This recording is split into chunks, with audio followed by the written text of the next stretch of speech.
Check 1, 2. This mic's not working.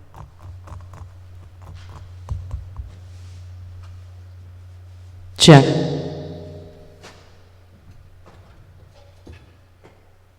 you try the mics?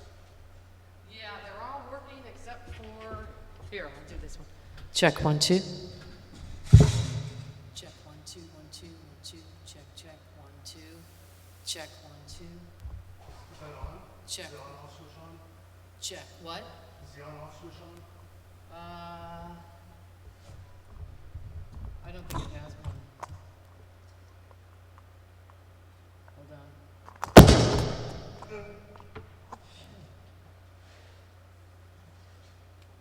Yeah, it's on. Okay. Here. Might have to run another cable. Okay. Okay. Go back to that mic. Check 1, 2. Check 1, 2, 3, 4, 5. 1, 2, 3, 4, 5, 6. Checking 1, 2. 3, 4, 5, 6, 7. Check 1. Check 1, 2, 3, 4, 5, 6, 7. 1, 2. Checking 1, 2, 3, 4, 5, 6, 7. Checking 1, 2, 3, 4, 5, 6, 7. 1, 2, 3, 4, 5, 6, 7. 1, 2, 3, 4.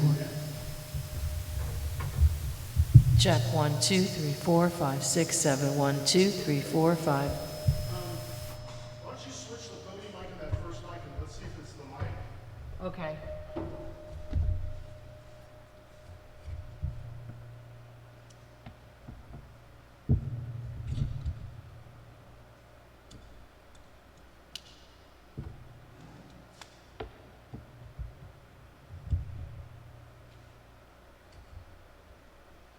Checking 1, 2, 3, 4, 5, 6, 7. 1, 2, 3, 4, 5, 6, 7. I think you put the same mic back on there.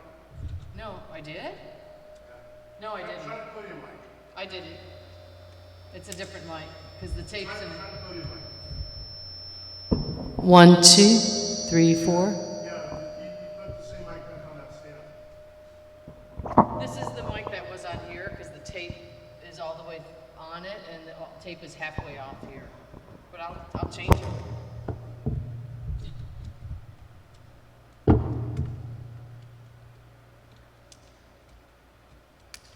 Okay, try that mic. 1, 2, 3, 4, 5, 6, 7. 1, 2. So it's probably the back cable. Yeah. Go get you another cable. Okay. Thank you.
time to do that.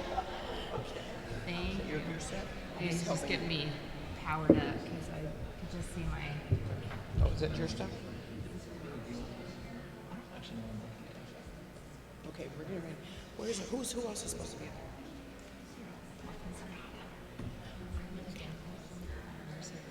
Oh.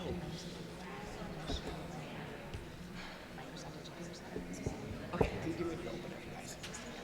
Go sit down.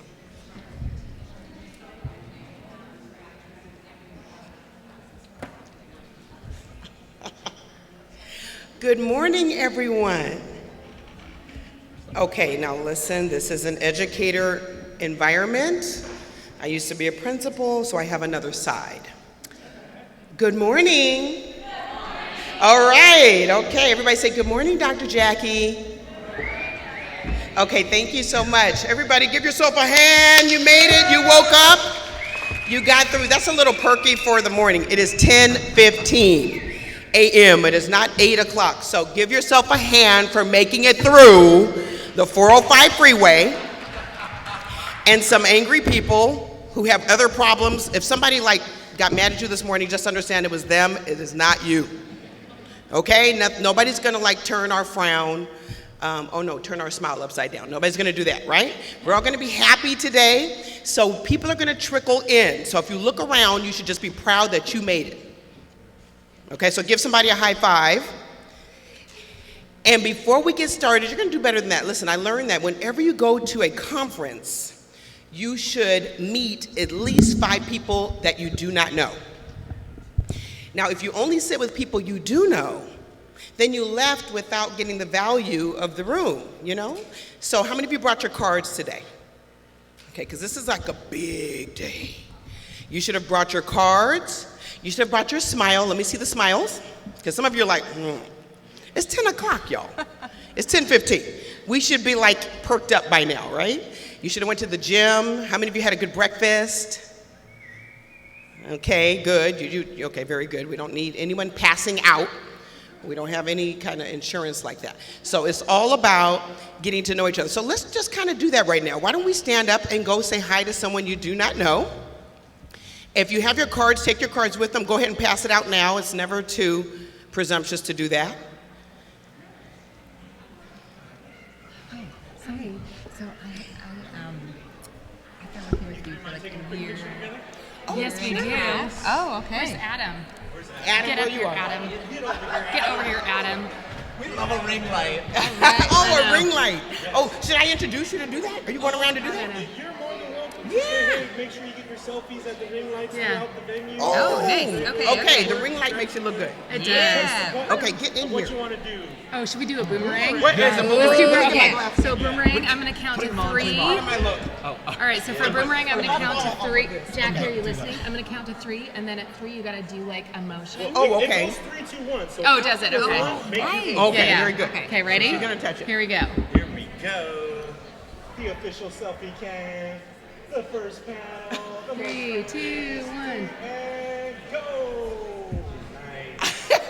Perfect. Oh my gosh. Oh my God! Oh yeah. That is so great. I love that. Touch the green button now. Yes. Oh, take another, the green button.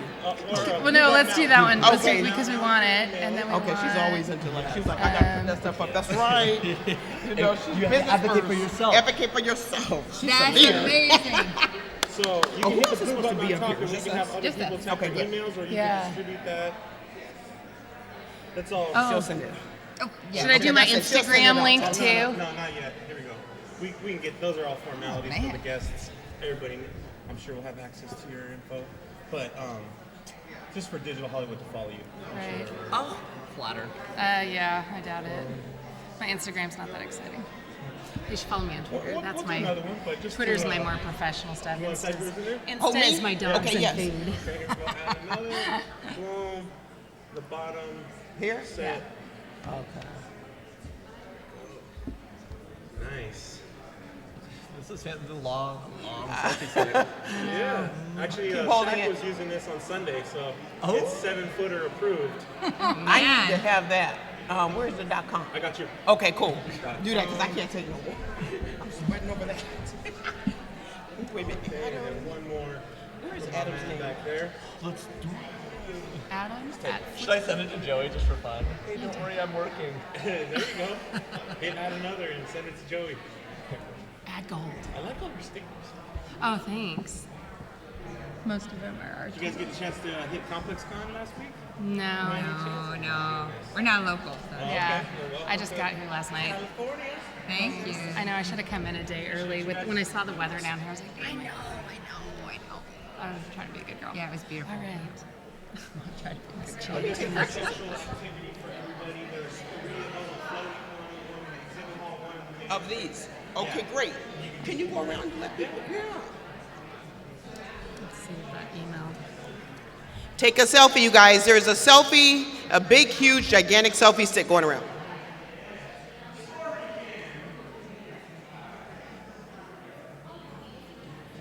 I don't have it yet. No?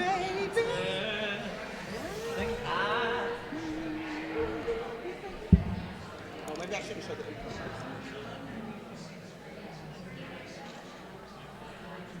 Yeah, I'm gonna do a write-up, Adam, for what we're doing today, and I'll send it to you guys. Yeah, okay. So we need to make sure we get some photos that we can. No, I didn't get it.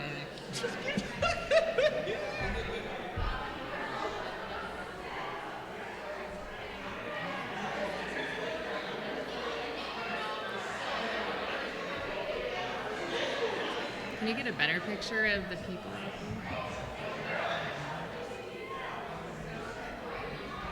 Our boomerang looked amazing. It did, didn't it? Yeah. Yeah.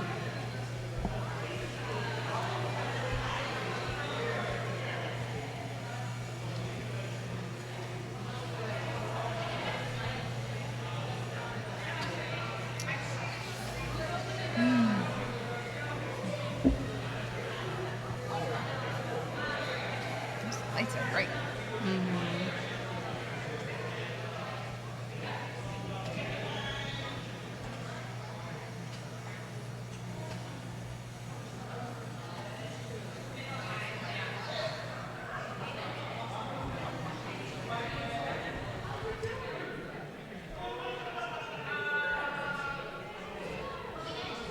Here, I'll pull up my Lee School's courses too.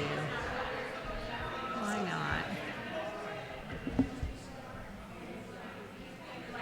Yeah, because we have service learning and action with Lee Schools, we suppose service learning and good. Perfect. This went to my junk. Oh, I bet that's totally what it did. You're so smart. I don't know. Nah, I don't have anything in my junk. Not so smart.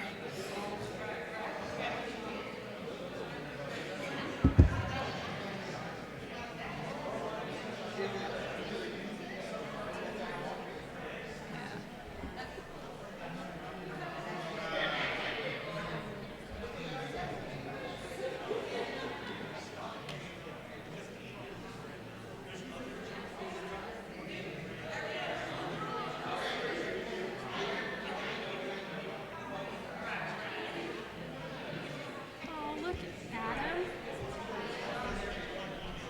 Oh. Just reply and say like, oh my gosh, thank you so much. Thank you. I just discovered that it's because I used my Microsoft.com account to do our Oh, no, wait, global wait. connections, and normally I don't use that Yes, yes. because she had shut it down, right? Right. Remember you helped me? Yes. I was like, what's going on with the connection? Sorry.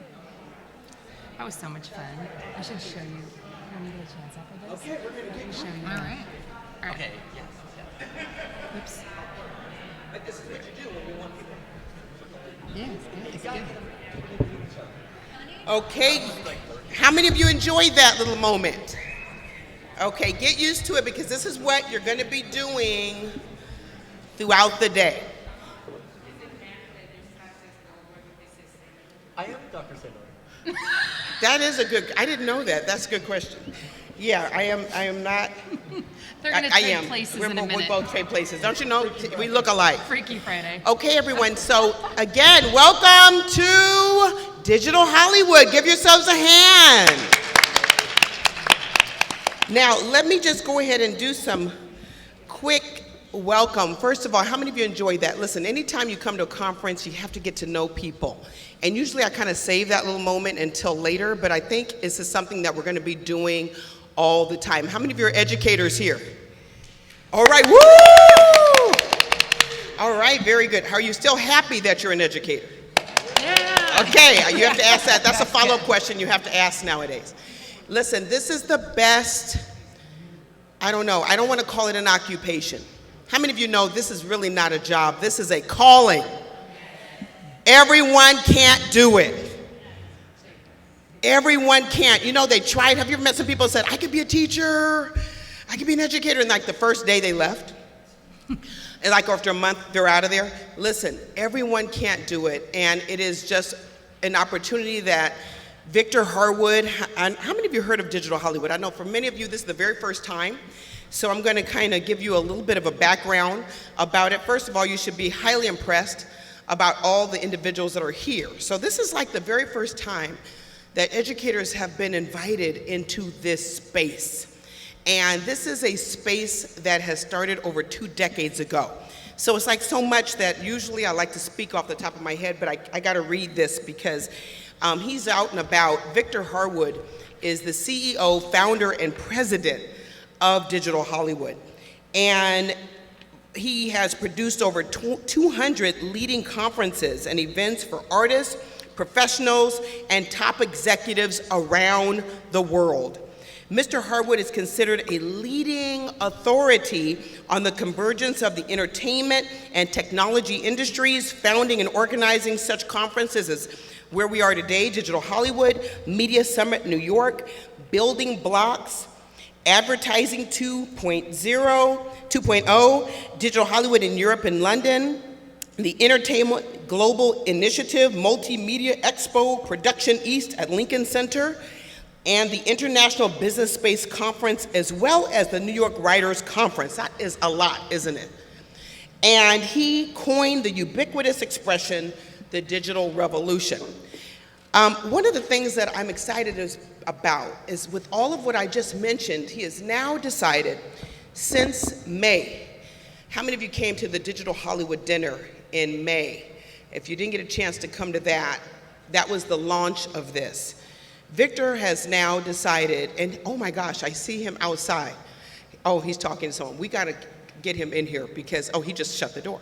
Okay, so with that being said, Victor, in a moment, we need you to come in here just because I want to recognize you. He has decided, he said no, to embark upon including education in this wonderful professional development, if you will, for 3 days that these top executives are coming to share and learn, collaborate, and do all the things that we know educators do.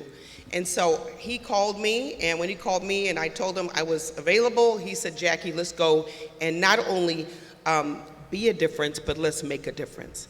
And that's right up my alley, because this is a place where Hollywood is meeting education. Now, you guys are here at the very beginning of this entire journey today, and throughout the day, this entire room is going to be filled. We have over 200 people signed up and registered to come, and so they can come at any time during this day, but you're here at the best time. You're here at the opening time. So we want to, first of all, recognize that we are important individuals. So this is kind of how we need to start. Everybody, let's just close your eyes and know that this is an important moment in time to be an educator. In fact, repeat after me. Say, I am an educator. I am an educator. I pursue partnerships. I pursue partnerships. I release my passion. I release my passion. And I am a winner. I am a winner. Now, you didn't sound like one.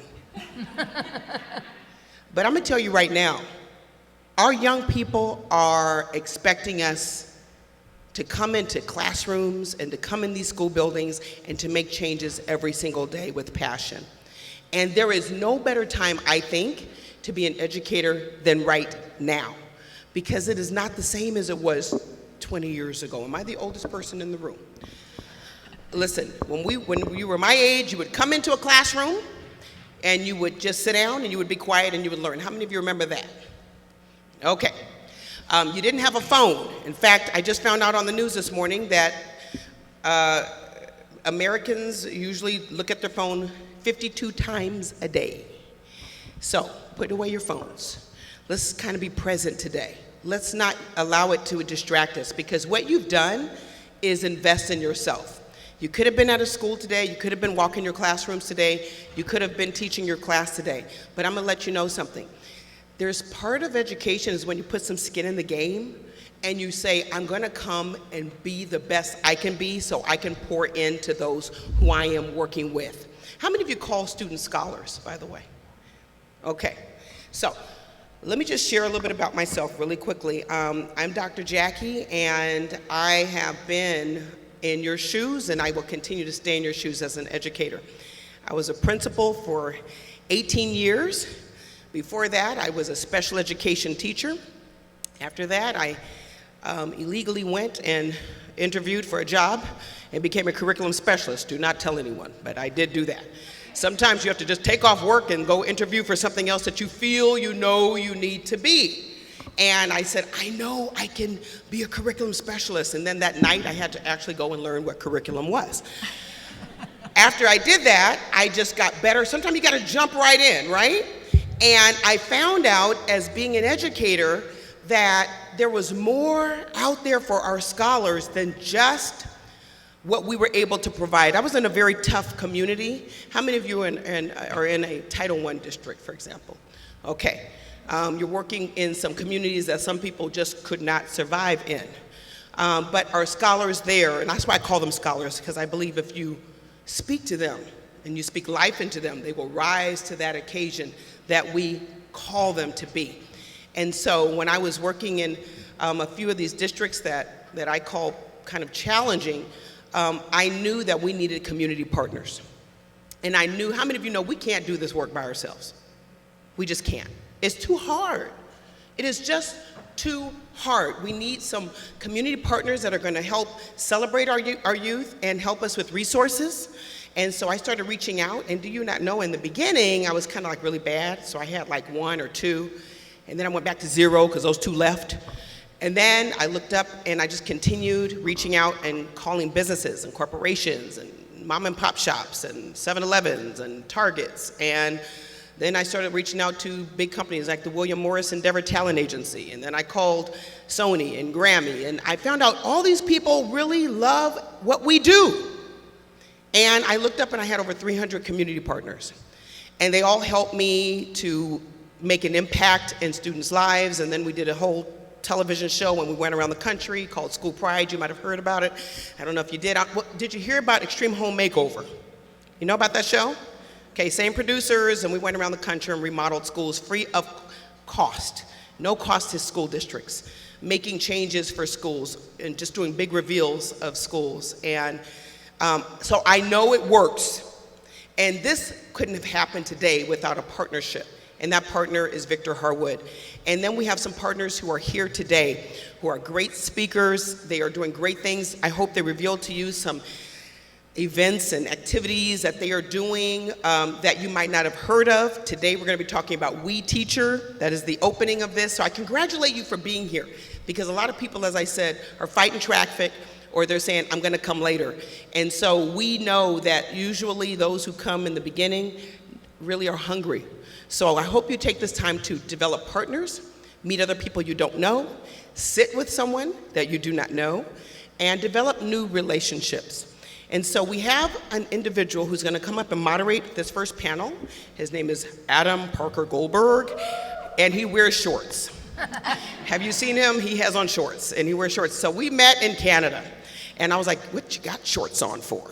And he's like, this is what I do. And so he's a part of Microsoft. How many of you know Microsoft? Woo! We got Sonia De La Pos from Microsoft. Let's give her a hand. And I am so excited because we also have We Teacher. We have We. How many of you heard of We Charity?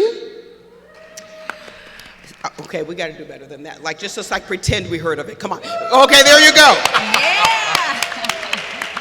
Sarah Zerbucken. Yeah. Did I get it right? You did. Oh my gosh. Well Okay, done. that's all the phonics and phonemic awareness that is coming into play. She's our National Market Director for We Schools. I love We Schools. I love Scholastic. And I love also Microsoft. And I love Adam Goldberg. So let's give him a big hand. Here he comes. Can we switch? Do we need to switch names? Okay. This is already your name. Okay. We'll just pretend. Okay. Lovely. Well, hello, everyone, and thank you, Dr. J, for that glowing introduction. It's super exciting for me to be here. I work on a team called Flipgrid at Microsoft. Kind of long story short of Flipgrid. Flipgrid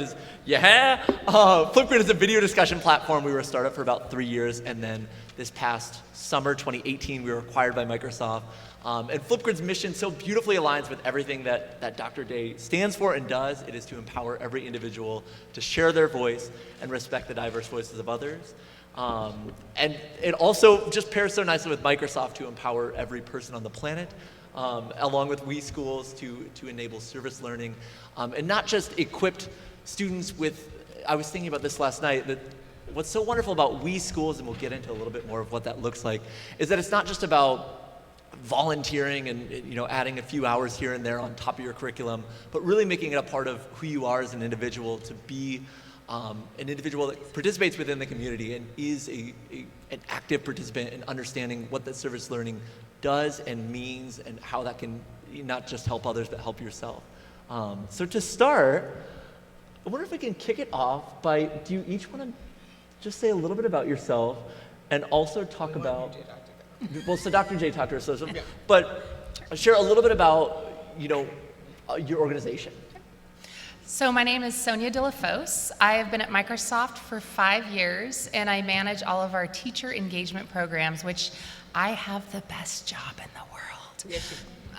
Before Microsoft, I spent 21 years in public education, which is my passion.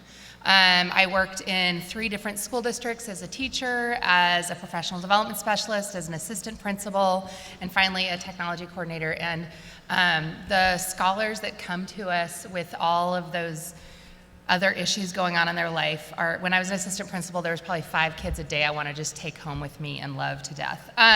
So I feel really lucky and grateful that I get to come work now at Microsoft, whose mission is to empower each student and each teacher to achieve their best, to achieve more. And with my role at Microsoft, it is to empower teachers to try new ways of teaching, to innovate in the classroom, to empower student voice. I was really thrilled when Flipgrid joined us a couple of years ago, because like I said, it's about helping students hear themselves, helping students grow in confidence, helping students see what they can become. And the teacher is the #1 most important thing. And I always tell every teacher, your first job as a teacher is to love those students, especially the ones that make it really hard to love. They need, whatever they're doing, you just have to let it go, and you have to love them, and you have to help them do better. So at Microsoft, we're going to talk a little bit today about the various things that I'm really excited about that we're doing to help students access content and learning. Because as you know, so many students come to us all over the spectrum on their ability to read. And if they can't read, that's the biggest barrier, I think, to succeeding in school. And so we're going to talk about a little bit about that. I also manage our partnership with we.org, which is a fantastic service learning organization that, again, brings the service learning into the curriculum and makes it a part of the classroom. So much research shows that when students are giving to others and incorporating service learning on a regular basis, their social emotional learning, and it really grows their social emotional capabilities as well, which is another thing we're looking at Microsoft too, is the importance of social emotional learning. So I'm going to stop there and pass it on to Sarah. Okay, thanks, Sonia. Hi, everyone. Good morning. My name is Sarah Zerbucken. I'm the director for We Schools. So I work with all of our We Schools in the western part of the U.S., so any schools that are engaged with us west of Colorado. And then I also oversee the Western Canada market. So I live in Vancouver, but lived in Los Angeles for about 11 years, so always feels good to come back. So my role is basically, I work with all of our program managers we have about 6 program managers who work with about 4,500 teachers in Western US and Western Canada. And so we provide one-to-one support for all of our educators who are involved in our We Schools program. So that could be anything in terms of leadership development opportunities, speaking opportunities, helping educators understand all of the resources that we have to offer. And the We Schools program, we've talked about We Schools and we've talked about We Teachers just really briefly, but the We Schools program is an experiential service learning program. It's absolutely free. So We Schools is free, We Teachers, which we'll talk about, is also free. And in fact, when we look at states like California, we know that about 85% of the schools that access our We Schools programming are Title I or Title I eligible. So we know that it's something that really folks are hungry for and looking for. So experiential service learning is really about, when we think about the pedagogy, what is it? It's really about bringing the classroom into the community, connecting with the community, and then bringing it back into the classroom. And the way that we do that through We Schools is a 4-step process. And so that 4-step process is first to help students understand what issues are they passionate about, what do they really want to take action on, and to research that. Well, why does that issue exist? Things like homelessness, bullying, mental health, those are things that are coming up time and time again that students are passionate about but want to do more but aren't quite sure what to do. And so before we go out and do that action, we want to make sure that we understand, well, why does that issue even exist in the first place? So step 1 is really to research. Step 2 is to create the action. What are you going to do? Is it advocacy? Is it social? Is it awareness raising? Is it fundraising? What is it that's going to be the change? To actually take the action. And then this is the most critical part of service learning, is that after you've gone out and done the action in the community, whether it's volunteering or whether it's a letter writing campaign or whether it's fundraising, is to come back and debrief and reflect and celebrate on what's happened. Step number 4 is often a step that I think is missed a lot when we're out doing great community service work, because it's really focused on the action. It's not focused on the investigation to begin with and the reflection, which, as Sonia mentioned, that in and of itself, service learning in and of itself, intrinsically builds well-being. Because when you're out in the community doing good for others, we know that that really helps you feel a greater sense of compassion and kindness and really altruism. So I'll leave it there. Love it. So I think one thing that you touched on that was, like you started to dive into, and I want to unpack a little bit more, is you talk about the value of having a community, not just within students, but also educators. And Dr. J, I remember you talked about this when we were in Canada, but if you all maybe would want to touch on the value of joining an organization, not just for what there is to offer, for the curriculum, for the product, for the platform, but also the community around that and the value of being part of We Teachers. Thank you. So We Teachers program, how many of you have heard of that program? Okay, and by the way, I just always need to know who I'm talking to. What school districts are out here? Could you like yell it out, shout it out? Oh my gosh, severely. Oh, I love that. That's my favorite word, severe. Inglewood Unified, who else? Beverly Hills. Oh my gosh, we have, okay. What was that? Long Beach, okay. Isana Academies, all right, who else? LAUSD. LAUSD. Los Angeles, look how she said that too, Los Angeles Community College. Oh my goodness, we have the college in the house. What else? Where else? The Archer School for Girls. Awesome. Where is that located? Brentwood, okay. Anyone else? Alliance Charter. Oh great, I love you guys. I do. I know about you guys. Okay, who else? Anyone else from outside education that's here yet? Oh, yes. Sir? I'm sorry, I kind of missed the question. Okay, where did you come from? I'm just kidding. What business are you coming from? I'm a producer, and I'm working on a project with climate change curriculum. A producer. Okay, you guys heard that? Make your move. Anyone else? Yes, ma'am. I apply education services. We are a career-focused education. Oh, Employer career-focused. Employer career focus, awesome. And I think we have another school over here, sir. Truth Academy. Oh my, by Sojourner Truth? Is it wonderful? Yes. Yay, Scholastic. I love Scholastic. All right. A-plus educational safeguarding consulting group, focusing on working with students and parents and communities around social emotional learning and educating teachers and districts. Wonderful. Okay, you all give yourselves a hand for that. I'm sorry, just needed to do that. Time is flying. But I think it was important. I hope you got something from that because it's so important to know who's in the room. So let me just share quickly about We Teachers program. In fact, you can go ahead and write down weteachers.org. So weteachers.org is a free online platform for teachers, and so many still don't know it. So I am on a mission, at least for Los Angeles and Southern California, to get every single teacher to go to weteachers.org and sign up. So why would they do this? Because there are free tools and resources for various critical social issues that teachers face in the classroom every single day, like trauma, okay, poverty, youth violence, inclusion and diversity. And they are modules that have been created by the most expert individuals to put this together and have it available free of charge for teachers to download. So just FYI, the new professional development for teachers is not what used to be. So sit and get is not working. So what we used to do, you know they're not listening to us, right? Okay, because some of you, like, your minds are even away right now. So that's just the nature of the game. The new type of training is when teachers can go on their phones, Microsoft will tell you all about that, and you can totally access information at your leisure, at night, whenever you want to, and be able to talk to other peers in real time. That is where we are with technology today, and that is what We Teachers is offering. So in the month of August, Walgreens just did a wonderful thing. They stepped up their corporate responsibility, and how many of you knew that they actually paid for $500 gift cards for teachers? Did you get one? Yeah, we should give them a hand. Walgreens, that's huge. They put a lot of money into it. We had a commercial that came out, I believe, was it CBS or ABC? One of them.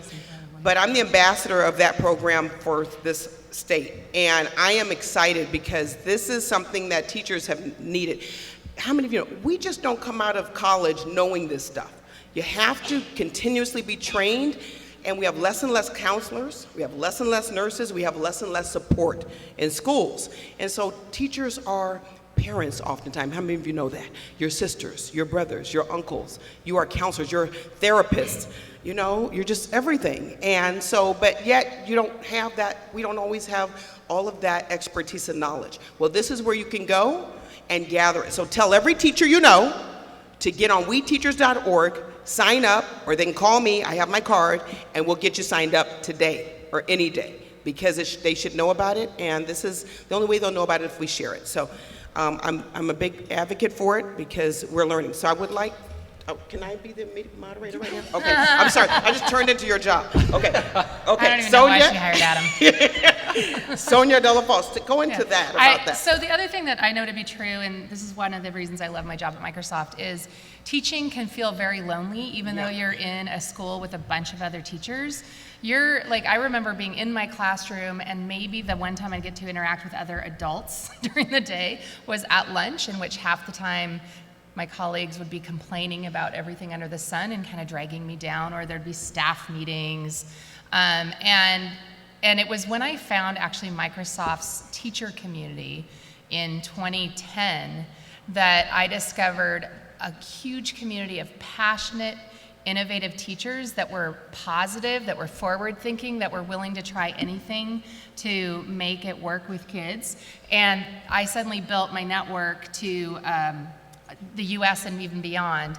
And that's one of the things I'm super passionate about with my job, is I manage this community of, we have almost 10,000 teachers in my MIE, Microsoft Innovative Educator Expert Group. But it's not just about like that you're in this fancy club. It's about the connections. So we use Facebook, we use social media to have dialogue. The reason we fell in love with We was that it's all about the service learning, and that's another community of teachers, and the We community of teachers really matched beautifully with the Microsoft community of teachers. And I always think like our Microsoft educator programs and We schools are better together. And it's having a bunch of cheerleaders behind you every day when you're teaching and helping you do what's right for kids. And I think that's the thing I find so beautiful in the We curriculum. That's really good curriculum, by the way. And Microsoft partnered with We to, how many of you guys use OneNote at all? Nobody? Come on, there's LA Unified here. I know you guys have OneNote. Anyway, OneNote changed my life. This sounds ridiculous. It's a piece of software that's part of the Office suite. I was that student who was paper disabled, I would say. If you hand me a business card, it will be gone in like 5 minutes. I was that kid that my mom would carefully like get all my papers together, and by third period, God knows where my homework went. So I didn't get straight A's, not because I didn't learn the content, it was because of my organization abilities. And having a digital environment helped me get organized. And OneNote, when I found it in 2007, was that thing that helped me stay really organized. And so at Microsoft, we've built out OneNote to really be an amazing classroom tool. So we have a thing called OneNote Class Notebooks that allows you to distribute content digitally to your students. And if you think of like a 3-ring binder, but you think of it online, where you could actually see your students' real work, real time. Imagine coming to school in the morning and opening the digital notebook and already seeing the work that they've done for if they had homework, like before they even get to school. So that's where OneNote, and so we worked with We to build the We Schools curriculum in that same digital environment to help facilitate the organization. I do remember when I was a teacher, I had bookshelves filled with my 3-ring binders of all the curriculum and content, and so getting to turn that into a digital space has been really lovely and unique and helped with my content. So anyway, so it's about community, it's about having a team of people and then having the right digital tools available so that you can spend more time with the students and less time doing the organization. And I don't know if you want to talk about the We teachers community and the things you see them doing. Sure. So We Schools really is the entity of it is that it's almost like an umbrella organization where there's several different programs within it. And so We Teachers is one program of many underneath the We Schools umbrella. And so the reason that the We Teachers program was even developed in the first place is because at the end of every academic year, we survey all of the educators who are part of our program to ask them what worked, what didn't work, what actions did you take, what do your students care about, what do you care about, and what's missing? What do you need more of?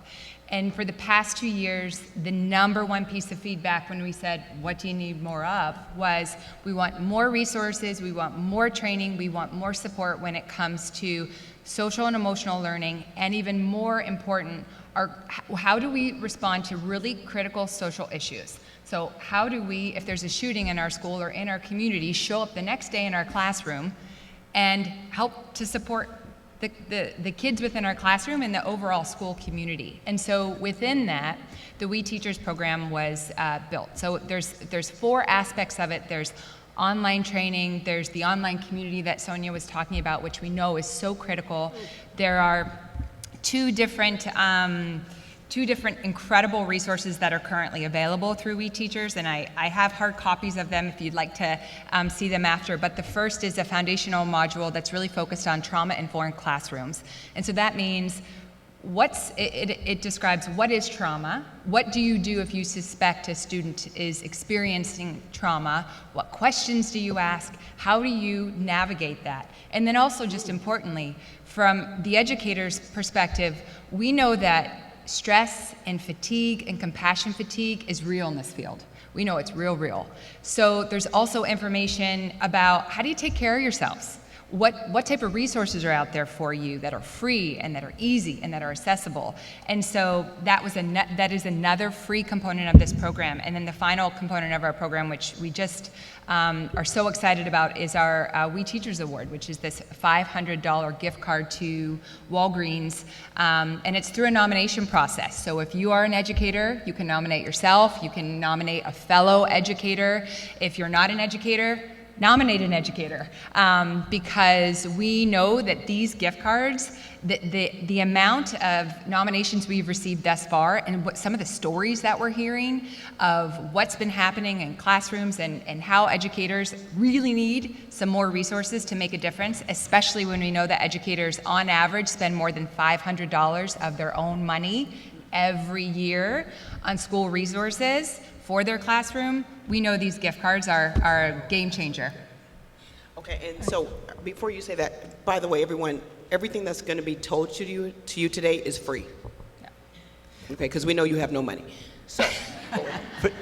Well, so free, I just want to echo that. And I think the other thing that we're building on is, it's not just about community among your students and among fellow educators, but really, as Dr. J talked about, Dr. Jackie. What do you prefer? I don't know, call me whatever. Dr. Jackie, that's the new name I keep changing. Now we're on to Dr. Jackie. Yeah.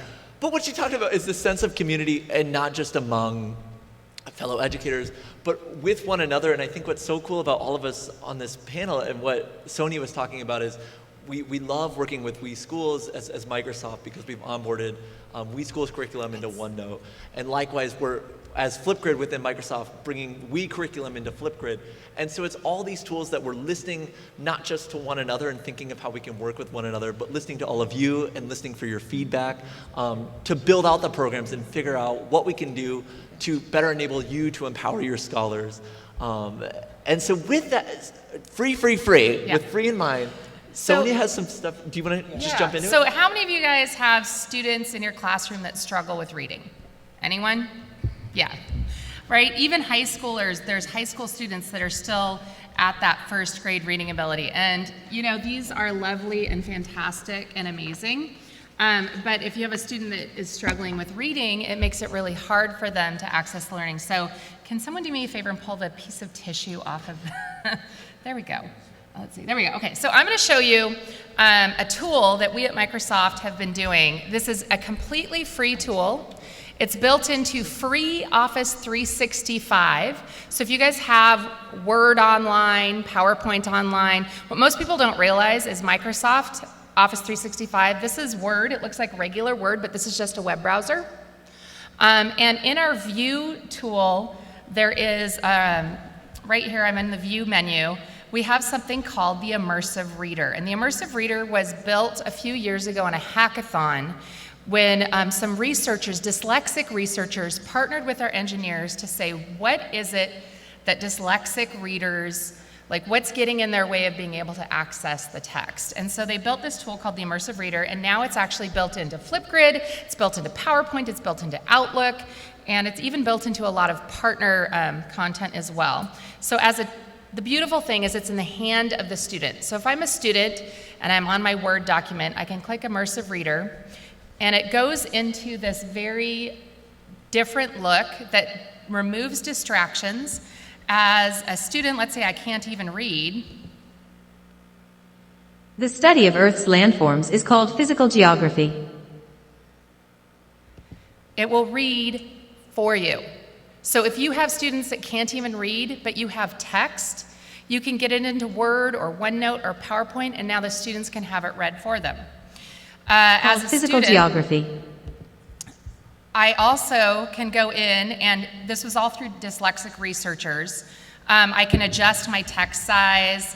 I can increase or decrease the spacing. These fonts were actually designed. The reason Comic Sans teachers hate it, but kids that struggle with reading, it works really well because it's very similar to the handwriting that they see on a whiteboard when a teacher's first teaching them how to read. And if they have if they can read better with white on black or whatever, they have that as well. Grammar options.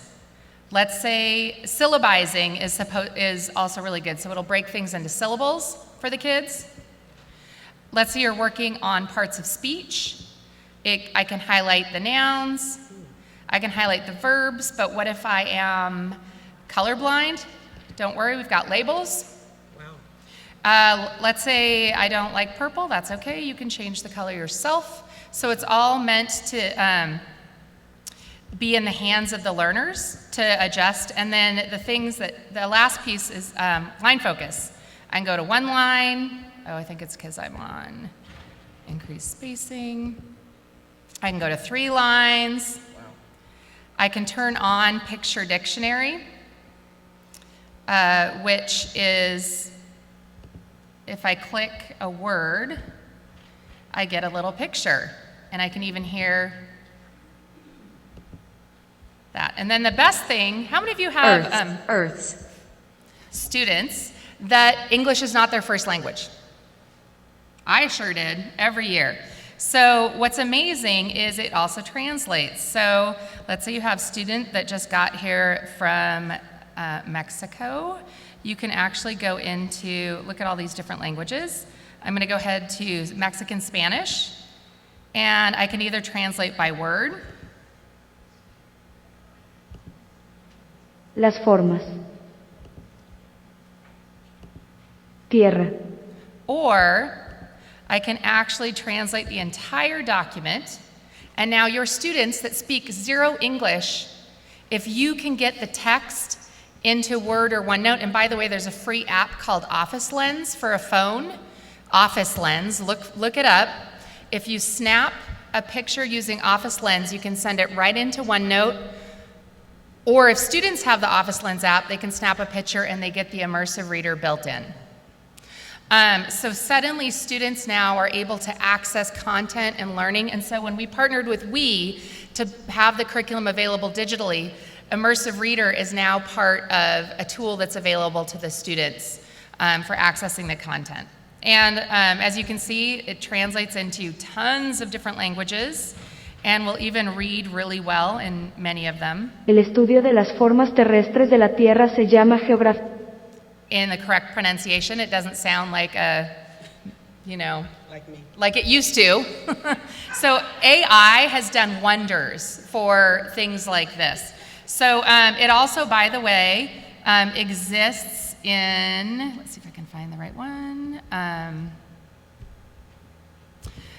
Edge. So this is our Edge browser. And in our Edge browser, there's actually something called Reading View. So I can actually really remove a bunch of distractions.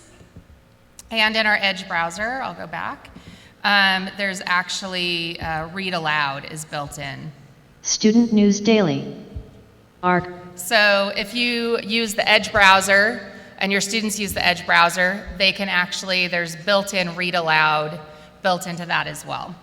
And the last thing I just wanted to share with you here is this website that, there's me, and Mike Tholfsen, he's the engineer that was in charge of actually getting the Immersive Reader created years ago.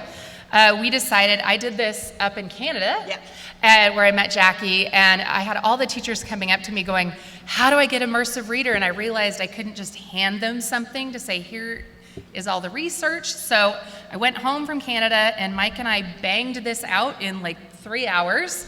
And so I'm gonna put up this, take a picture of that, aka.ms/allaboutImmersiveReader.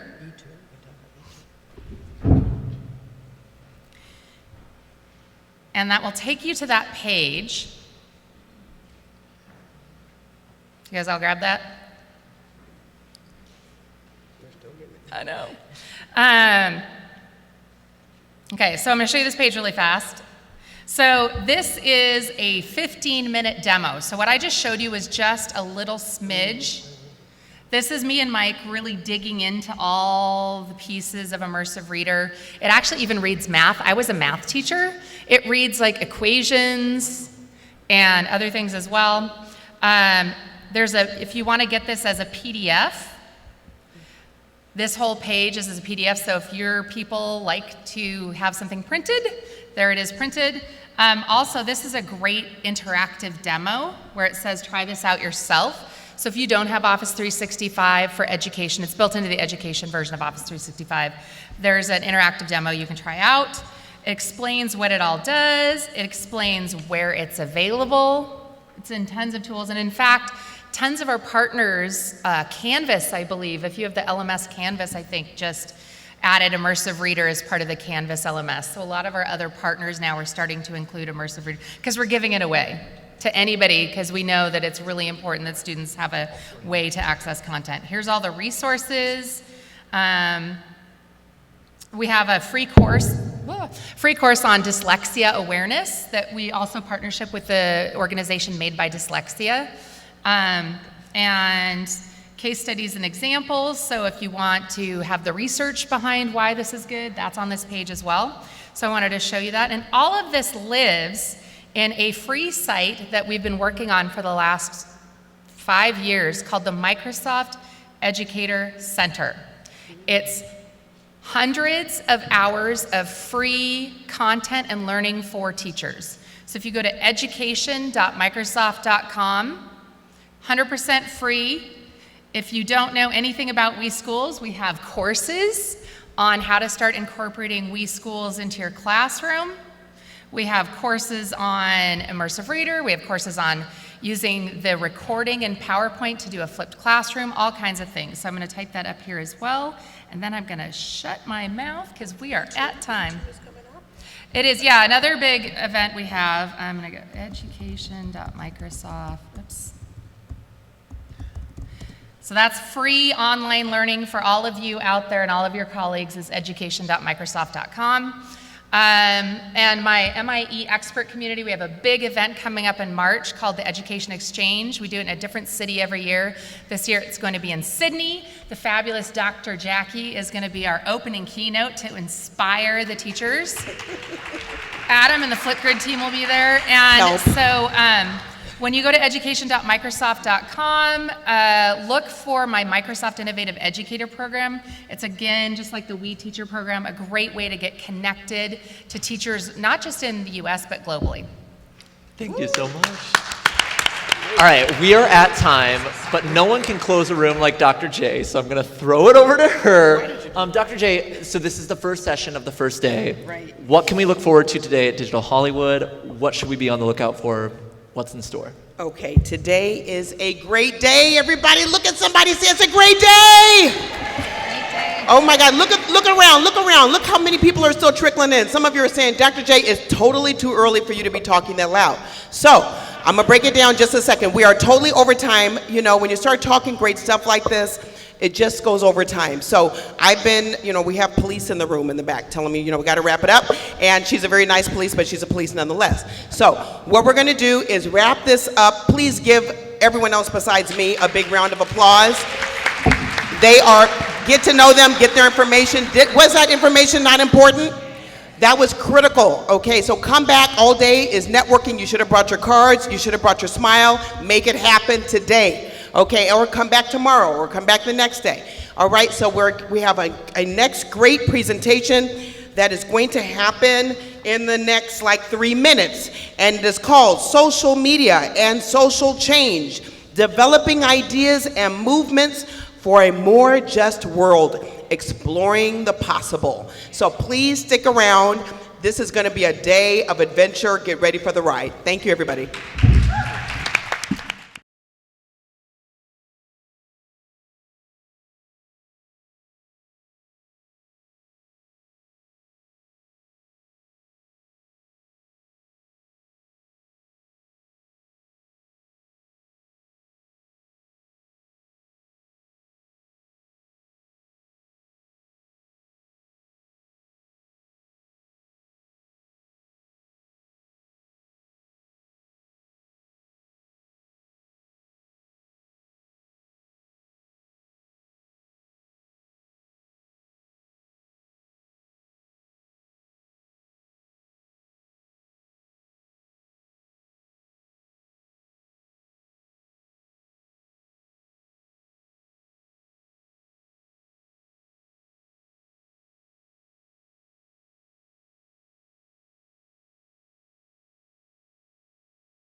Donna? Check.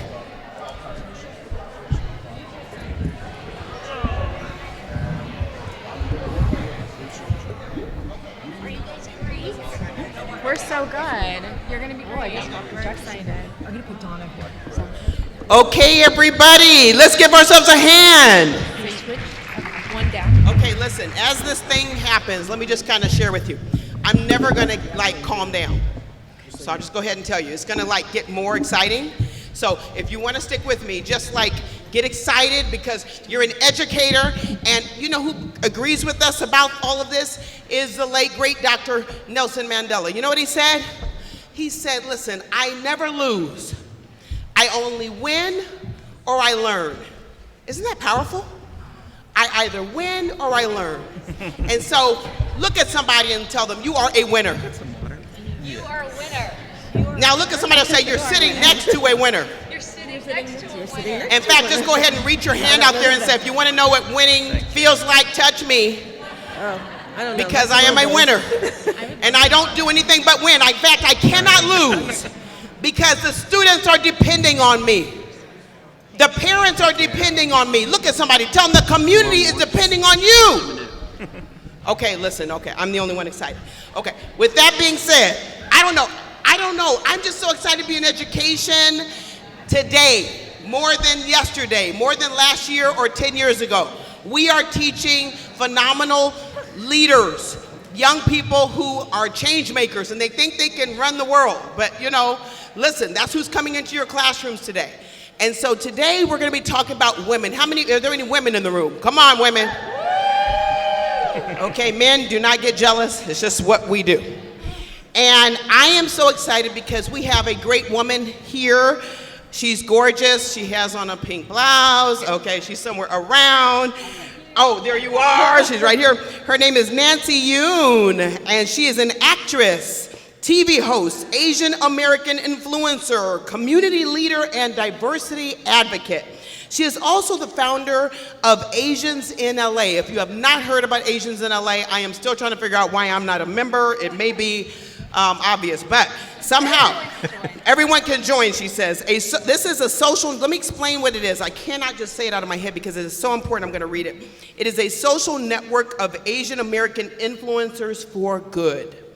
From politics to entertainment, community, and nonprofit leaders, and a PR media agency for the Asian American community as they inform, inspire, and influence. And I'm gonna just say this, that ever since I met Nancy Yoon, which was about maybe 4 years ago, she's been keeping me so busy. This year has been phenomenal, and she's exposed me to so many wonderful things. We were just at a women's power breakfast at Sony, and she had me sitting there with these other women who, it was the American Red Cross put it on, and they all have a $50 million startup, and I'm like, Nancy, what am I doing here? She's like, Jackie, this is where you need to be. She's a winner.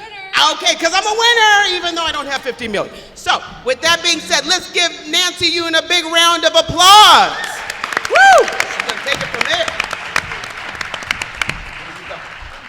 Thank you, Dr. Jackie. What an honor it is to be here today, and thank you so much for having me. So I'd like to give a quick introduction of our esteemed panelists. We have right here to my right, Donna Lamar.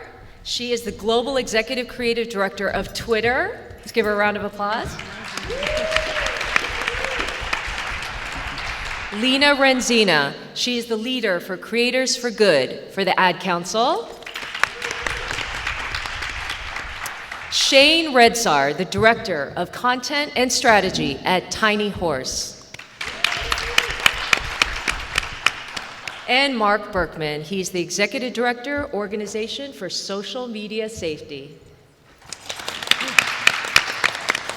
So welcome everyone. We are so grateful to have you, and what an important topic it is to cover for this Innovation Forum, social media and social change.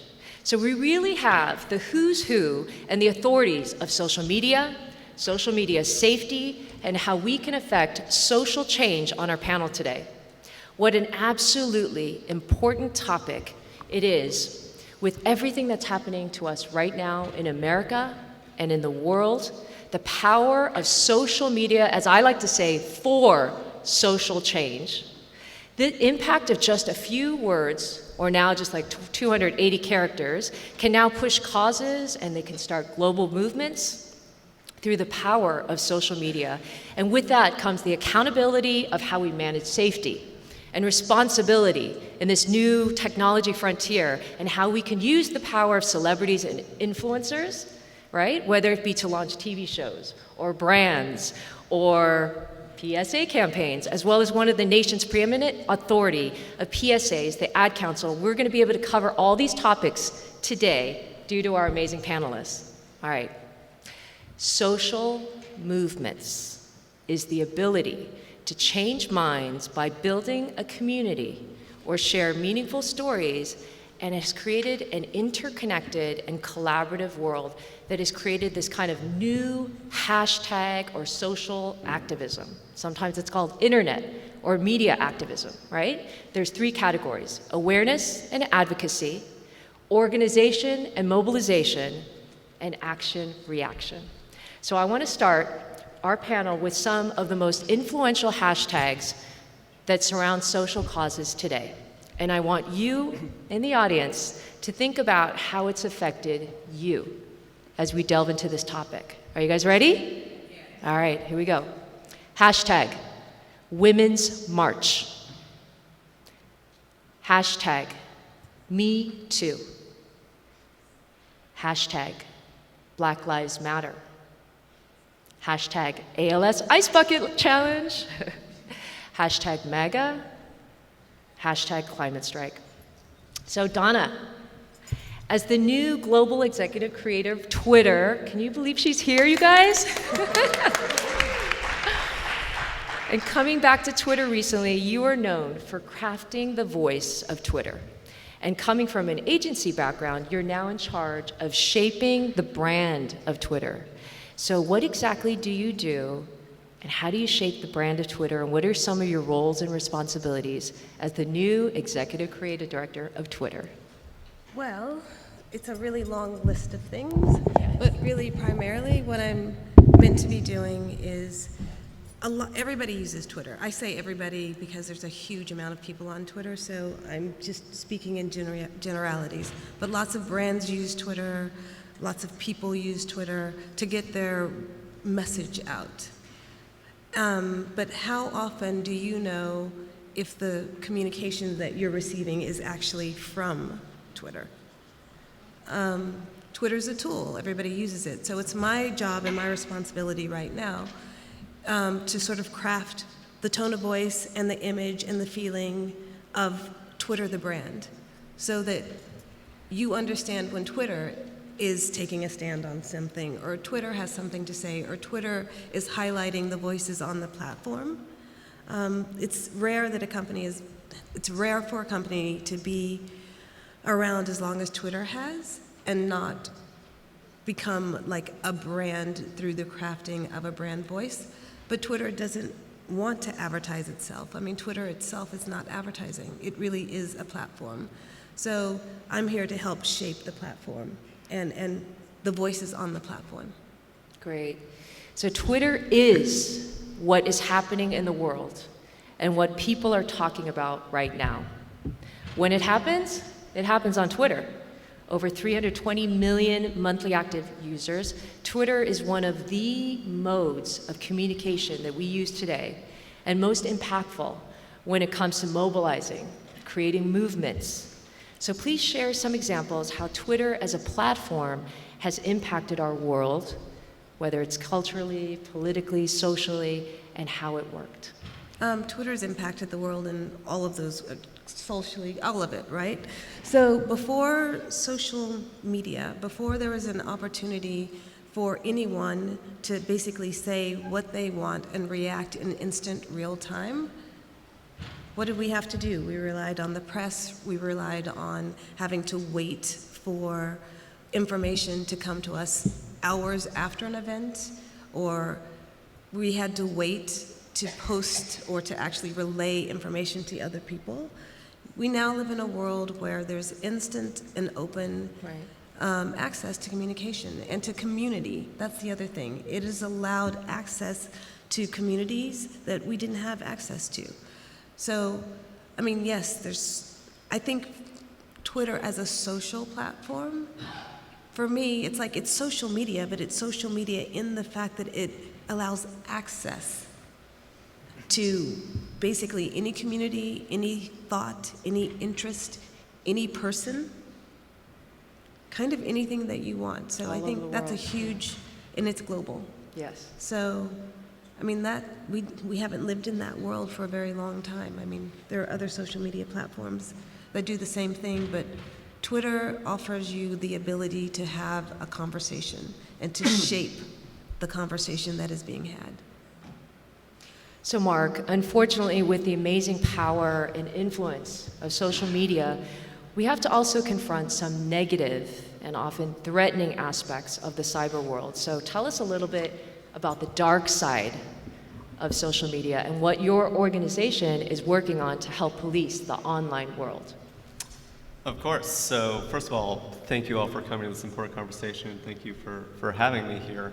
We love speaking to educators on this topic. So we are the Organization for Social Media Safety. We are a nonprofit consumer protection organization exclusively focused on social media. So we protect against all social media related dangers, and that includes things like cyberbullying, sexual harassment, human trafficking, propaganda, to name, sadly, just a few of the dangers and risks that are out there right now on social media. We do that through a comprehensive consumer protection model. That's education, so we are in K through 12 schools across the country, speaking to students and parents and educators on how to stay safe on social media. We also consult with schools on in-school and out-of-school social media safety policies. We do advocacy work, so we're working at really all levels of government to enhance public policies around social media safety. And we do technology development, so we work on software and apps to provide real-time protection against any and all social media-related dangers. So your organization mission is making social media safe for everyone. So what are some of the ways that we can all be safer on social media for our kids, for our families, and for ourselves? Excellent question. So one of our tips or guidelines that really implicates a lot of the dangers that we all will immediately think about when we think of social media, like cyberbullying and hate speech. We recommend, both for young people just starting out on social media and for adults, to develop a habit of blocking. That's blocking or hiding content from your social media account and reporting inappropriate and unsafe posts to the social media platform. This does two really important things. One, it allows us to work together as a community to remove unsafe content, and again, we're talking about things like hate speech, obscenity, cyberbullying, harassment, sexual harassment. So when we all act together and report, it gets removed quicker from the platform and minimizes the danger there. Two, it allows us, if we can develop this habit, it allows us to have a preventative level when we deal with this content, so that we're not passively absorbing it and it's becoming normalized in our minds. This is especially true for young people, where they're scrolling all day long, some for up to 9 hours a day, looking at hate speech, looking at misogyny, looking at sexual harassment. So if we encourage them to develop the habit of saying, no, this is not appropriate, I'm going to do something each time I see it, and actually take the action of blocking that from my site and reporting it to the platform, I'm protecting myself from having this become normal in my own mind. All right, so I'm going to read you a couple statements. It might sound vaguely familiar to you guys. Take a bite at a crime. Smokey the Bear, only you can prevent wildfires. A mind is a terrible thing to waste. Friends don't let friends drive drunk. Just say no to drugs. All these incredible long-lasting campaigns are ingrained into our childhood, right? And into our heads. So I'd like to introduce to you Lena Renzina from the Ad Council, the nation's preeminent public service announcement organization. Thanks, Lena. So Lena, tell us a little bit about the Ad Council and what they do. Yeah, thank you for having me. So the Ad Council, as many of you heard, Smokey Bear is probably our iconic campaign, but we are a nonprofit. We've been around for 75 years, really focusing on producing national social good campaigns on behalf of the most pressing issues to the public. And they're all attitude and behavior change campaigns. So we're not lobbying for anything, we're not fundraising. They're really education and awareness-based messages. And it's really just reaching our audience to make sure they're armed with the information and the tools to help solve the problem. So anything from texting and driving, wildfire prevention with Smokey Bear, mental health awareness and suicide prevention, diversity inclusion, LGBT acceptance. We actually have 35 different campaigns that we're working on at once. And while I would say 75 years ago, it's definitely started in that PSA model, we are doing so much more than that now. The way that it works is we technically do start creating PSAs, making a brand out of the campaign, identifying who the audience is, identifying what the call to action is, how to reach the audience that we're trying to speak to, where and what kind of information would resonate with them. But really we're building out 360 campaigns on digital, and social is a big part of that. And then I run all of our talent partnerships, so all of our work with celebrities and content creators. I hate the I word, but influencers. And we also run in a donated media model, which is really interesting. So the advertising and media community have really come together to donate a certain amount of media to us every year. Twitter is a big partner. And we're so grateful for that, and work with them, collaborate on different campaigns. So it's a really unique and nuanced model, but it's sort of, I would like to say, you get to see the best of everybody.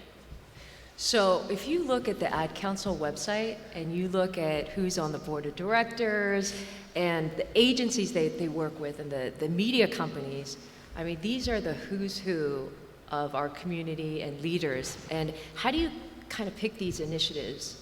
And do nonprofits come to you, or organizations come to you, or are you kind of seeing what's happening in society and what needs to be addressed? Yeah, it's a mix of nonprofits who want to tackle different issues. We tend to partner with the leading nonprofit issue expert in the space, so Feeding America, Goodwill, Meals on Wheels, JED Foundation. They really have to own the issue on a national level, so we wouldn't be working with like the local food bank in Philadelphia or something like that. All of our campaigns are national at scale. So it's a mix of the nonprofit comes to us and they really want to tackle this issue. Our research team will do a deep dive and really understand the landscape, whether there is already a competing national campaign. Is this something that can be solved with marketing communications? Is there a clear audience to reach? Is there a call to action?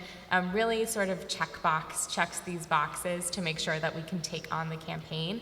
But there are also several campaigns that the Ad Council just really believes in the issue and wants to convene partners at the table. So we have a few campaigns that sort of break the model of the traditional nonprofit or government agency that we're partnering with, where we brought brands together to support that campaign. So diversity inclusion, Love Has No Labels is a big, amazing campaign for us, where we sort of brought competing brands to the table, Coke and Pepsi, State Farm and Allstate, P&G and Unilever.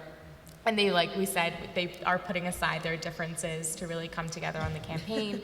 And so it is, at the end of the day, I think, convening a lot of different partners. So yes, it starts at the nonprofit level most of the time, but sometimes it is brands who are really taking on that issue as their corporate social responsibility, and really educating them about how to activate in the space, what kind of messaging and what kind of campaign would resonate. And there are also, certain issues that we can't take on because we're non-political and non-partisan. So while we really want to take on voting and climate change in 2020, it takes a while to sort of understand and do the research how we can make sure we're not isolating anybody, how to make sure it's not political, it's not partisan, especially in this time when it's really hard to stay nonpartisan. We're really trying to find that medium where we can be relatable in all of our campaigns to everyone in the country. Thanks, Lena. So Shane, from American Idol, ooh, we got some fans here, X Factor, Dancing with the Stars, The Voice, I mean, that's pretty much everybody. Your company, Tiny Horse, is one of the first agencies that's created a fan base online and has helped launch shows and discover unknown talent with incredible gifts to reach their American dream, right? So tell us a little bit about Tiny Horse and how does your organization create a social change by using social media strategy? Yeah, so Tiny Horse, we're a digital agency that works on a bunch of film, TV, and other brands. Here in LA, we mainly focus on film and TV. Like you said, we work on a lot of reality shows like American Idol and The Voice and Big fans. Death with the Stars. And yeah, so we're a team that is on the ground with production and really understanding what the story is. You start from inception to execution, right? Sometimes Yeah. even in that pre-production, production, Yeah, post-production stage, right? Totally, like we're from beginning to end showing the fans what they want to see. So we're embedded and really telling those stories. And that's the biggest thing I think Tiny Horse does is really telling that digital and social narrative that fans want to see and connect with. Yeah. And giving them in real time what they're asking for. Be that, a quick Twitter shout out from a celebrity, or even like a more of a longer form video of a contestant talking about their goals and what their dreams are in their family. So yeah, that's kind of like a really broad, scope of what we do. We do a lot of stuff obviously with like different brands and stuff, but for me, nonprofits, et cetera. Yeah.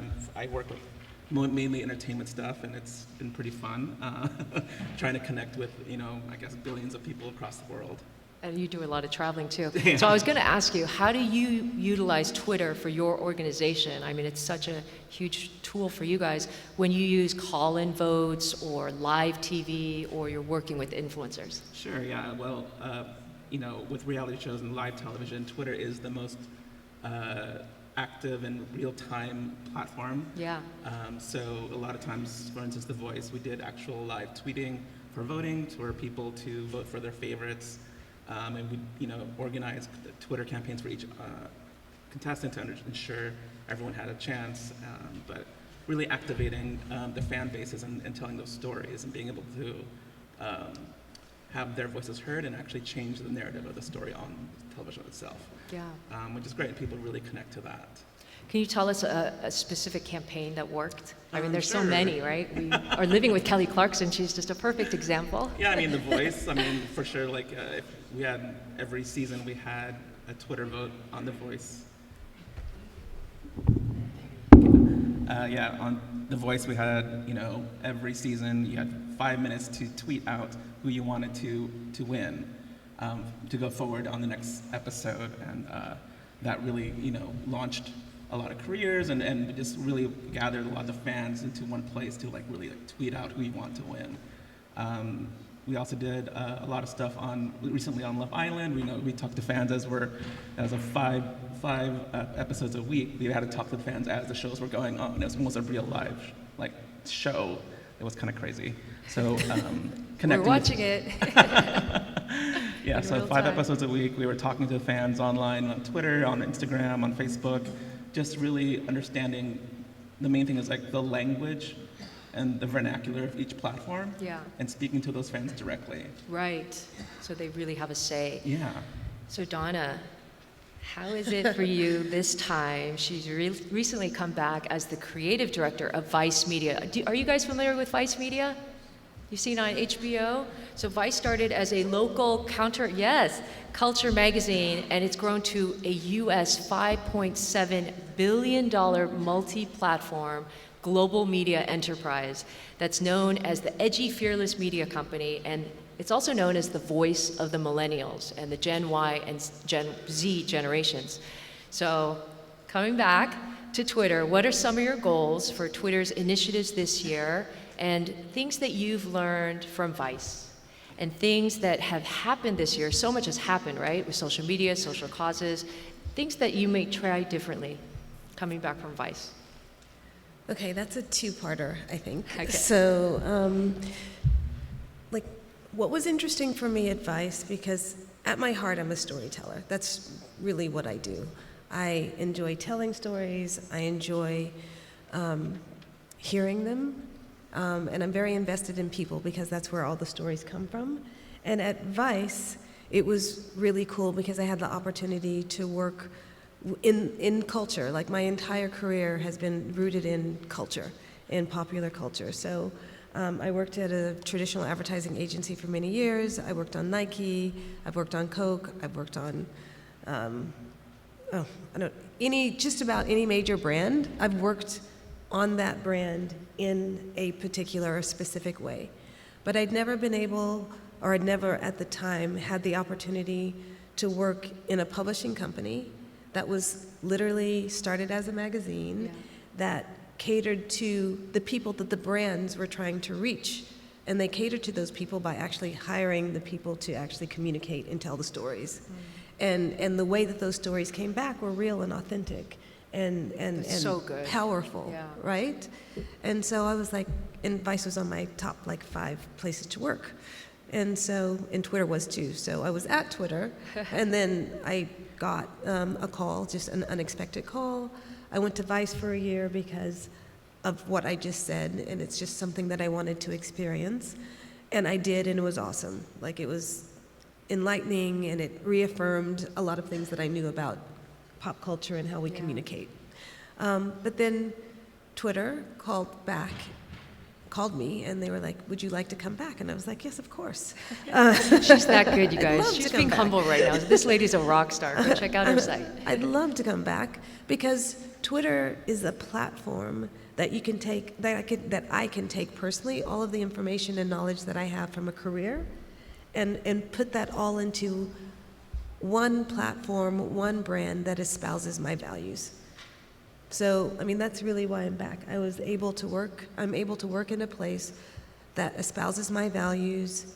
There are millions of stories to highlight, millions of communities that are on Twitter that a lot of people don't know about, or in fact, actually, those people that are in the communities know about them, but they haven't been highlighted at a global level just because on Twitter, you can choose the experience and the communities and the type of information you want to receive. So, and there are a lot of there's a lot of valuable insight, a lot of valuable stories, a lot of fun happens on Twitter. Like, no one really talks about all the fun, wacky, crazy, weird things that happen on Twitter. We need more fun. My new favorite Twitter more fun thing. gifts. My new favorite Twitter thing is people sharing their favorite TikToks on Twitter because I refuse to go into the TikTok app, but I love that it shows up on my Twitter feed because it's like the highlights of TikTok, and then people comment on them, and it's my favorite thing. See? Some of the most viral things are all those humor things. Or, super fun. Yeah. And so, it just really, Twitter allows me to actually express in any way that I feel that I need to or want to at a time, and also to support the causes that I think are relevant, at least for me, you know. And then Twitter, the company, also supports causes. So, speaking of causes and movements, Donna, can you discuss one movement or cause recently on Twitter that's resonated with you? I mean, I know there's so many. I think you hit them all in your hashtags, frankly. I mean, they were all very relevant. They all started in different ways. Me Too probably was the one that was the most pivotal for me at that time. It started with a tweet from Tawana Burke, who I had the great fortune to meet and talk to, and she's just this awesome everyday woman. And her tweet is picked up by, I think it was Alyssa Milano, celebrity, and then it became Me Too. So that's what's awesome, right? But what is equally awesome that I was just referring to are the communities. Right now, I'm interested and focused on there's a disability Twitter. Did anybody know that? No, we talked about it last night. I was like, what? There's all these different communities on Twitter? Share. So many communities, so many policy changes happen through the work of these communities and how they come together. And so while it may not be highlighted as a global movement, movements are happening every single day. And things are changing and people are coming together. And so to answer the question right now, I'm focused on how to highlight the differently abled community. What do they need? How can we help them? Because they are helping themselves in ways that are changing policy every single day. So Mark, with good causes like #MeToo, exposing Hollywood for the first time in history, #Black Lives Matter, and there's also some bad effects, right? There's deep fakes, fake news, fake elections, propaganda. So how can we monitor this, and what exactly is deep fakes? I don't know if everyone knows what that is, and tell us about how your organization is working on that deep fakes bill. Excellent. Yeah, I appreciate that question in the context of this larger conversation. I think it's really important, so let me break it down a little bit.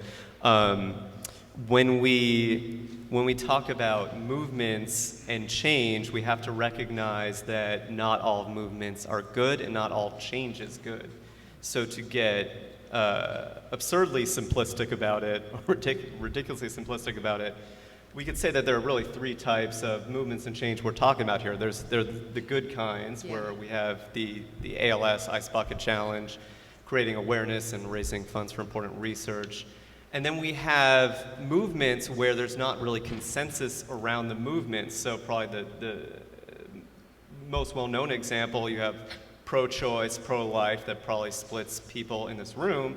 And then, of course, you have movements, as you mentioned, that we would all here agree that are evil and ridiculously bad, but they're also trying to use social media to advance their goals. So we're talking about ISIS and white nationalism and sad list of others. Yeah. And so for those last two, for the ones where there's no consensus, social media really can be a great platform and medium for us having civil conversations to move towards consensus and developing ideas that get us there. The question is, how do we encourage that as opposed to just trolling and shaming and yelling back and forth and going into our silos, which is some of what we're seeing on social media around those issues. For the third one, it's how do we make sure that these evil movements are not using social media to enhance or promote their disgusting ideologies. So for both of those, one of our major concerns is misinformation campaigns.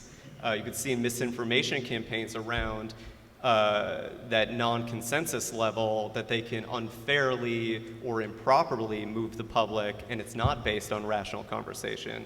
And obviously for this third one, it's just straight propaganda and co-opting young minds and having people get radicalized. Yeah. So we are particularly concerned about technology called deepfakes in that context that was actually born and bred on social media. Deepfakes were introduced around 2017 by a coder. And this is a new technology that allows anyone to take your face, your likeness, and put it into a video that you have nothing to do with. And it's hyper-realistic. You really, at this point, cannot tell the difference between a fake video and a real video. And the implications are incredibly concerning, from misinformation, electioneering, democracy tampering, to a long list of other dangers. We're particularly concerned about the use of deepfake technology and using, it's mostly females at this point, using females' likenesses and putting it into pornography, obviously without consent, and it's being done with minors. And as that technology improves and gets more accessible, we really fear that we're going to see it trickle down into high school and middle schools as well. Yeah. It's being used mostly now for celebrities, but we've seen it go into child custody cases. We've seen it be used against female entrepreneurs and female journalists. So horrifying implications there, and horrifying democracy tampering implications. You get a deep fake out a day or two before an election, and it could really flip an election. So the Organization for Social Media has introduced legislation in California, soon to be other jurisdictions, to criminalize the use of someone's likeness in pornographic video without their consent, and for minors in general. In the state of California, we have it pending. We developed ideas and language that was used for legislation that was recently passed in California around election interference. So we're really optimistic we're going to be able to pass the pornographic legislation in California this year. Of course, we need support from the public and the grassroots, but this is an incredibly concerning development, and the technology is, again, just going to improve and increase the danger. Yes. So Lena, you work on the talent side. We'll lighten it up a little bit. What has made a campaign successful when it comes to working with talent? And she works with celebrities, athletes, influencers, content creators. And how do you engage talent to have the most impact for your cause or campaign? Yeah, I think the overall strategy for us is that the talent are coming on board to the campaign because they're genuinely passionate about the issue and that they're connected to whatever issue they're going to be talking about. It's not a brand deal in any way. We actually don't pay talent. So it's very much on them to take this on and figure out how they want to share the message responsibly with their audience. And that's really what our partnership with talent is about. We're sort of arming them with the tools to talk about some of these sensitive issues, mental health awareness and suicide prevention, sexual harassment, whatever it might be, with their audiences, using their social media platforms, using their, profile, and really being able to communicate that responsibly with their audiences. Because I hear that a lot of celebrities and talent, they want to talk about issues, they don't always know how, or they might be nervous because they're going to get in trouble or say something the wrong way, and then, everyone's going to say something about they said this wrong word or they said this wrong word, but our campaigns are so communication checked that we're really doing that work for them and helping them talk about it responsibly with their audiences. So I'd say the secret sauce is definitely the authentic connection to the issue. Do you have someone in your life who's struggled with mental health? Do you have someone that had suicidal thoughts? Are you personally connected, or are you just passionate about the issue? And that's really what's made the partnerships the most successful. You can tell when someone's just doing something because they think that they need to do it versus because they really feel passionate about the cause. So we're in a room full of educators, right? So I'm teaching STEM and STEAM. So tell us about your She Can STEM campaign with supermodel Carly Kloss and coder, because she really did a really good job making coders cool and relevant for girls. So so I think our research found that girls 11 to 15, I'm sure many of you know this, are sort of dropping out of STEM, science, technology, engineering, and math subjects in school, which is really making the pipeline to women in STEM fields very narrow. So there's definitely a lack of female representation in STEM fields, and we really want to solve for that by reaching girls in that 11 to 15 age range and really helping understand why they're dropping out of those subjects. Is it because they don't see representation? Is it because we're not seeing women in STEM elevated, the ones who are working in the fields, and showing them that, basically if you can see it, you can be it? And so our campaign, She Can STEM, was launched last year in partnership with IBM and Verizon and Apple and a couple of other brands, and really focusing on that idea of representation. We wanted to elevate and highlight females in STEM, real women who are working at NASA, who are working at Bloomberg, who are software engineers anywhere at Twitter or something like that. And tell their stories in a relatable way to girls 11 to 15, but also show girls that sometimes their everyday projects that they're working on in school are STEM and are fun and creative. So really sort of shifting the cultural conversation in that representation, and also showing them that it's fun and creative, and that, what perception they might have of coders are being cool. a woman in STEM isn't always accurate. So a big part of that campaign has been the talent that we've activated with. So either it's been talent who reaches girls 11 to 15 and talks to them directly, worked with a lot of Disney and Nickelodeon stars who loved math class but are now acting, and just having them talk about that with their audiences.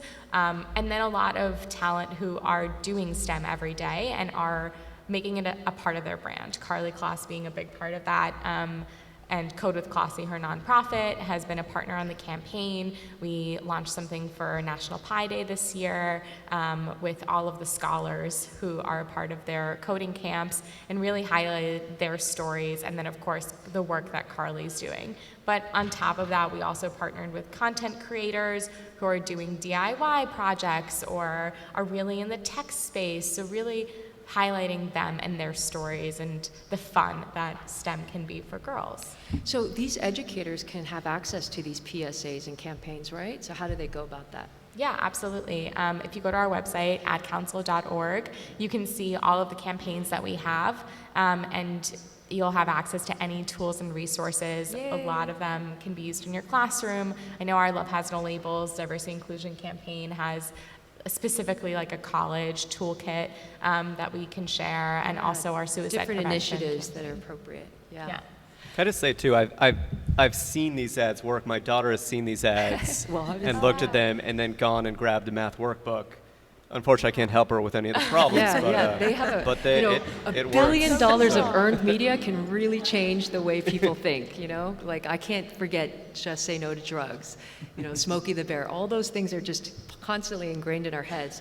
Mark, we are in a room full of educators, and we want to make sure that everybody gets some value here today. So what can they do about cyberbullying, and what are some key takeaways that they can help and that they can bring back to their classrooms? Yeah, we're hearing from teachers and school counselors and principals that this problem just continues to get worse on campus. And let's be clear about the numbers first. We see anywhere from 35% to up to, in LAUSD, 50% of students report being cyberbullied. And the stakes are incredibly high. One research study said that about 20% of cyberbullied youth contemplate suicide, 10% act on it. Those are stunning statistics. So first off, we have to take this issue seriously, parents and educators alike.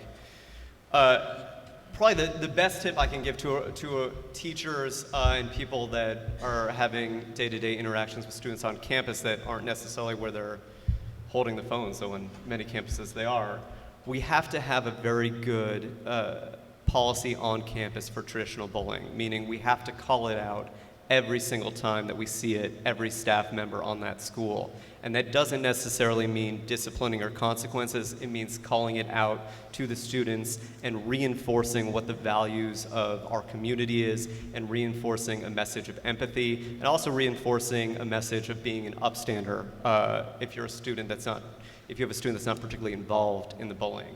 So that's incredibly important, because they're going to take those values and those critical thinking skills and they're going to apply it online. So that's probably our main little tip. I don't know if we're running short on time. We're running, so we're going to keep going. Shane, we have a social media guru on this panel. His name is Shane Redsar, everyone.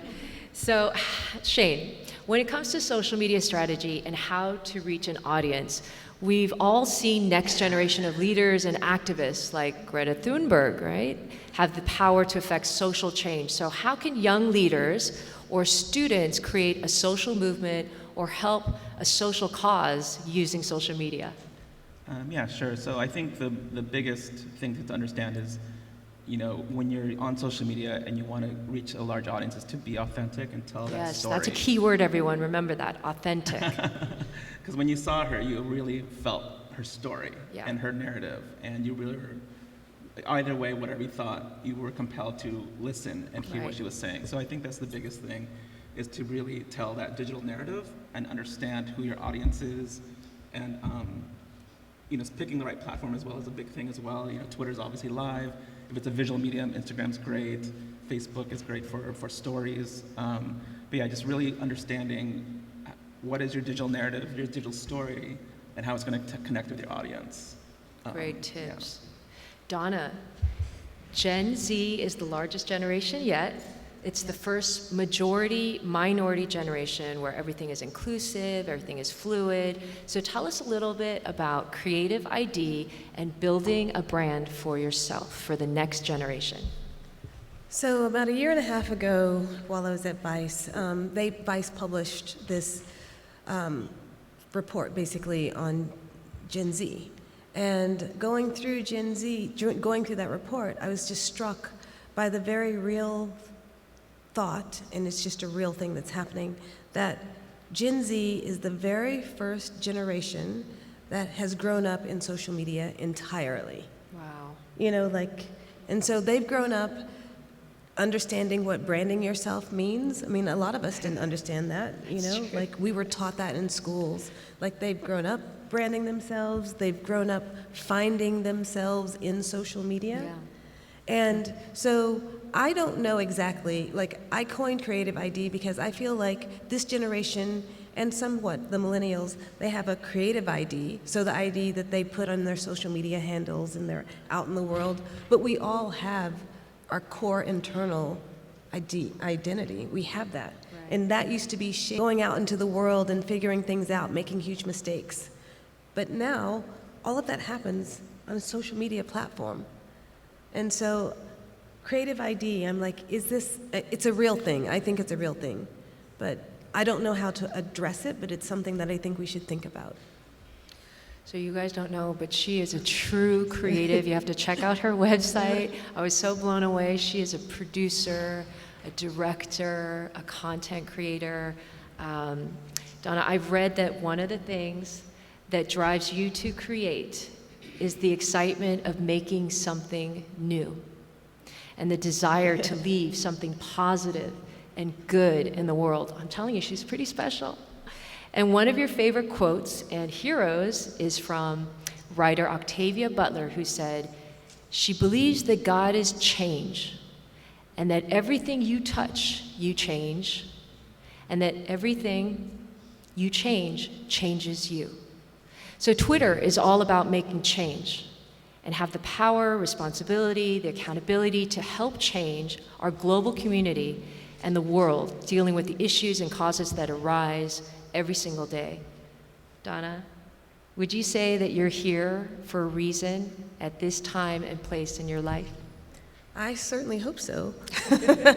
Yes, I am. I think that we're all here. I think we were even on this panel together for a reason. Yeah. I mean, like when we talk about social media and social responsibility in terms of safety, and when we talk about how do you use social media to actually effectively affect change in positive ways and that are entertaining, because let's face it, if it's not entertaining, you don't have someone's attention. It's not yeah. necessarily engaging. Yeah. And then to use the entertainment and sort of the connections that social media gives you to literally affect and change people's lives is Yep, and our powerful. future. I mean, and that's what the Ad Council does. I mean, Yeah. that's a power. It's rewriting the narrative. Yes. We are all responsible for our own narrative and our own stories and the way we show up in the world.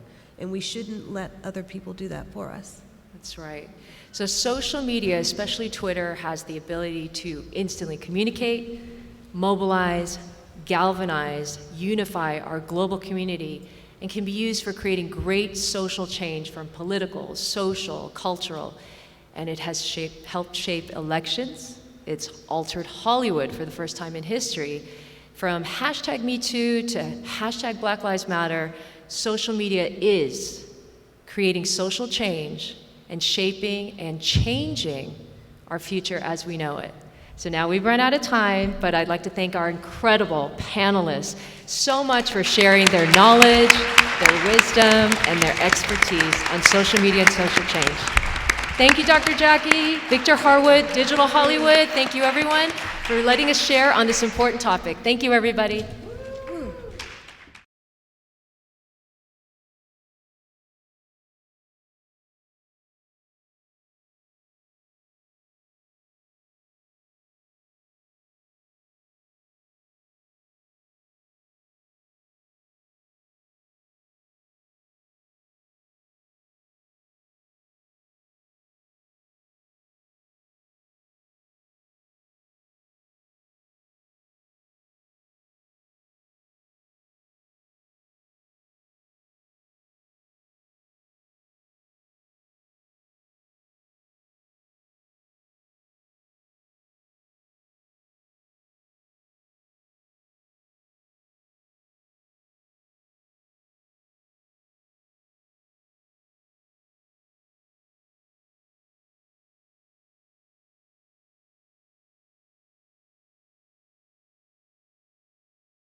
Okay. Bring down the mic just a little bit. Hey, thank you for keeping us on. Okay, we're getting requests to take the Test. Okay, everybody, hello, we're back. Woo! Come on, we gotta keep the excitement alive. Okay, I told you it's getting better and better and better, and there's just so much information, and I'm trying to get to know people who I actually invited. So, we have another great, wonderful, did I tell you you're in the best workshop in the entire building? Like throughout this entire 3 days. It's all about what we're doing in here. And we have some individuals who are going to be talking. How many of you are writers? Any writers here? Yay, writers. Very good. Thank you, sir. Okay, writing is so important. And you know how many students actually need to learn how to write well? That is a skill. How many of you know that? It is an absolute skill, and everyone just doesn't get that right away. And we have some individuals here who actually write for a living, and their writing has taken them around the world, has impacted other lives, and they have now what's called the freedom to write. You know, this is something that I would love for every single student and scholar in a school to feel the freedom to write. If you were like me, you grew up, you know, being forced to write. And that's not what we want anymore with this Generation Z. We want them to be free to write, and how many of you know they're writing like they're texting now? Yep. They wrote, I love, and then a you. I'm like, that's not it. So we've got to fix that. So I don't know who's gonna fix that, but we as teachers, we're gonna have to fix that because we have to find a way to bridge that and go back. And I don't know about you, but computers have and technology has grown, but guess what? They still need to know how to write. Anybody know how to write in cursive anymore?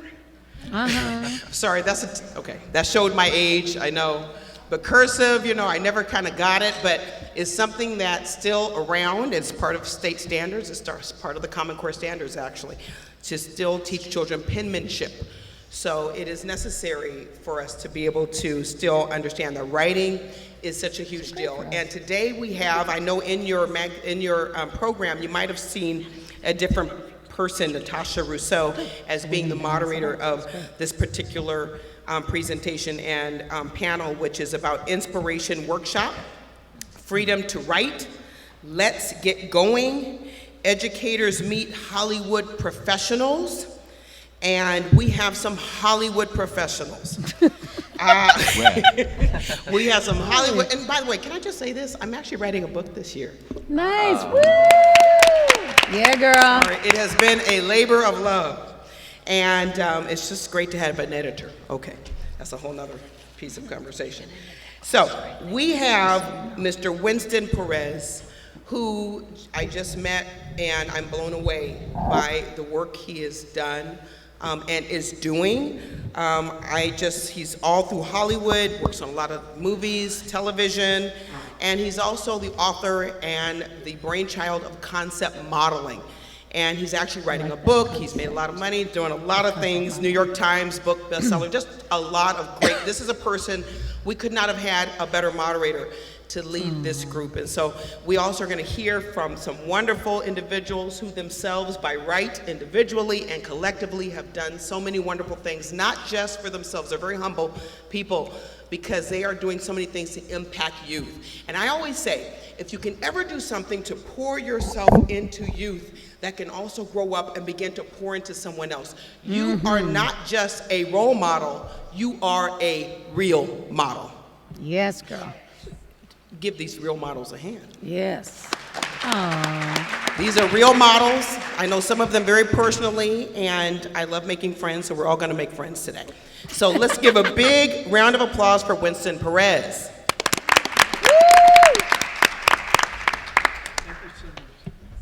Thank you so much with that introduction. It's a lot more pressure because she does always a wonderful job, so hard to follow such a great person in Dr. Jackie. So obviously our talk is about freedom to write, let's get going, and sort of an inspirational workshop. And now we have an intimate group, so we're going to open it up to questions in a little bit, but I want to introduce our panel first.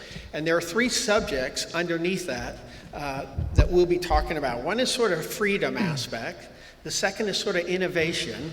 And the third is sort of a personal approach, and that's kind of, we're going to try to weave those through all of them. But first I want to introduce our panelists and kind of from a personal perspective, have them give you a sense of their path, right, to where they are today. And I'd like to start with the ladies, and Meredith, I'd like to talk about you. So everyone in this room has seen her acting, right? Probably not everyone. No, yeah. What? And the, Days of Our Lives? I don't know. Oh, it is now. Wow. Right. And the amazing thing about her acting is it's so natural. You know, you really can't tell she's acting. She's one of those actresses that you see everywhere. And so I think she began early on, Mark, as an award-winning writer, right, in childhood, storyteller. And You want me to tell people? well, I'm just going to give them a little bit of background. All right. And now she's the head CEO of Right Brain, right? And for me, it's an educational program, right, about storytelling. And she's done that. For me, she's sort of a classic American great story because she worked so hard. She had this talent. She nurtured it, right? And she developed some skills, made a lot of money, made a lot of programmings, but now she turned around, right, to help others. And she's used that to kind of create an innovative program that she can tell you about. But I kind of want to start with a multiple choice question for you, which is sort of tell us about the first job or responsibility you had as a child, or when you look back, what was your first step into writing and acting? How would you say that? How did you step into it? Okay. Can I? Yeah. Can I first? Sure. Give them like a good little bite of who I am. Sure. Okay. Yes. Though that was lovely, and I so No, appreciate it. that's fine. Let's see. So my name's Meredith, and what Winston was referring to. Hi all. I had a nice, long. Hopefully, it will continue when I'm back in the mood. Career on camera, behind the camera. I'm in movies like Legally Blonde and A Night at the Roxbury. I'm in like big, stupid, fun movies, and I produced and co-starred in really good, small, little indie movies. The big, stupid ones that I'm very grateful for paid the bills. The little ones didn't, fed my spirit. I've been a storyteller my whole life. We all are storytellers. I just knew I was. And then, you know, I was the girl who, I had a very, I had a large capacity to express myself as a young person. This expression was creative. It was met with a positive response. I got some self-esteem. I believe that that's what's missing. Our students need some self-esteem, and they're learning in a construct that doesn't support a whole lot of that. We want to make creativity core, right? And then I had really good grades. I tanked my SATs. I didn't get into the only college I really wanted to go to. Didn't want to go to my safeties. And then, I don't know, film, television, life. And then somehow a beautiful idea dropped in, and then I ended up creating, not in a bubble, but for all intents and purposes, the first ever standards-aligned curricula in the art of children's book authoring. Students K through 12, we give them illustrated children's books that have no words. They write the story through a robust academic process that they do in school or after school. We align everywhere in the country if anyone cares about alignment. And then they write these books, they keep these books, and they start to feel like writers and have ownership of something they've created, but it's disguised learning because it's children's book images and content which is not threatening to them, so we're getting them to write, like Dr. Jackie said they need to. We just don't, hi Dr. Jackie, we just don't tell them, you know, this is academic and you're about to become a writer. They just do it. And after the fact, they're like, look at all that I did. So that's what I do now. I don't make any money, but I appreciate the vision you have for me becoming a person who makes money again. Used to make money in Hollywood, and now I run this company, and one day. Well, what I love about it is that hard work pays off, right? And that sort of dedication and passion for something, which is what you try to give to students. You know, when they find that passion for medicine, acting, whatever it is, that we have programs and opportunities to kind of leverage that, right? I was just going to ask a simple question, which is, what did your self-esteem in terms of early success do for you? How did that help you? And how do you see that? Okay. Excuse me. Well, as it relates to Hollywood, I was raised, the truth is I was raised by parents who had enough low self-esteem themselves. They struggled enough with their own stuff that they knew not to, like they let me discover myself, right? And so when I was an actress, auditioning or creating content, and there's so many no's, and for every 100 no's, there's a yes, right?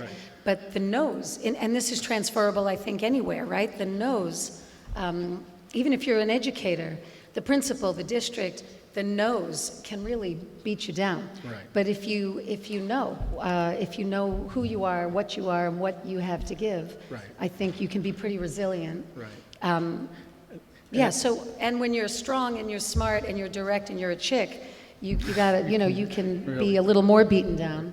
So you have to be resilient. And sometimes your resilience threatens people, so then you're like, the stronger I get, the more threatening I become. So then start a children's education company, get a great team together so you don't have to talk to people and scare them. No, I'm kidding.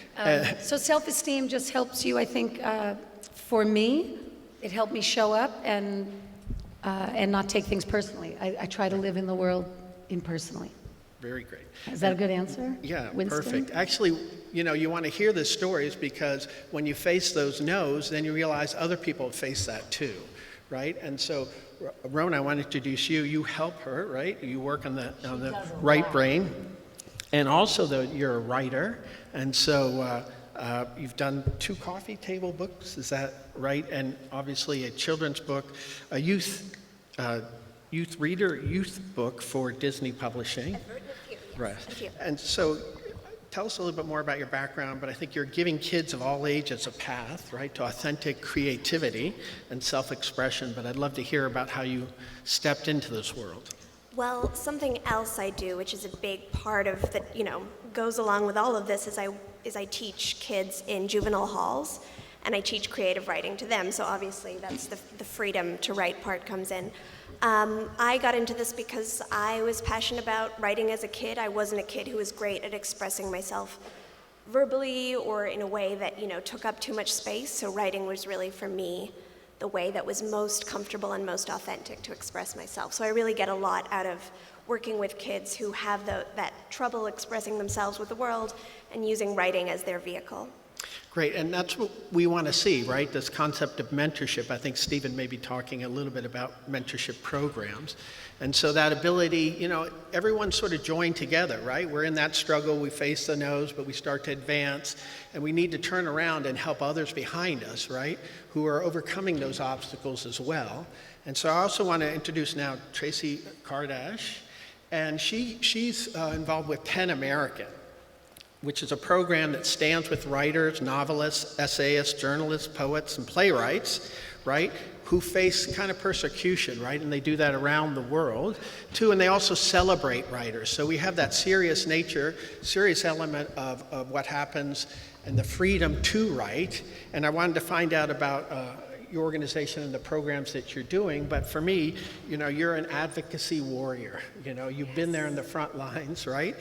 She would also work with Amnesty International and Union Station Homeless Services and the Foundation for Camp Max Strauss, which kind of follows kids from 7 to 17 and kind of guides them. So you're seeing a little bit of a theme here is that whatever stage in life you're in, if you're already successful or if you're struggling to, we all need each other. So maybe you can tell us about PEN American. Sure. So I have to admit I am not a writer. I am a storyteller, though, and I have always dedicated myself to using my voice to lift up the voices of others. Currently, I'm with PEN America, and as he mentioned, it's an organization that protects writers at risk. But we are actually an organization, a membership organization that sits at the intersection of words and human rights, protecting the First Amendment and the liberties that make that possible.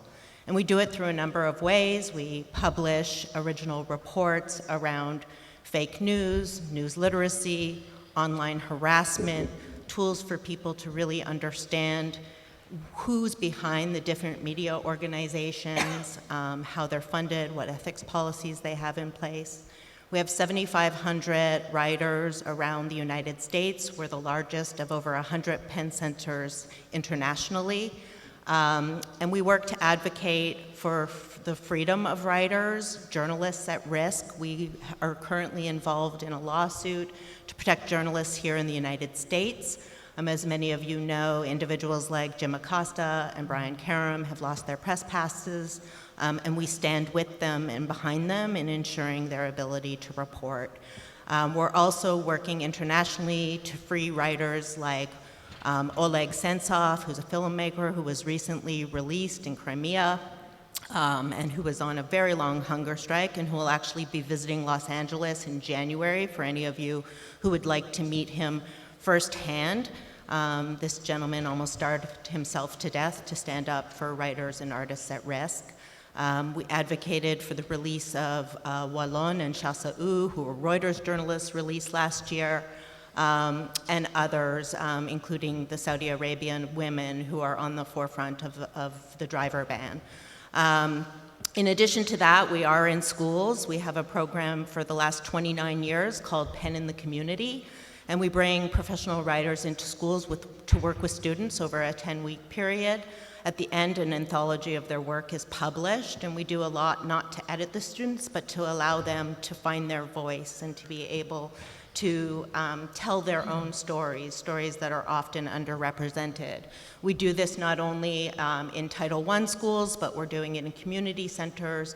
We have a project in New York that works with dreamers that has produced a book called Dreamers, which is available on Amazon and tells their personal stories, as well as a program called The M Word, which is working to uplift the stories of Muslims. I think I'm here today not only for our activism, but also thanks to the Hollywood Foreign Press.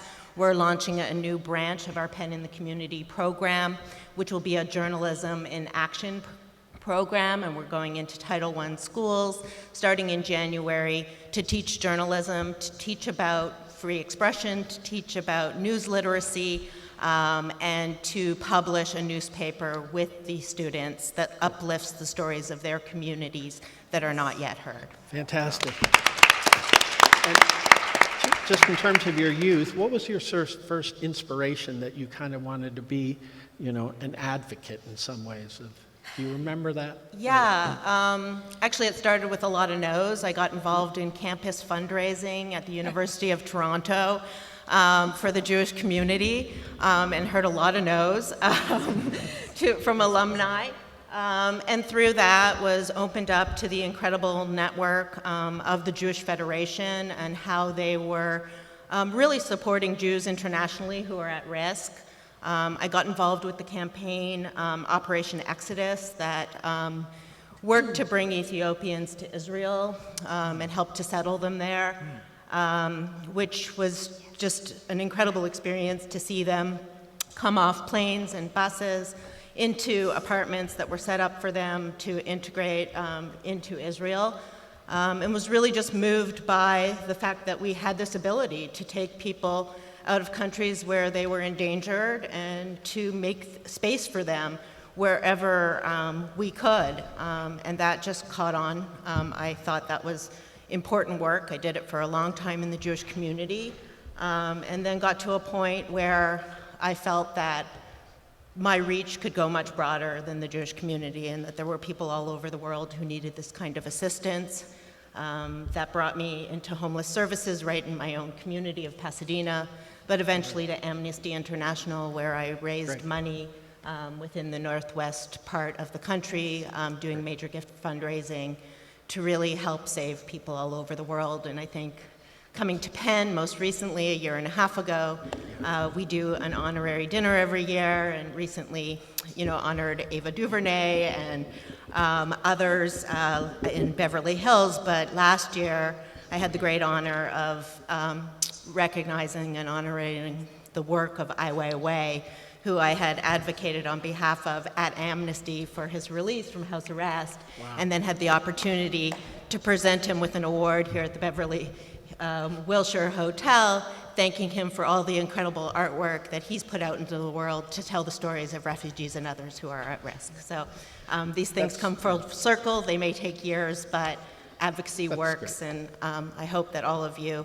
engage in some kind of advocacy, whether it's for people within your own schools or out in the broader community or even around the world. That's great, great. Thank you very much for that. And I'm going to turn to Michael Song because he is in another world of creating a kind of world for creatives to have a platform to kind of present their creative work. And I'd love for you to kind of explain that. And Yeah.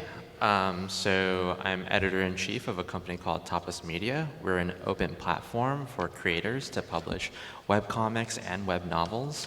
My editorial goals are to tell stories that you just can't find anywhere else.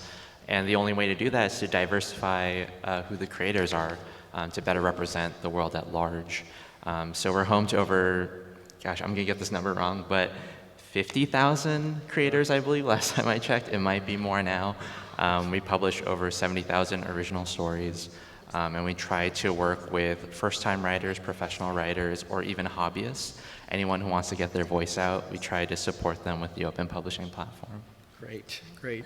And then I want to introduce Stephen Galloway. So in 5 words, he's perhaps the top entertainment journalist almost in the world, you know, and 5 things I could say about him is he is an Emmy award-winning journalist. He is executive editor of The Hollywood Reporter. He's created the THR's Roundtable, which are interviews you can see on Sundance Channel.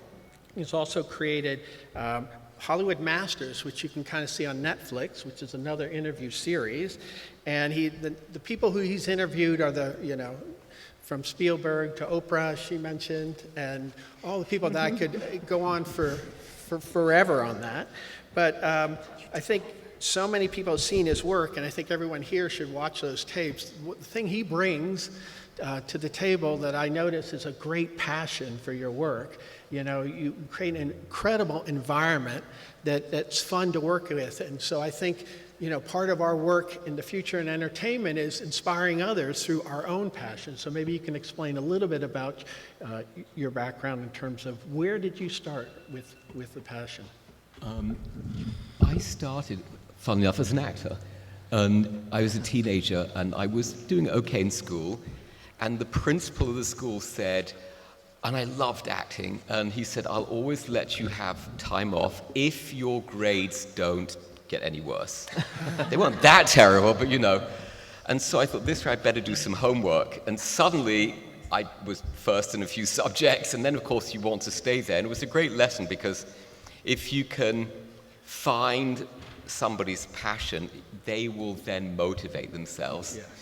And I recently went into a high school, and as I mentioned, when some of you here, the Hollywood Report has 2 mentorship programs for teenagers. One is for girls, it's called the Women in Entertainment Mentorship Program. The other, which is a year old, is called the Young Executives Fellowship. We went into a school, and I mentioned this, and a boy there asked me, how do I find my passion? And I thought about this question for weeks because I couldn't answer it. And by the time I could answer it, it was too late to benefit him. But one way is to find what you're good at and then concentrate on that and become better at that. And I happen to be fairly good at writing. And over the years, I'm still working to get better. You never get where you want to get. But that is where I started, and I went to film school here and then drifted into journalism. Great, great, great. I'll give you a little bit of my background just to give you a sense of this. Actually, my high school principal allowed me to skip school. And suddenly you think, for me, that's the definition of wisdom in education, because I came to him with an idea for a newspaper for teenagers. So he gave me 2 rules. One is I had to take a classmate, and the second is I couldn't leave classes during when I had tests. right? I didn't know till a few years ago that people thought that was so cool, and it makes sense. Oh man, you get to skip classes. I had to go out to all the principals in the area and kind of talk to them and encourage them to let their students come to our class. And one of them was sort of my high school girlfriend, so she loved it that I could take her out of chemistry class, right? So that blew into sort of a more journalistic approach for a newspaper that went to all private and public schools in the DC area. And it was 14 years later after that I made a discovery, is what I call concept modeling. And that's really based on the difference between an idea and a concept. So all of you, we all know what ideas are the same way we know what air is, right? For all history, we've kind of known, that's something that you breathe. Even cavemen knew that if you don't have air, you die, right? But structurally, it was Priestley in 1774 discovered air had oxygen in it. So everyone uses their intuition, their gut instinct to deconstruct stories. What I do is concept model the essence underneath them by separating idea from concept. So dictionary definition of idea is a thought or concept. Dictionary definition of a concept is an idea or a conception. So think about that. Automobile, that's what they're telling you. But the essence of it, when we can separate those two, we can actually create things that have more depth. And all the talent up here, they use their intuition, right, and their knowledge of story structure to kind of break that out. The last thing I say is, when you study marketing in college, you study marketing concepts. Finance concepts. Law, legal concepts. Even story, you learn about story structure, character arcs, and all those things. And I say, why not study concept itself? We know more about the Big Bang and quantum physics than we kind of do about the nature of the abstract world and the nature of concepts. So that's what I do, and it's kind of relates to this because part of journalism, right, is inspiring students through the stories. Part of acting is bringing new innovation, the work that you're doing, Meredith, right? Innovation and a storytelling technique, not just to tell the story, but to inspire students. I think one of the common themes are when you find your passion, right, then you're able to drive things. But all this happens in a world where freedom to write is kind of challenged these days, right? And I want to put that in historical context for a second. If you think about it, the Constitution was created in 1788. It was ratified. New Hampshire was the key to that. And it wasn't until 3 years later that the Bill of Rights was created. And I wanted to say that Thomas Jefferson said this about the Bill of Rights. A Bill of Rights is what people are entitled to against every government on earth. So I want to talk about it conceptually. The Constitution was to create a government, and suddenly there was a document called the Bill of Rights to kind of protect us individually in states from the government. So you always had this challenge between creative freedom, right, and the challenge of people trying to suppress it. So that's why your work in PEN America is so important. So I wanted to sort of get your perspective, anyone, on the challenges you face with sort of First Amendment rights in terms of what you're able to express. Especially in education, there are limits. So would anybody like to open that? Well, I work with incarcerated students, so they're writing creatively, but there are limits on what they can write about. And it's an interesting challenge because a lot of them, their whole lives are gangs, right? This is LA, so they're in prison because they've been involved in gang activity, and they're also not allowed to write. Like, I can let them write what they want, they can curse, but they cannot write about gang life because we don't want to propagate that, I am not part of the decision making. So it's an interesting balance trying to encourage them to speak their minds and speak about their true experiences while also, narrowing that somewhat because, I'm not here to say whether it's right or wrong, but we don't want to give them a platform to brag about gangs so that they'll argue about it. Right. That's a challenge, right, in storytelling because you have to have drama. Right, something sort of negative has to happen in a lot of ways, right? That's the origin of stories, is the fact that something bad has to happen for a story to begin. So that's almost part of story structure. So trying to stay away from the super negative or trying to glorify it, right, is a challenge. And I was going to ask Meredith, yeah. Can I just want to, if I can, Yes, speak to some always. things a few people have said for Yes, just a moment, because always. I think it's almost over, Dr. Jackie. These ain't long enough, girl. We're good. Okay, Yes. so let me just say a couple things, if I might. First, I would argue that it isn't always something bad that has to happen to make a story great. It just, there's drama, Right. and it can be cheap drama, it can be negative, or it can just be meaningful, Right. I think. Also, you were talking about the boy who asked you, how do I find my passion? I just want to say, how many of you are educators in the room? Yeah.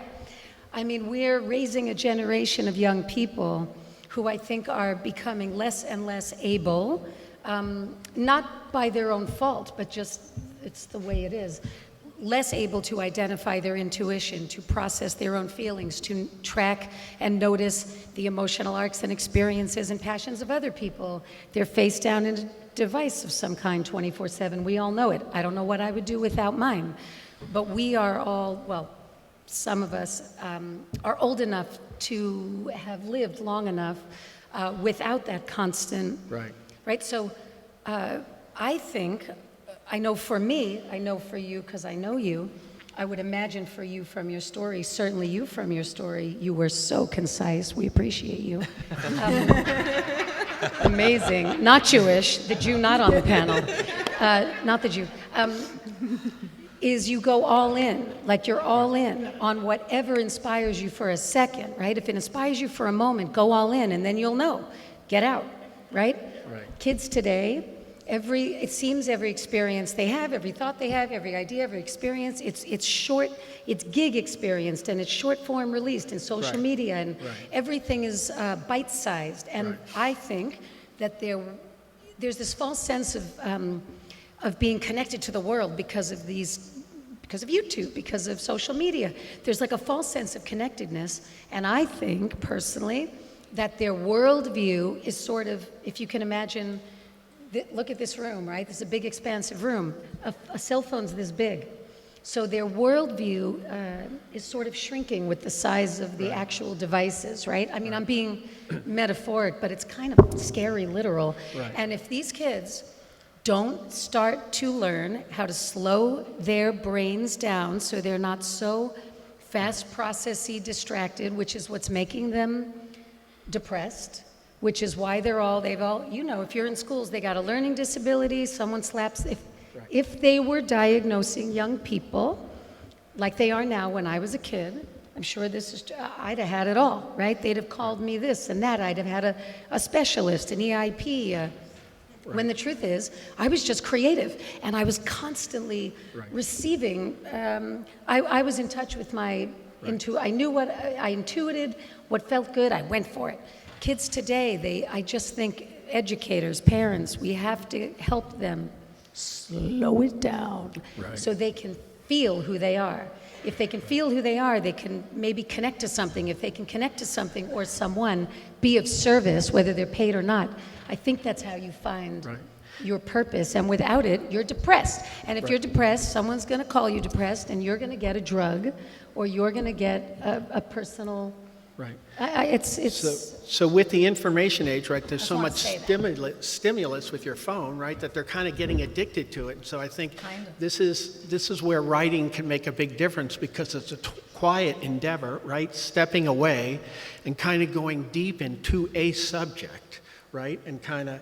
Also in schools, and you know this, if you're a teacher in the classroom, you are required. And the kids are required. It's expository, it's informational, it is not creative, it's sometimes narrative, but the creative stuff is actually what would connect them more to the expository and the informational. So now you're teaching them all this stuff that's in that core curricula you're handed, right? And for parents, you should know your teachers are not inspired by it, so the kids aren't. And there's if you're lucky, you get a great teacher who knows and slips through and gets you to do some stuff that's a little more inspiring than what's on the test. You know, blah, blah. And with Stephen, when you do these interviews, right, I think you're conscious of the fact that artists themselves can be inspirational, right, to students. and kind of help them find their passion through some of these movies. And remember, some of these movies are about journalism, some have been about, firefighters, all these different things, and I think that's an inspiring, subject matter that some of your great interviews have been around people who inspire others, and I was wondering if you could speak to that. I'm not really sure what the question is, but just going back to what you were saying, I think one of the things that's interesting with young people, especially kids who come from poorer environments, is because they don't have a lot of success, they haven't been used to the rewards that allow them to aim long term. And so, all these little dopamine hits like the phone are making them feel good. They're immediate responses. And I think one of the challenges is to actually give them enough faith in their success to then think long and big. And that's hard for all of us. If you've never sold a screenplay and you embark on writing a screenplay, it's very difficult. If you, as I'm doing, working on books, a book is 4 years of your life. Right. And you go into it, and any long-term project is like a marriage. You have ups. I've never been married, but I think you have ups, you have downs. You get the points where you hate, your partner, the book. You hate yourself. You lose belief. It's very hard if you haven't had some success to think like that. One of the things we find with the kids we take for our program is trying to say to them, most of them are just entering their junior year, you must commit everything to this year, because in 2 years' time you will be entering university. 2 years for them is an eternity. Right.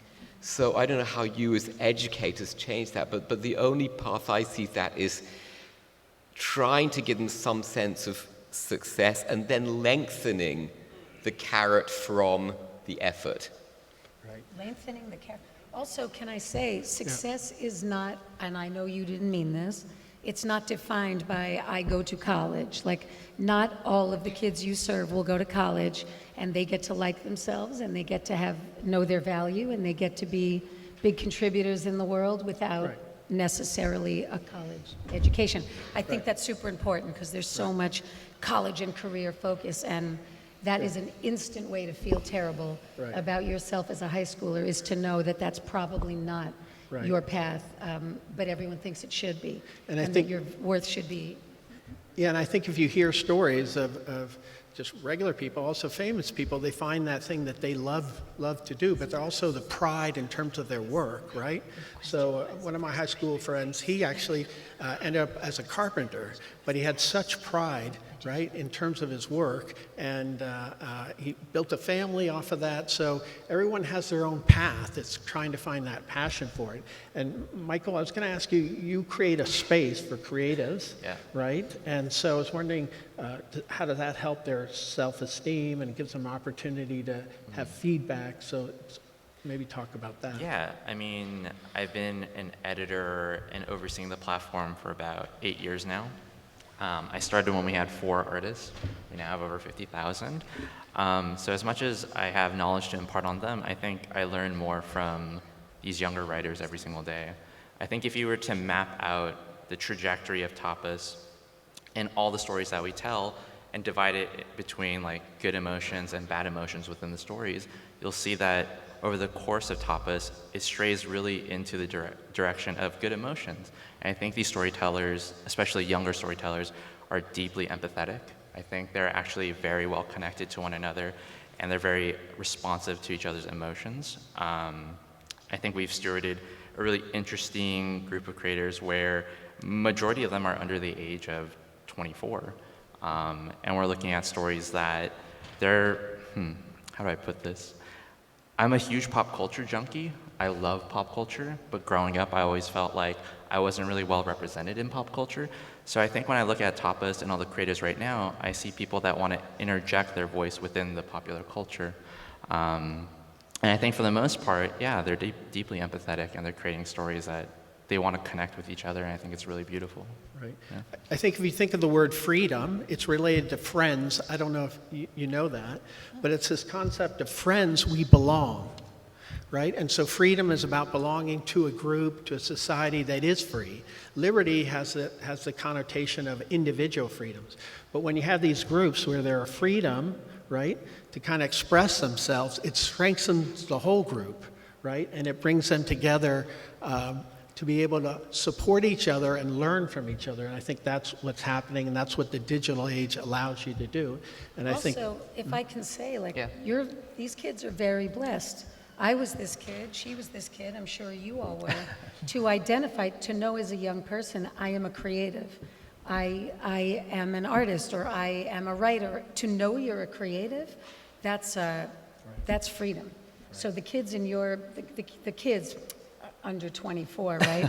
I'm 50 in March, so they're all kids. That they know that they found you, that they know that that's their calling, that's passion, that's purpose. Right. They're good to go. Whether they have successes, it's defined. Like you work with people kids who found their way to you because they know who they are.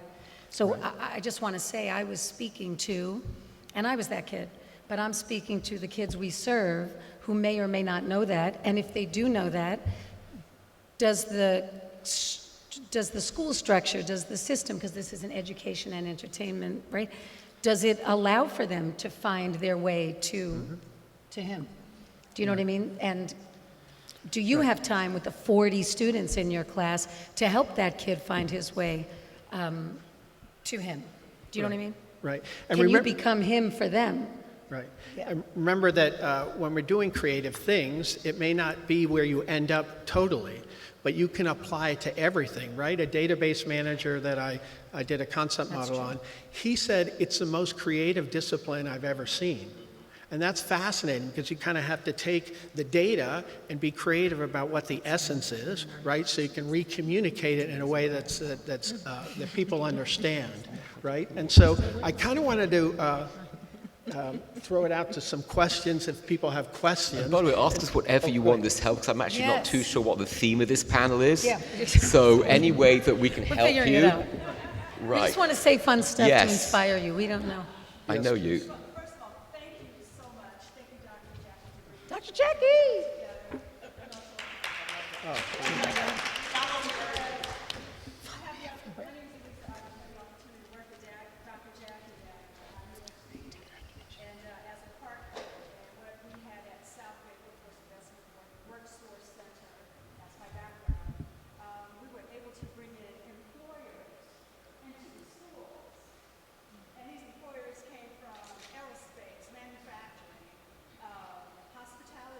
Right. Agriculture.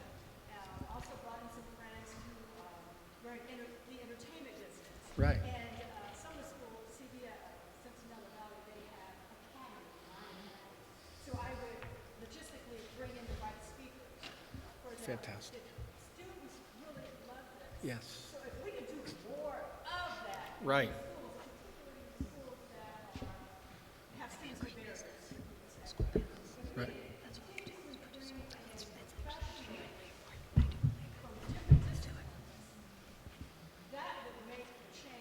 Right. Yes. Folks that came from Nassau, African American females that went from Nassau high levels.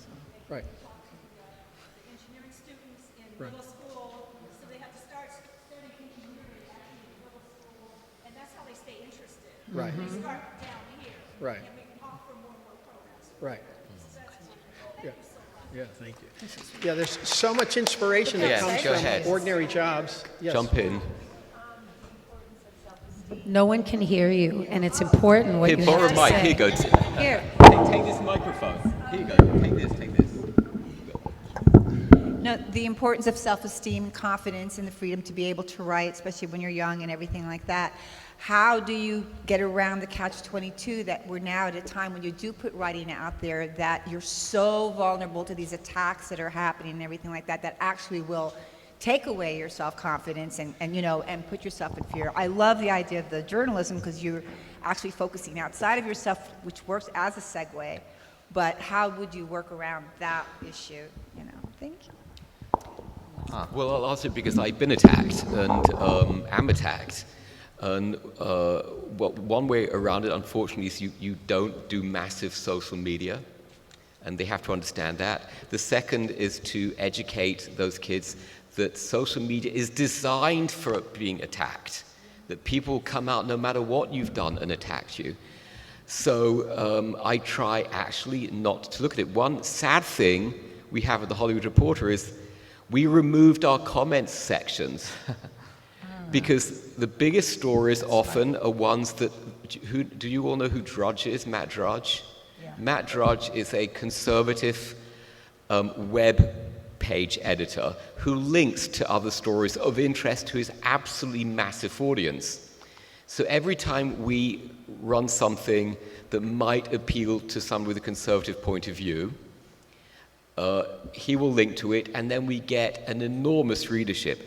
This can be something as simple as the stories I wrote a few weeks ago about the debt problem facing major companies in Hollywood. So Matt Drudge, whom I know a tiny bit and like, linked to it because it makes Hollywood not look great. They're all in debt. Right, and then They're you paying get actors too much. You will get literally 600 comments that devolve into racism, sexism, homophobia. You know, I'm usually some commie-loving, F whatever, That's on one extreme level. On another one, if I do the roundtables or whatever, people. I remember reading one guy saying, "I'd like to pee on his leg." So, wow. Who is this?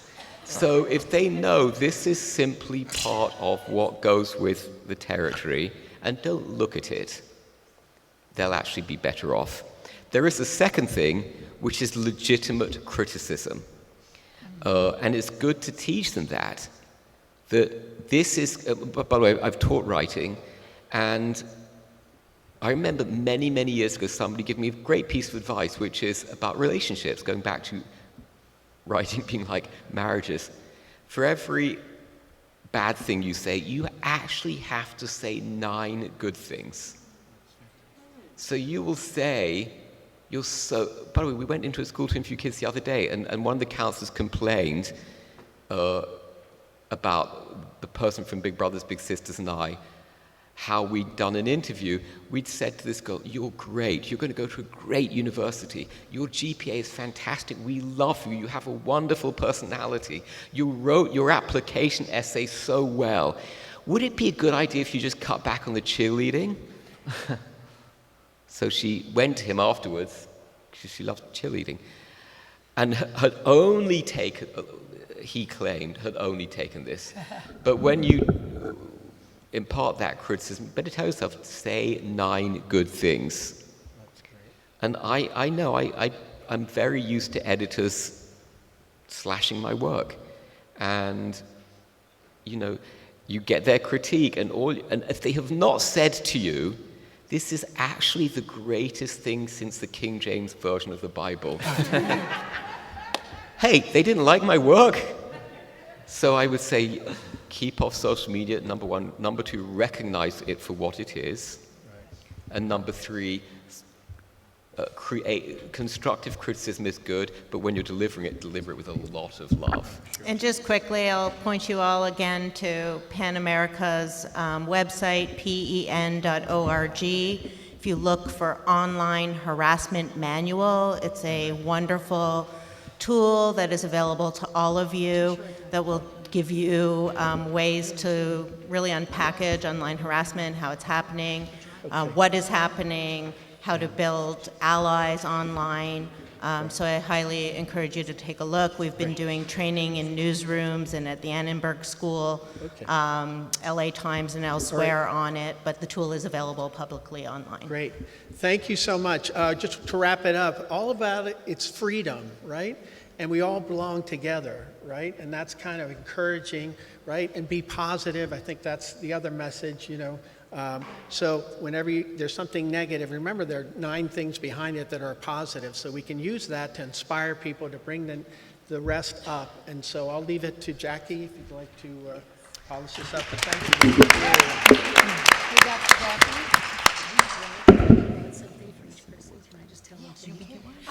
We're gonna stand, Rona and I, at the back door. We brought something for each of you. I think we have just enough for maybe who's here. So as you leave, is everyone leaving? If No, not, we'll they just, can't okay, go so we're just anywhere. gonna come drop some stuff we're just going to leave you a really fun little thing in front of you. Well, let's give this panel again another big round of applause. Were they not great? And it's just not.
Wrap it up. This is like CNN.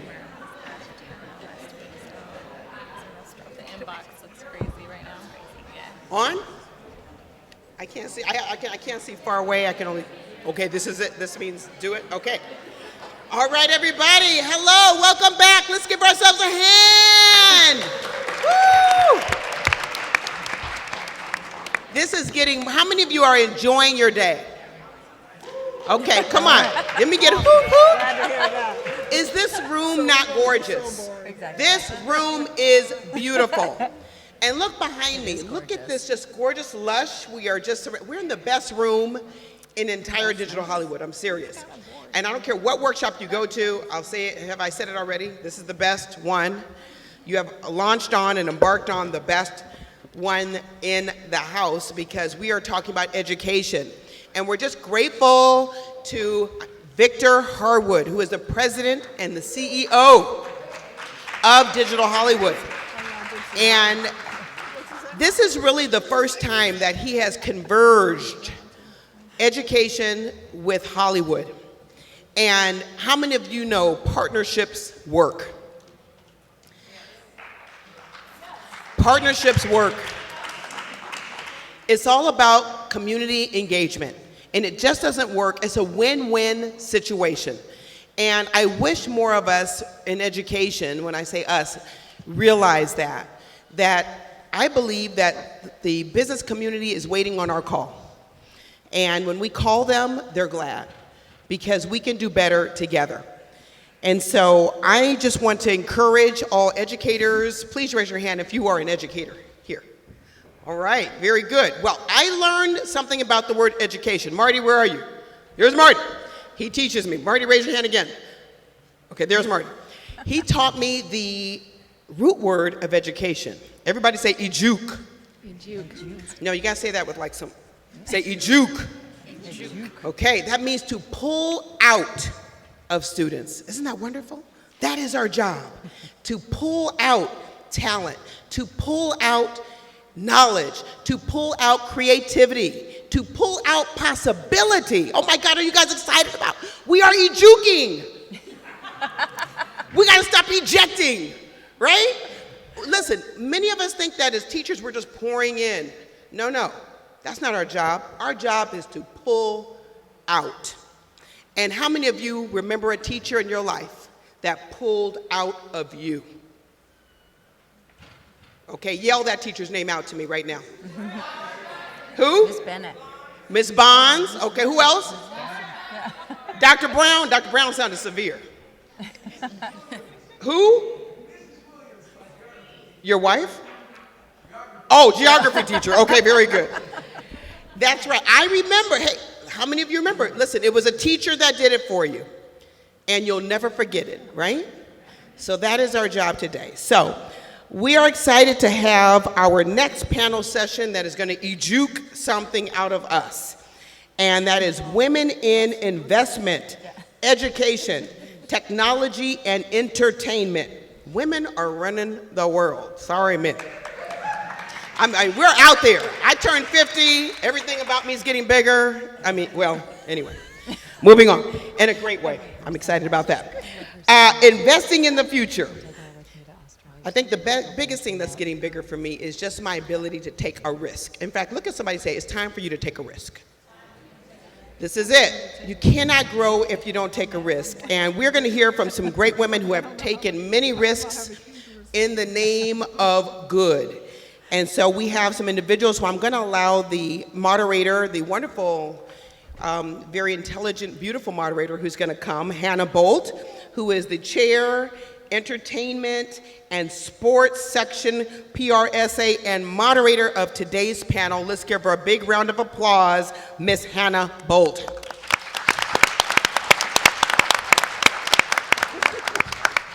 How can I go behind you? You are just a force of nature. Good morning, everyone. Good morning. All right, so how many, by show of hands, how many are educators? How many are in entertainment? Oh, wow. Oh, all right. Wow. How many are in finance? How many are in technology? Okay. And how many just like to have fun? You better all put your hand up. Well, today's panel is fantastic. Thank you, Jackie. Thank you, Victor. I think you're going to be very inspired. We're going to take a different route on some of this because we're going to talk about the future. We're going to talk a little bit about what's working now and some good ideas, but really about how we can make change happen. So, without further ado, let me introduce the panelists. So first to my left is Valeria Velasquez Dueñas, who's a senior manager of Sustainable Economic Enterprises. And I'll let her give you a little bit about it because it's fascinating and it's very important. Yeah, so we'll just call it CLA, so C-LA if you want to look at what we do. We're the largest mission-driven operator of farmers markets in Southern California, but beyond operating farmers markets, I have to really underscore the mission of the work. We do run the Hollywood Farmers Market, which is the largest farmers market of the city of LA. It's our flagship market, but we also have nutrition programs, food access programs to make the markets more affordable to low-income members of the community, and a program focused on food entrepreneurs, which we'll be launching shortly in a month or so. So we're really busy working behind the scenes to making sure that our launch is a success. But that's where some of the topics we'll be discussing here comes in, because there's a large number of women food entrepreneurs in our network of farmers markets that are looking to be sustainable in the markets, grow out into brick and mortars, and then a large percentage of women of color and people of color in general. And then another hat that I wear is co-founder of Across Our Kitchen Tables, which has been around just for 2.5 years at this point. I founded it with 2 colleagues who were also working in food systems to support and showcase the work of women food entrepreneurs, particularly women of color. Next to her, if you're a sports fan, she's one of the leading female executives in sports, Nan McGrail. She's the Senior Vice President of Partnership Activation for your Los Angeles Kings. Thank you. So I'm the Senior Vice President of Partnership Activation for the LA Kings. And though I work specifically on the Kings, I'm part of the Global Partnerships Division within AEG, which is our parent company. If any of you don't know what Partnership Activation is, basically I oversee the 80+ sponsorship deals that our team has with various brands. No 2 deals are alike. Some of them are high maintenance, some of them are low maintenance, but it's no 2 days are alike, and it's very interesting and fast-paced, and I work with great people. It's a male-dominated industry, so I feel special and fortunate to be a part of it. And for those of you that raised your hand for finance and technology, please make note of our next guest. It's Barbara Bickham. She's the CTO and Managing Director of the Women's Innovation Fund and one of the leaders in finance and technology and all things that intersect it. My name is Barbara Bickham. I am actually the founder and managing director of the Women's Innovation Fund and Accelerator.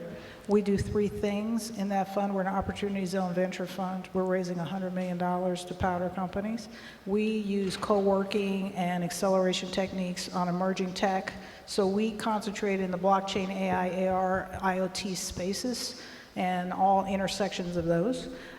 Those are kind of the companies we look at. The second kind of criterion that we look at is you have to have a gender balanced C-level, equal amount of men and women at the C-suite. We'll take a few more women, a few less men, but we like balance. The third thing we do in that fund, which makes us very unique, is we use sustainability models to monetize that fund. That could be environmental, that could be like women balance is a part of it. It could be job creation for underserved communities, which is kind of the Opportunity Zone piece of it. So we use some of the 17 criteria around the UN that's out there to kind of make our fund different than most Opportunity Zone funds. Our fund actually is about to get many awards, which is kind of amazing. So be on the lookout for that, but that's kind of a short summary of that.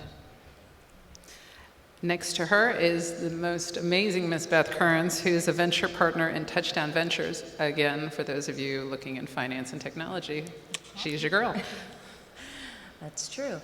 So I'm currently a venture partner with Touchdown Ventures, and what we do is we partner with large corporations to develop and execute on their corporate venture capital programs.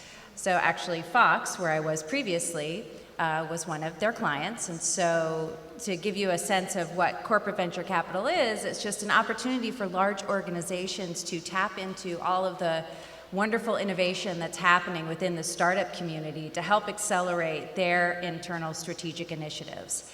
And so I spent 16 years at Fox doing various jobs within a very large media organization, and I ran business development and innovation initiatives, our corporate venture capital investments, as well as technological advancements within the enterprise itself. So I had a wonderful career there and was able to then tap into a whole different part of the marketplace and focus in on venture investing. And so now I've made the transition to focus on that right now. And at the very end of the table is Ms. Sonia De La Fosse, who's the Senior Manager of Educator Programs at Microsoft. For all of you educators out there, she is someone you definitely need to know.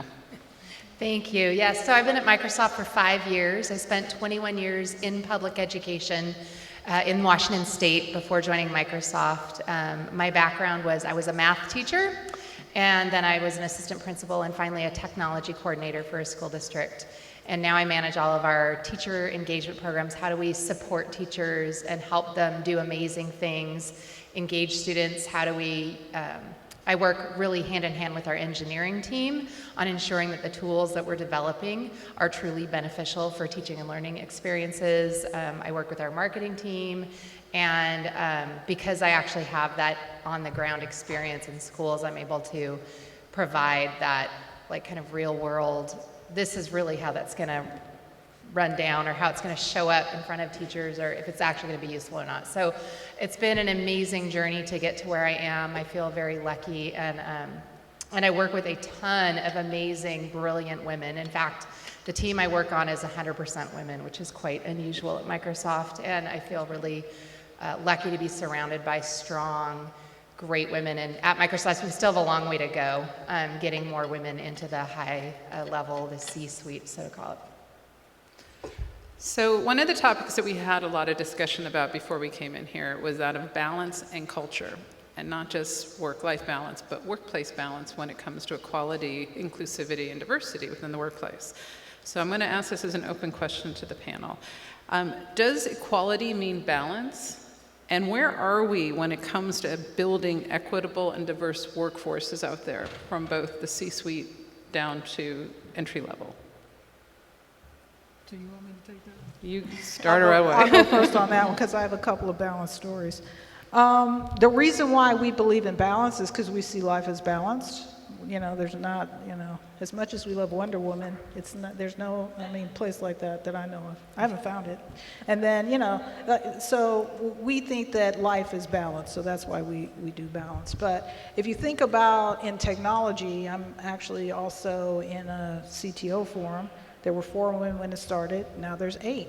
But there's still a very disproportionate amount of men, like over 300.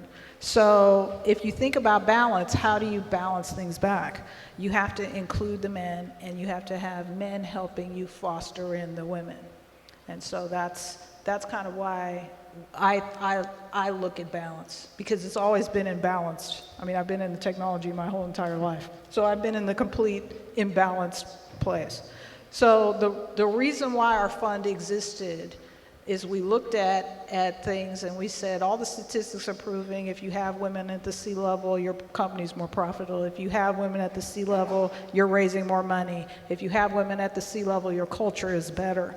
So the fund came about because of that, and we're 2 women, we're 2 diverse women. If you look at our website, WIFAX, WIFAXVC.com or WIFAX.vc, you can see we are balanced. And actually, we have a few more women there than men, and a few of the women we couldn't surface.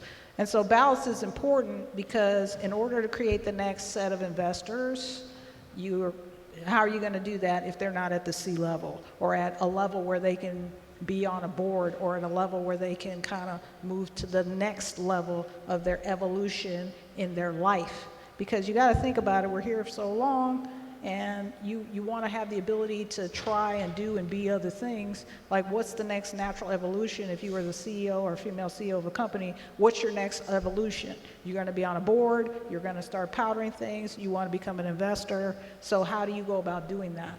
So that's kind of what we're trying to help create in the WIFACs. For me, about 20 years ago, so before I went to Fox, I worked in a small venture capital fund just out of business school. And one of the reasons why I decided it wasn't quite the right fit for me was that lack of balance, not just within the firm where I was, but just generally, like any sort of networking or anywhere I went, I didn't have a lot of senior women to look up to see what was the path to becoming a partner and having a leadership position within a VC firm. And so we're still seeing that within the VC community. There's a lot of discussion around this because at the analyst and associate level, you have more balance. You have, I mean, it's getting better, you know, maybe 30, 40, maybe hopefully upwards of 50% of those people are women, but where it really starts to drop off is as people are elevated within the firm. So the check writers, the percentage of women gets down into the teens, which then in turn, you know, impacts the types of companies that people invest in because women are more likely to invest in other women. So it's the whole ecosystem, right? And so coming back into the world of VC again at the level I am and with the experience that I have, it's really important for me to think about how do I help the younger women in my firm get to where I am, you know, because I just didn't have that type of mentorship. And so I found a lot of that when I went to Fox, both men and women, lots of mentorship within that corporate environment. But now I have to really be conscious of how I think about mentoring younger women within the investment community. And I'm going to pipe in from an education perspective. So I think statistically, you see girls and boys performing about the same in math classes and science classes until they hit about high school. And then girls tend to drop out and boys tend to stay in. And so at Microsoft, we have a lot of programs to support girls getting into STEM. We've got DigiGirls, AI for Good, hackathons for girls, all kinds of things. But when I think about it from an education perspective, you can support the girls all you want. You can give them all kinds of programs. But if you don't build allies in the boys, then that's where you're going to run into problems. And so the girls that I talk to, young women that are coming out of computer science classes, I hear them talking about their computer science classes at the college level where they feel very discriminated in a sexist environment. And it's not the professors, it's the other young men that are in the class with them that see them as others. And so I think back to getting my master's degree to become a principal in schools was all about social justice and discussing and just calling things out for what they are and saying, do we have a good diverse representation? Do we have equal representation of boys and girls? And so I think even at an education perspective, for those of you that are teachers, if you have kids that are creating groups to work in a group project, are you having them have a discussion about, is our group a good representation of the diversity in our classroom? Is our group a good representation of boys and girls? Is our group, and actually calling that out, because it really wasn't until my master's degree where I learned how to call that stuff out and how to think about it differently, that I don't have a problem now when I'm in a room full of 50 people saying, okay, so these are our speakers for this event. Are we equally balanced in women and men? Are we equally balanced in ethnic diversity? Are we this? Are we that? And so I think getting those conversations started when kids are kids is really important. And then I'm going to add one more thing about balance, because this isn't just a kind of a U.S. thing. We're kind of, sometimes I'm in the blockchain space, so I'm very globally thinking. And so if you think about it, this is kind of across the board all over the place, where, you know, there's still more men, or STEM and STEAM, or computers, or coding, hackathons, or fill in the blank, is still more male dominated versus having women there. So this isn't just a US phenomenon, this is kind of a global phenomenon as well. I mentioned sports being male dominated. Obviously, we don't have any women LA Kings players, but I do work for AAG, our parent company. And at AAG, we focus on 5 things: our people, our fans, our partners, our communities, and our portfolio of assets. So when you talk about our people, you really want to have a workforce that's diverse in their backgrounds, in their perspectives, in their opinions. In fact, at AAG, more than 50% of our full and part-time employees are non-Caucasian, and almost 35% are women. So that's something I'm really proud of. In 2015, we established the Women's Leadership Council at AAG, which I'm fortunate to be a part of. It's comprised of both men and women. One of the first things that we did was to establish a parental leave policy, which we didn't have before. That went into effect in 2017, and it's not a maternal policy, it's a parental leave policy. We also partnered with a third party to look into pay equity across all of AAG. That's turned out to be a rather huge undertaking, and it's still ongoing. And then more recently, we established the Advancing Women's Leaders program. So last year was our pilot year. We had 13 women at the director level or above. They took part in a 3-day workshop, and this year we'll expand that group to 24 people. So we are doing some great things, and that Advancing Women Leaders program is really about funneling that pipeline for senior leadership within AAG. Valeria, balance in what you're doing is a little bit different. Sure, yeah, it takes different forms. So just to speak to Across Our Kitchen Tables, for example, and other organizations that are somewhat similar, like Equity at the Table, I think to create balance in the field overall, it's important to have spaces where people can be honest about some of the issues they're facing, call things what they are, as my co-panelists mentioned. And so some of that is to support these autonomous community spaces where like-minded folks, whether it's a people of color gathering space or focused on women, a lot of times these spaces are developed not to necessarily exclude the other group, but to create a space where all of these issues and networks and resources can be leveraged to build a sense of empowerment and to help people kind of further themselves in their own careers and their enterprises. So I think supporting those groups, identifying who those groups are within your own field, and actively supporting the work they do, whether it's investing in them, or linking other people that you know, women that you know that might be interested in participating, is a good way to support that work. And then switching gears to my work with CLA, I think the team has already kind of spoken to some of those points, is just making the hard dollar investments in women entrepreneurs. So our food business incubator, which is launching in a few weeks, part of that stated goal is to invest in women food entrepreneurs and link them to successful food entrepreneurs and this very hands-on mentoring program.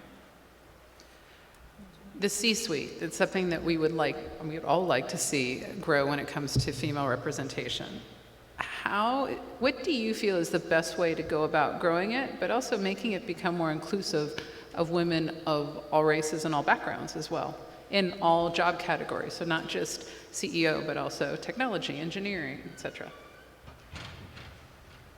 So in our fund, I mean, we do advanced tech because that's kind of a bigger return on life.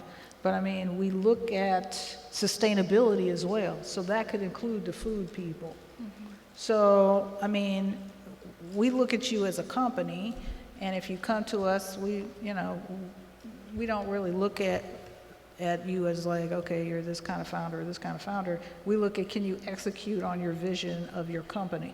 And that is inclusive of everyone. So, we take all types of companies, as long as you have the gender balance. So like if you're an all-female company, we'll say, look, you have to hire some guys to do something at your C-level. If you're an all-male company, we say, hey, you got to hire some women at your C level. Now, the C level doesn't necessarily mean you're going to be the CTO, the CF, you know. I mean, there's a lot of C's now. I don't know, like CRO, CSO, I mean, blah, blah, I mean, CXO, there's a lot. So, like, there's a big wide range of that now, as opposed to what it was. Like, there was kind of 4 or 5, now there's like tons.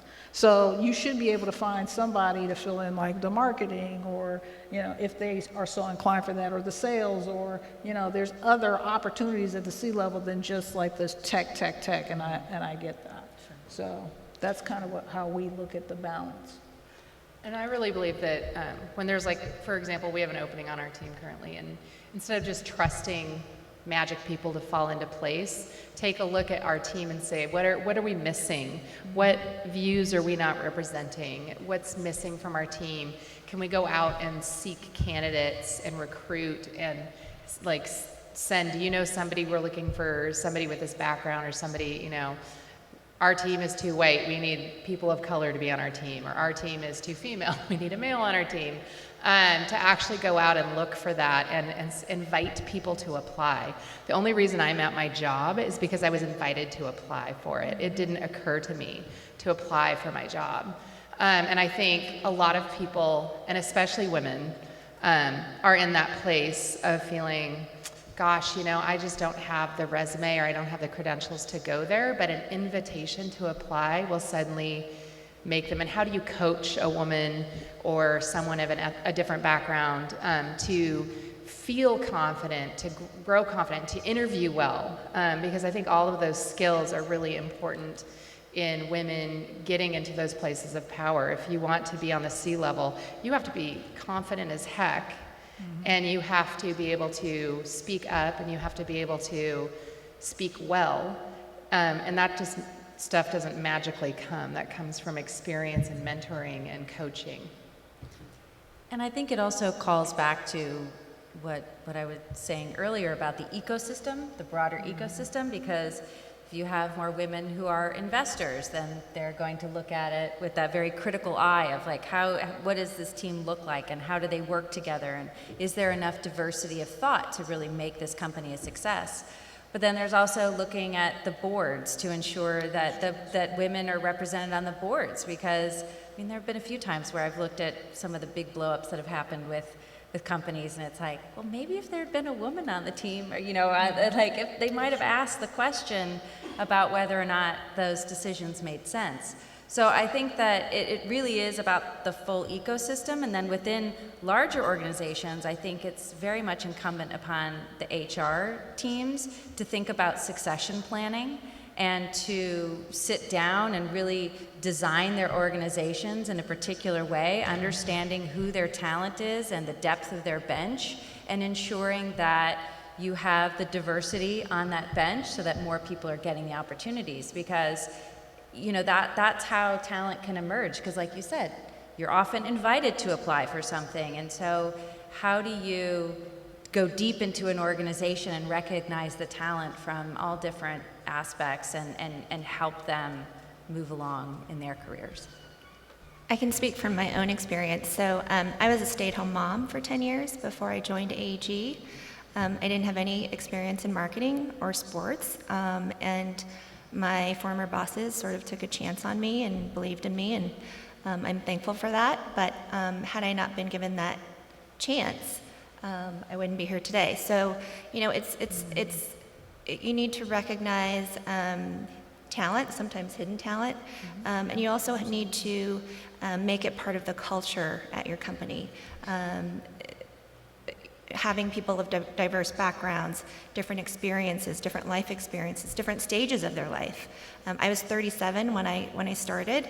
Most of my peers were 27 or even younger. So, but I like to think that with my age and my life experience, I brought other perspectives and other ideas, and I had something of value to add. So I think it's super important to have diverse workforces and to make that part of your company's culture.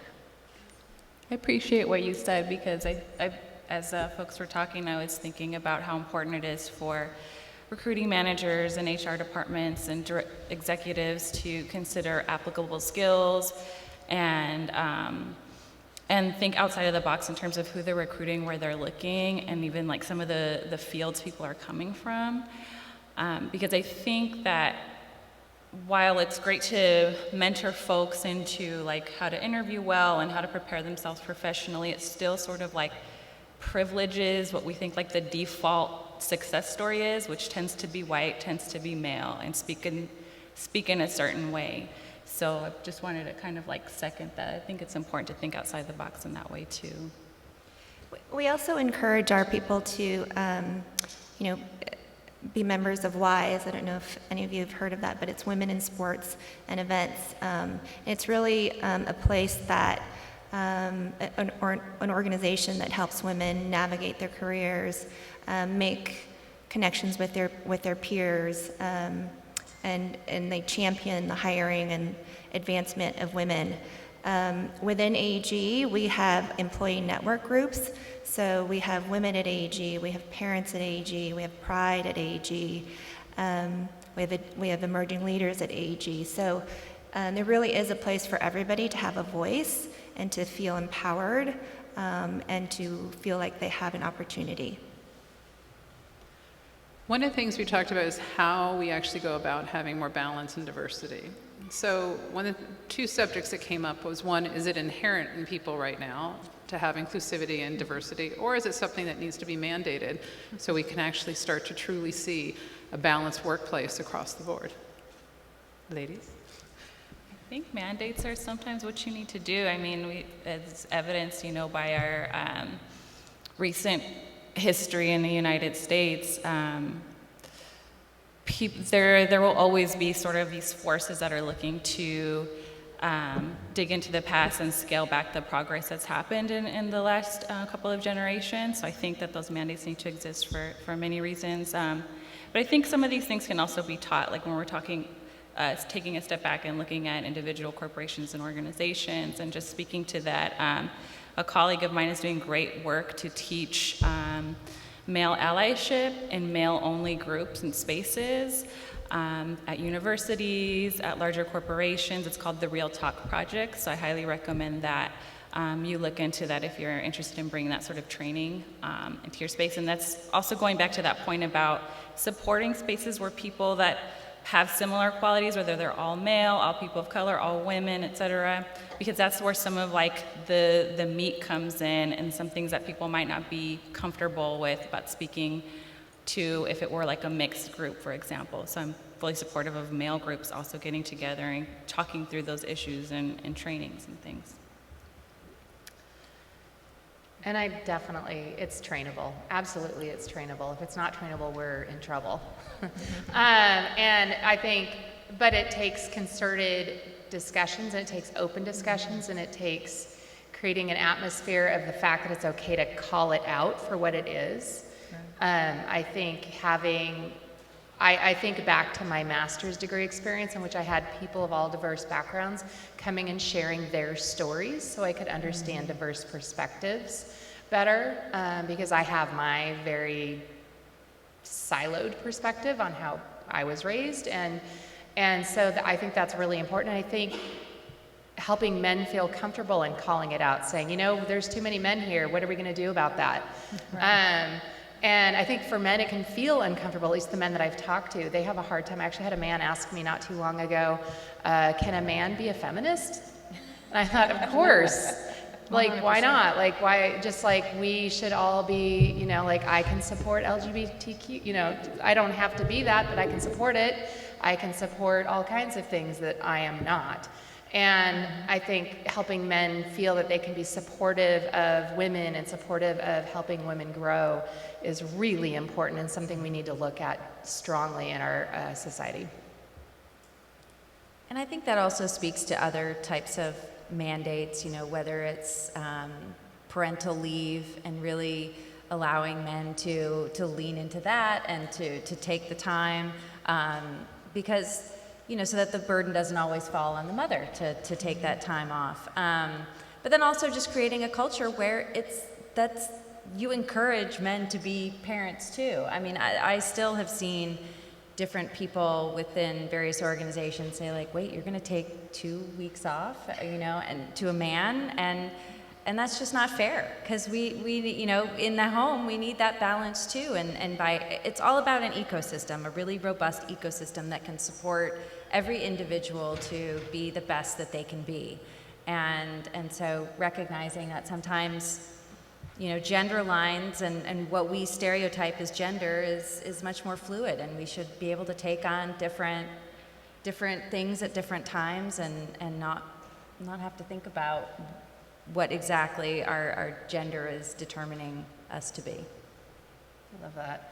I think too, like again, from an education perspective, when people say, oh, but men can't be kindergarten teachers or men can't be nurses, why not? Like, men are equally capable of being nurturing. And, you know, it's our historical place that says women are the nurturers and the mothers and the main caretakers. And I think that definitely has to change for us to become equal, because when the kid is sick, who's usually the first one to stay home? And when you get up to that C level, you're doing a lot of traveling, you're doing a lot of other things. That And goes back to the ecosystem support. yeah. So you need, you know, everybody has to be on board. Must have that ecosystem support. So, yeah, I raised my son by myself, and I was running a company as well, so that was fun. But, you know, I had a lot of support. So that ecosystem and, you know, your family, your ecosystem, your friends, you know, it's a lot of different elements to having support. And, you know, I was very supported and have been very supported in my career as a technologist. I mean, I was very fortunate to be mentored by many very forward-thinking men. So I'm grateful to them for that. Let's see. What else was I going to say? We were talking about... is it trainable? Is it trainable? Or does it need to be mandated? You know what? Just like everything, it's partially trainable, and, you know, I believe we also need mandates. I mean, had we not had the suffrage, you know, we wouldn't be voting, like, as women. So, I mean, there's just some things that it makes sense to mandate, and other things mandate and train. I think we need the combination, because we didn't talk about it yet on this panel, about unconscious bias. And, like, we all have our biases, and we may not always be aware of what they are. And I think... I commend you guys by saying, look, we can just say what we need to say. Like, let's quit being so politically correct about everything all the time and just say, this is what it is. And when you kind of name it, you can say, here's how we can solve it. Because I don't think we can solve it if we're not honest about what we're really trying to solve either. So I believe that you can kind of do both. And I think you can train in subtle ways too, because like when I'm thinking about how a lot of people are beginning to use their preferred gender pronoun under their signature, and that may be like a result of like an overall strategy that a particular organization may undertake to recognize that and make space for that. But like me being on the receiving end of that email begins to like get my wheels turning and train me a little bit to think about things in that way, and then maybe spread that to folks within my organization. So there's also that subtle training, I think, that takes place. It's just this like the assumed way that we do business. Yeah. And also sometimes, you know, men don't see it. They're you know, they're not doing it. It's an unconscious bias, and they're not meaning to do it. They don't, you know, they don't see it, and sometimes it takes calling them out on it to make some change. So, you know, I think it's trainable. I think sometimes you just have to make people aware of it and give them the tools and give them ideas on how to fix it.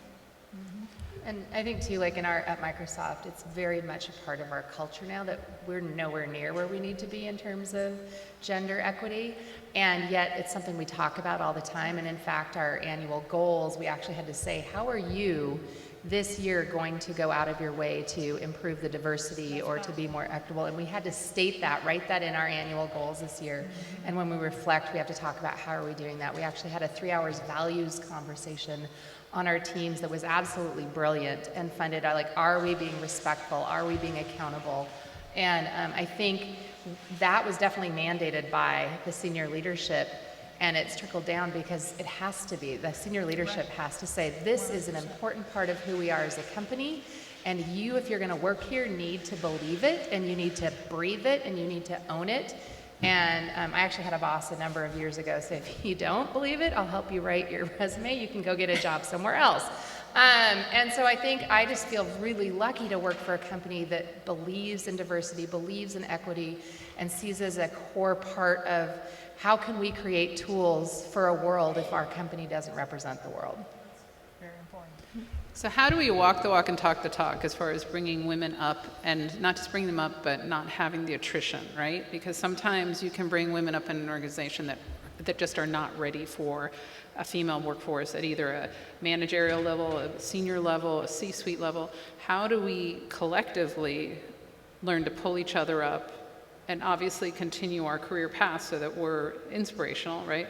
But also make sure that we're not being so short-sighted as to that we're going to have a huge attrition when they realize that the culture doesn't match the speed by which we might be able to come in.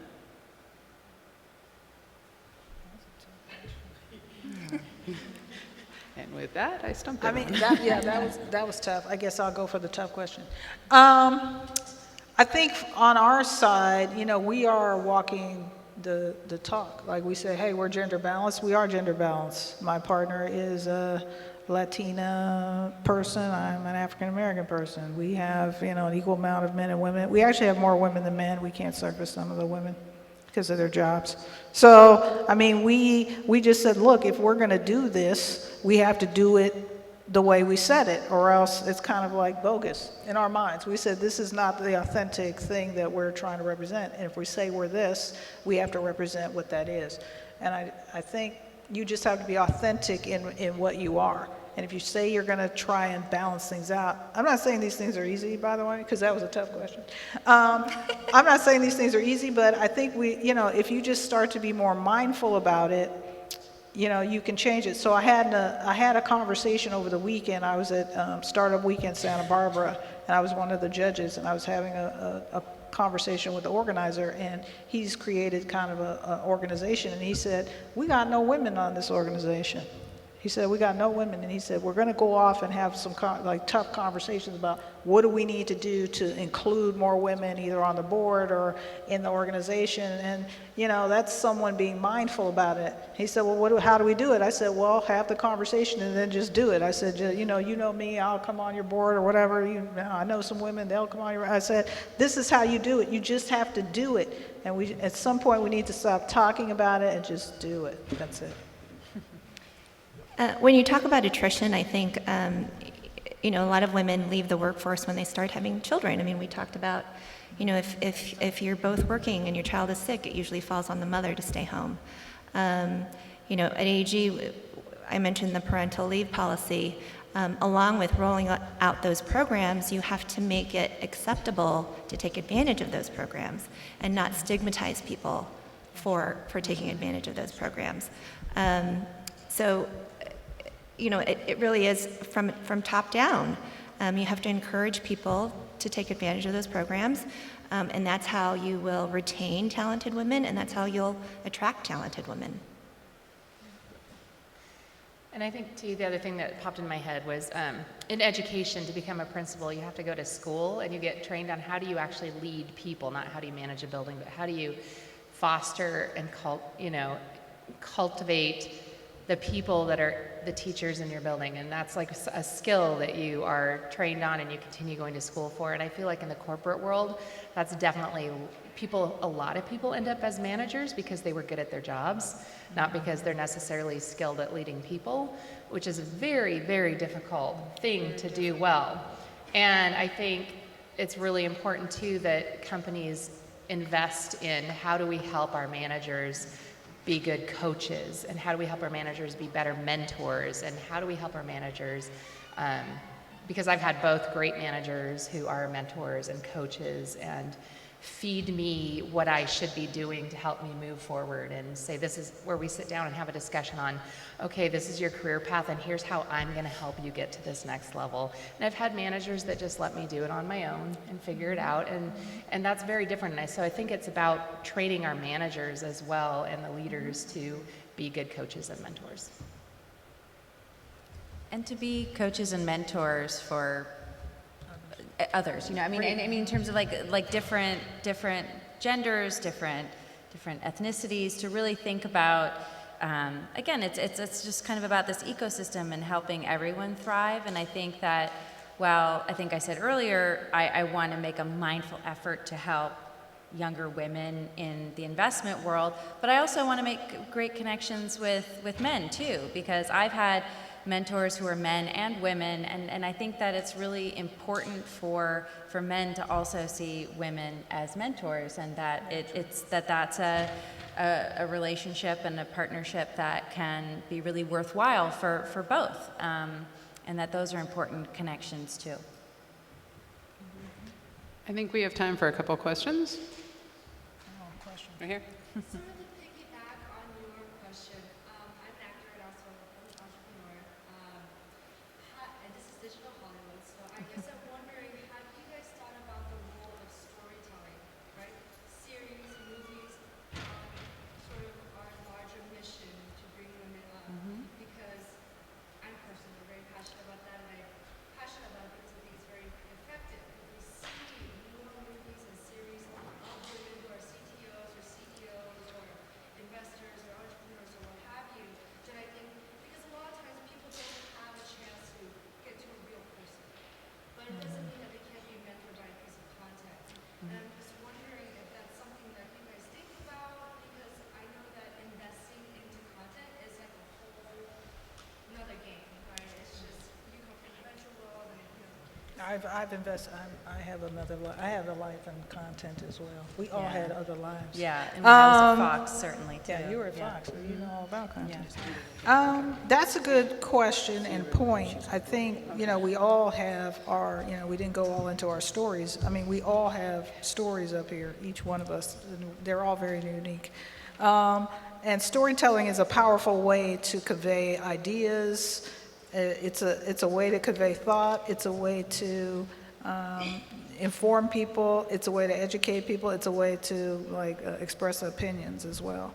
So I mean, storytelling is important. I mean, we try and teach people how to tell stories. That's what we do at funds. That's what we do with the companies. If you can't tell your story, you're probably not going to get funded. So that's like a huge part of what we do. We have a story to tell at WIFAX. WIFAX's story is very powerful because it started to win some awards here. So, clearly it's resonating with people. And, everybody's not a great storyteller either. I took actually an acting class to learn how to do this because I wasn't naturally born to do it. So this was kind of a part of my evolution into leadership as well. You got to kind of go out of the box and say, I'm not comfortable with this, but if I want to do this, I kind of got to learn this. So I just kind of did that. But storytelling is important. It's very important, and it impacts everyone, and it's a good way to convey your message quickly and in a powerful way. That's my opinion on that. And I think we're. Oh. I think our time is right. up. The webcast has ended. So thank you. I'll throw it back to Dr. It was Jones. brilliant. It was brilliant. Yes. I'm sorry.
Okay, everybody, we are back. Yeah. Woo! Come on, let's give ourselves a hand. Digital Hollywood. Like I'm waking you up. Do you know what time it is? Okay, the 10 a.m. crowd, I can get them, but not you guys. You guys got to bring it up because I said an earlier quote that I think I will repeat again because it's worth repeating. First of all, I'm Dr. Jackie. Hey, Dr. Jackie. I don't know what that is supposed to mean, but thank you. When you're 50 years old, as I turn this year, you're excited about anything. So I am going to say a quote that you might have heard from our wonderful, late, great, of course, Nelson Mandela, that said, "I never lose. I only win or I learn." Isn't that powerful? Yeah. And so today, we're just going to keep learning. And that means if you're an educator, by the way, any educators in the house, raise your hand if you're an educator. You are a winner. Okay, because you're making change. And we have some wonderful individuals. It has been such a great day. And I'm just so excited because, now, by the way, there's like a whole lot of conversation happening over on this side. Adam.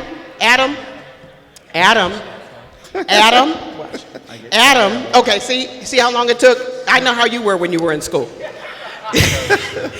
How many Adams was that? Like 6 Adams? Okay.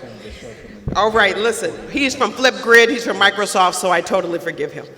Okay, because they're doing some wonderful things in the name of our youth. So I have mentioned some individuals, did we not? How many of you were here since this morning, by the way?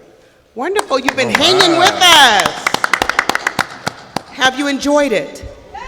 All right. Have you learned something? Okay. Okay, winning and learning. Have you eaten anything?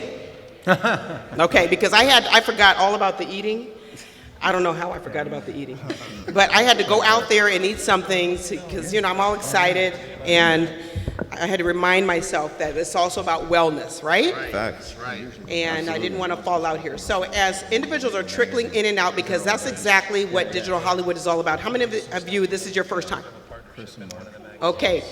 Well, welcome to Digital Hollywood. Isn't it wonderful? Yeah. I mean, 3 days of going in and out of some powerful presentations. And I always say, whenever you come in, always try to meet people you do not know. Sit with someone you do not know. In fact, I do it when I go to a conference and I see people I know, I actually wave and turn around and walk the other way. It's not the nicest thing to do, but it's the only way you can get to know other people, right?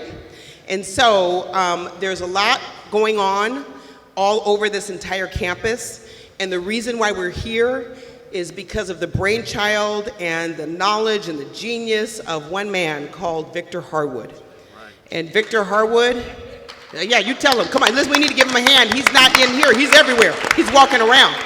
He made this thing happen, and he didn't just start now. He started the thing over 2 decades ago.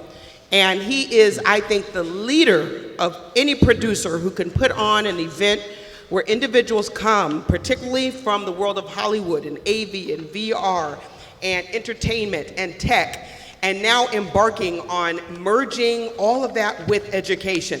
He said to me this summer, "Jackie, I don't just want to make a difference, I want to be a difference." And he is making and being a difference and causing us to be here. It has been a journey. Now, when I started working with him, after my 30 years of being in classrooms and education and schools and all of that, and now I'm very mobile and I'm just out everywhere, I found out how much hard work it is. No one can just pull this thing off because you're dealing with people. Anybody know about dealing with people? Not kids, people, grown people. They don't call you back. They're busy, they do not respond, and you have to email to death, and then they pretend like they didn't get the email. All of those things happen, and you still have a date and a facility to fill. I mean, let me tell you, Victor Harwood has been a mentor to me. And once I told him this summer I was kind of available and free, he was like, let's go. And we've been going, and we have not stopped yet. So it is just an honor for him to ask me to help facilitate thought leaders and educators and all of you like Hollywood people coming together and really just aligning our moral purpose. And our moral purpose is to build young people. How many of you believe that? Yeah. And I often say, it is a calling. And some people should not have picked up the phone. Okay. I didn't mean to say that. I don't know where that came from. This is what happens when you turn 50. So today is about education and Hollywood and coming together. But again, we've heard some great speakers, and today, right now, we have at this session, innovation, partnerships, and investment in education. And many of you have heard STEM and STEAM going around, and this is where we are. The new jobs and careers for our young people, first of all, they're not old like me. The millionaires and billionaires are very young. They're like under 25, and they're coming up with stuff. You know, my son is 13, he's coming up with stuff all the time. I'm like, hold that down. Because they're excited about change, and they're excited about building and creating and innovating, and so our schools have to change. They've got, any educators, you guys, guess what? It's gotta change. Because they are coming out of a totally, they only knew, the ones that grew up in Gen Z only know social media, only know this world that we're in now. They don't remember or know the one before. So this is the time for change, and it's exciting. So I have some wonderful individuals that are on this panel, and we're gonna start off, I'm gonna just share who, Todd Johnson, President and Chief Executive Officer, Beverly Hills Chamber of Commerce. Please give him a hand. Raise your hand, sir. And Tim Greenleaf, President and Chairman of the Board of the Boy Scouts of America. That's the other bald guy. See? I'm sorry. Slick. We call them Slicks. It's 3 in a row here. Chris Backus, co-founder of Limitless STEM Initiative. Oh, another Slick. Okay. It's just happening. Okay. Oh, well, it stops with you. All right. And Derek Steele, Assistant Director of Operations and Finance, Social Justice Learning Institute. Let's give him a hand. So, before we kind of fully go through and get started, I want to do something that I was going to wait until later, because this gentleman is here. I invited Mr. Todd Johnson, who's on the end, who is now, of course, the president of the Chamber of Commerce of Beverly Hills. But when I met him, I was a principal, and I knew in Compton. How many of you heard of Compton? Okay. Well, I survived. And when you can come out of working in school districts that are challenging and tough, and have 40% foster youth, and about 20% homelessness, and dealing with parents who've been incarcerated, and dealing with children who are hungry, and you have to still run a school, you sit sometimes and cry, and you say, how can I do this? Because these people are looking at me, wanting me to make a difference. And one evening, I went with my husband to, how many of you heard of Laurie's Prime Rib Restaurant in Beverly Hills?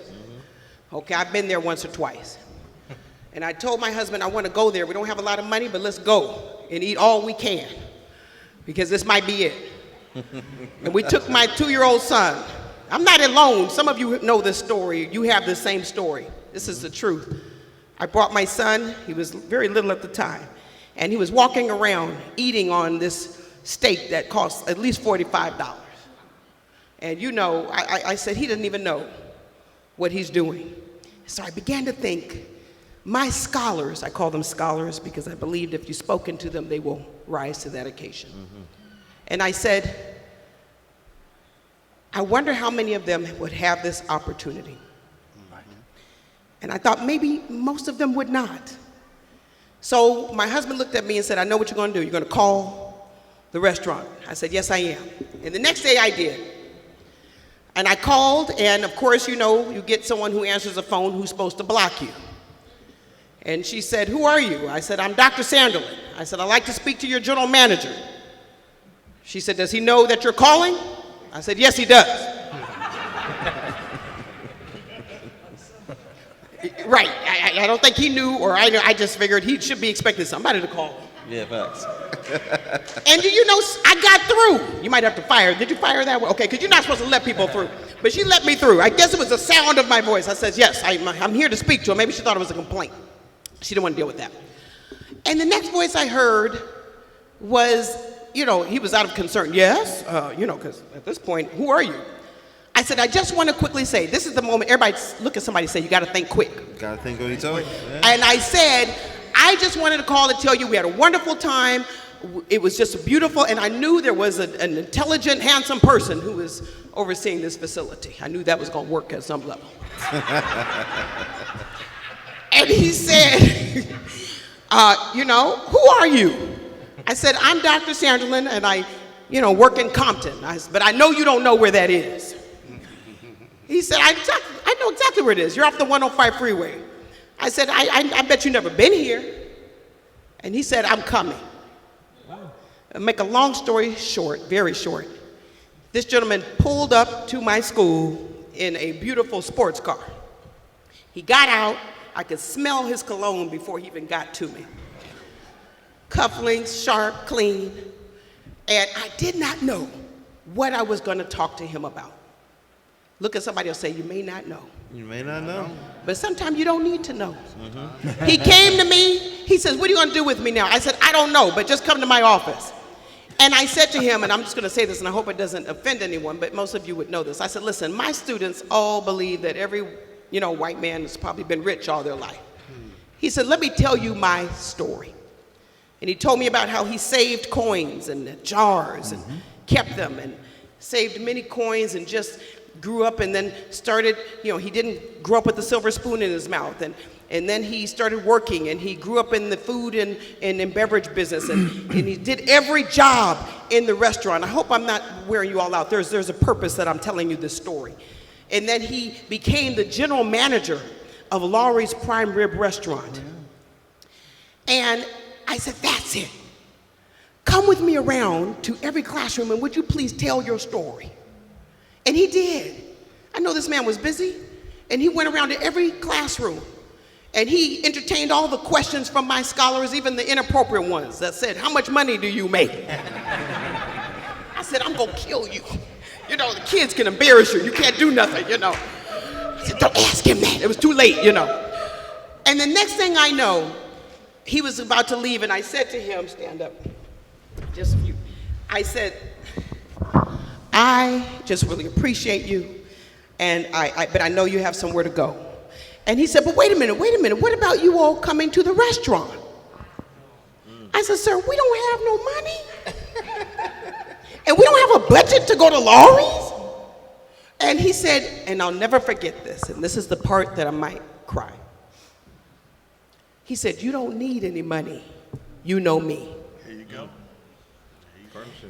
And in a couple of weeks,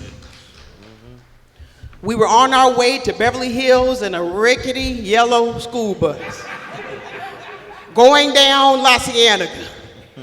And he told me, Jackie, when you get 10 minutes away, call me. This is a true story. I didn't know why, but I called him. I said, we're 10 minutes away. We pulled up, and there was a red carpet from the front door to the parking lot. And his entire staff standing out with their outfits on, just ready to receive us. And a sign, I'll never forget the sign that said, closed for private party. And one of the scholars said to me, who's the private? They closed. They closed. Why did you do this? I said, we the private party. I told all my scholars, dress up and wear church clothes, because I knew they understood church clothes.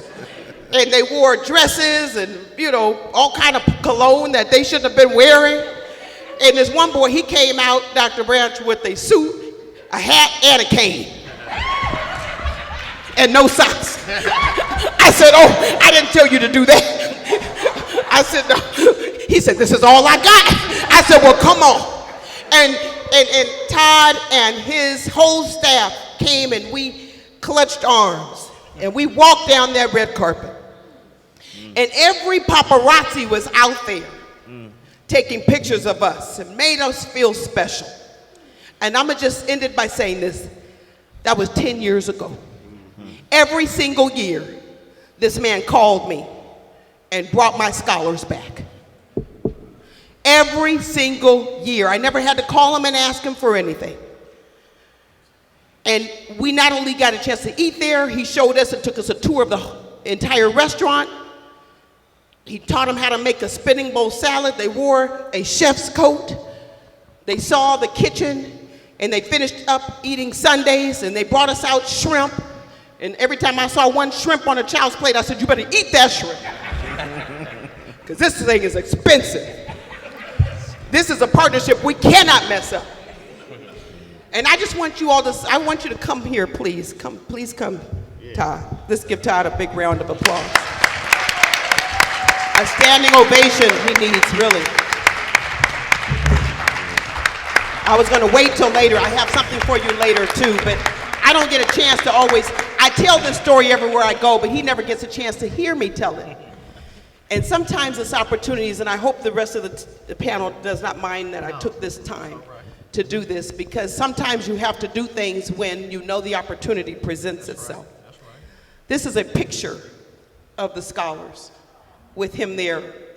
And I've had this and haven't been able to give it to him. But I want you to know this meant more to me. And it wasn't until this time that I learned the value of partnerships. I love you, Todd. You changed my life. I'm going around the country speaking about this, and I feel it's a mission. I believe it is a mission. I think it's a ministry, to be quite honest, because I'm trying to share with every single educator that I know that partnerships are not just important, but they are essential. That's right. That's because we cannot do this work alone. Do you remember this day?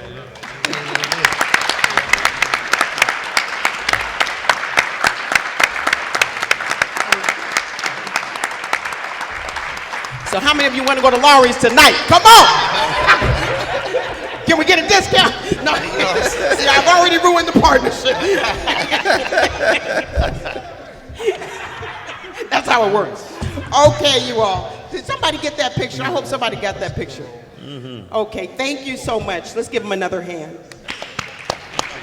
Tim Greenleaf, Chris Backus, and Derek Steele. Derek, I'd like for you to kind of kick us off, kind of give us an idea of what you're doing right now to really help bolster STEM and STEAM in schools and within the community. You know, I think even before we get to STEM and STEAM, touching on a piece of what you were talking about as far as the need for particular types of students, particularly for our organization, the Social Justice Learning Institute, young men of color, and the situations that they are in, and the cycles of disadvantage that they exist in as well, where the work that we do can help to assist in partnership to get them to the next level. We know for a fact that, you know, from the data that shows, those students who actually don't graduate from high school directly go into the school to prison pipeline. And why? It's because when they don't graduate from high school, they don't have a lot of the opportunities in order to do things, even just to live life, right? So what are the opportunities that we can provide for them to not only put yourself on a path towards graduation, but actually elevate yourself out of survival mode into a thriving space into your life? And the way you do that is you disrupt those systems of disadvantage through what to them seems like randomness, right? And situated opportunities that are brought to their life. And it seems like randomness to them because it's randomly I'm put into this class, randomly I'm meeting these people, randomly I'm going on these trips.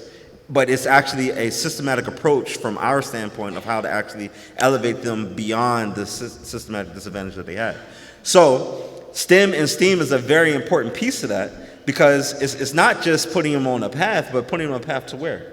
And what opportunities can they actually go towards in order to break the chains of the vicious cycles that they've been a part of in their lives. And so myself, I went to Morgan State University in Baltimore, Maryland. HBCU. I was an electrical computer engineering major. And so the work that we like to push them towards when it comes to not just opportunities for internships out of high school or even into the medical field as well.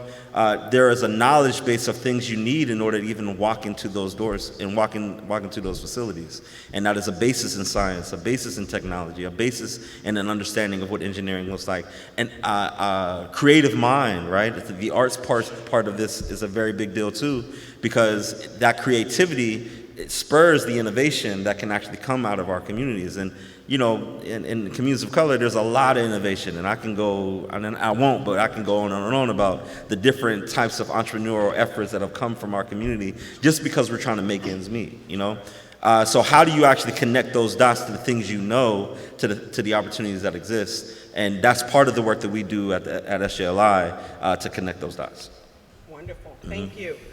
And so, Chris, how would you say, because I know you're doing a whole lot with robotics and so forth, what practical things can be done in schools?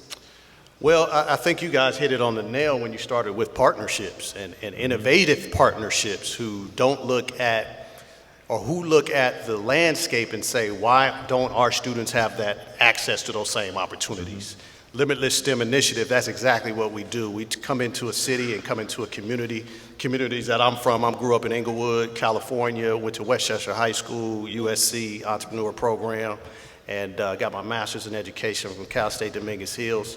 Currently a counselor at Santa Monica College, working with black and brown students, about 1,700 students in my program. And we started this initiative with zero money. It was just an effort about 7 or 8 years ago to make sure our students, or my students, because it's from my community, have the same opportunities that students on this side of the hill of Mulholland have that are coming from a resource standpoint. But as some of you all who may be educators in here know, that there's plenty of roadblocks to accomplish that in school districts. I started working at Westchester High School, my alma mater, as a coach, and I was a playground supervisor, then I was a substitute teacher, then I was a counselor. And you know, for 30 years I've been in the educational system, and I got out of it because I was frustrated with the systematic approach that they keep things the same. And so when we presented these opportunities to school districts, they were like, yeah, that's great, yeah, that's great, yeah, that's great, robotics, STEM education, that's great, but we don't have the funding, or we can't, you know, curriculum time doesn't allow for it, et cetera, et cetera. And so we went back to the drawing board. I say, okay, we're not going to give them any excuse. So we went and found the money.